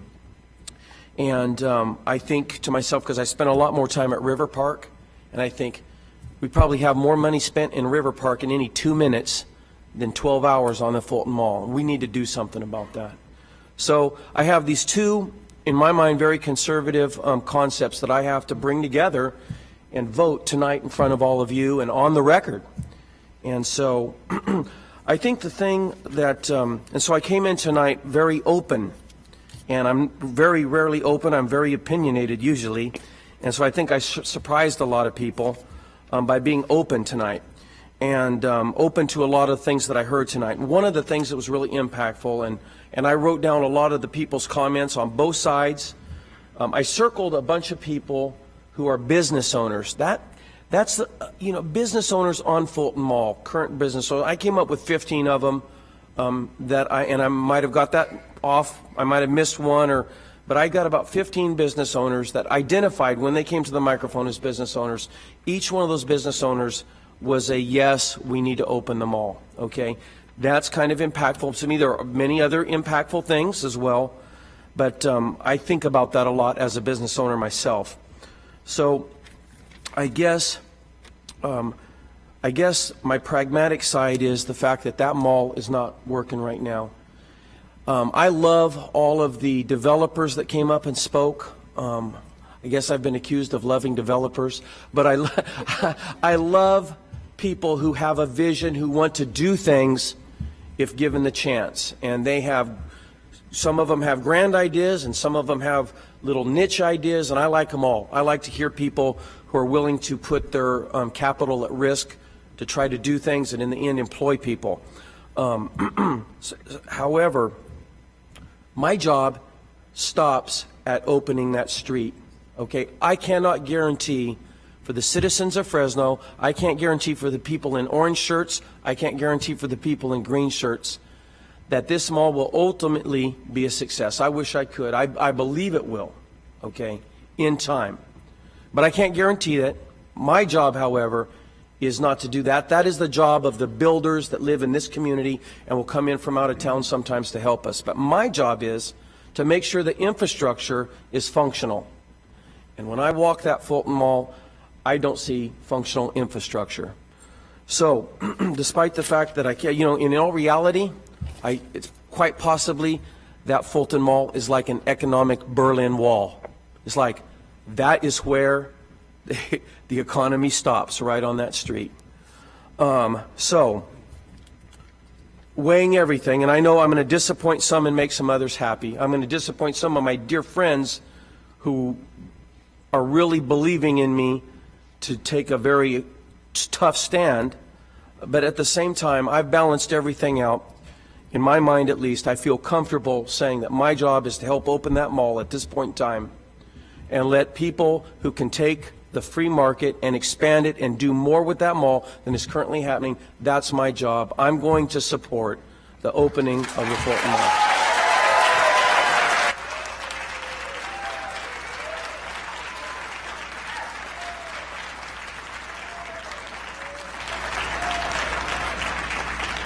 All right, and so I'm through with my final comments.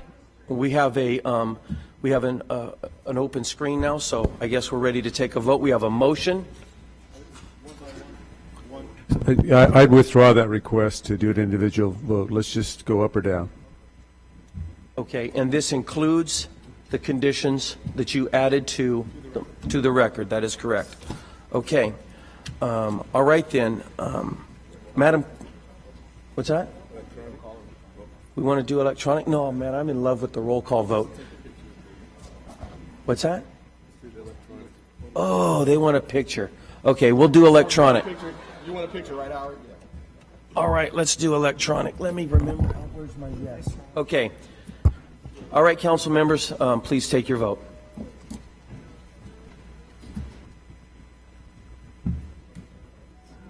Let the record...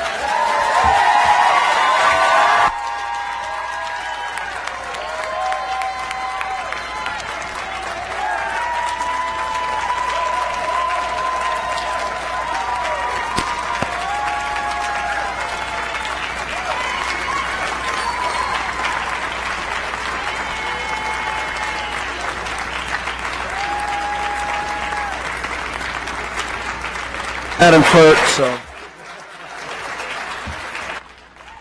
the vote is 5-2 in favor.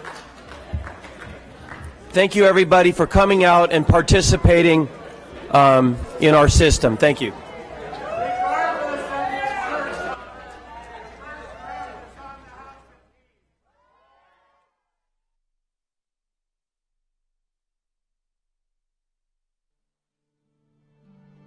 Thank you.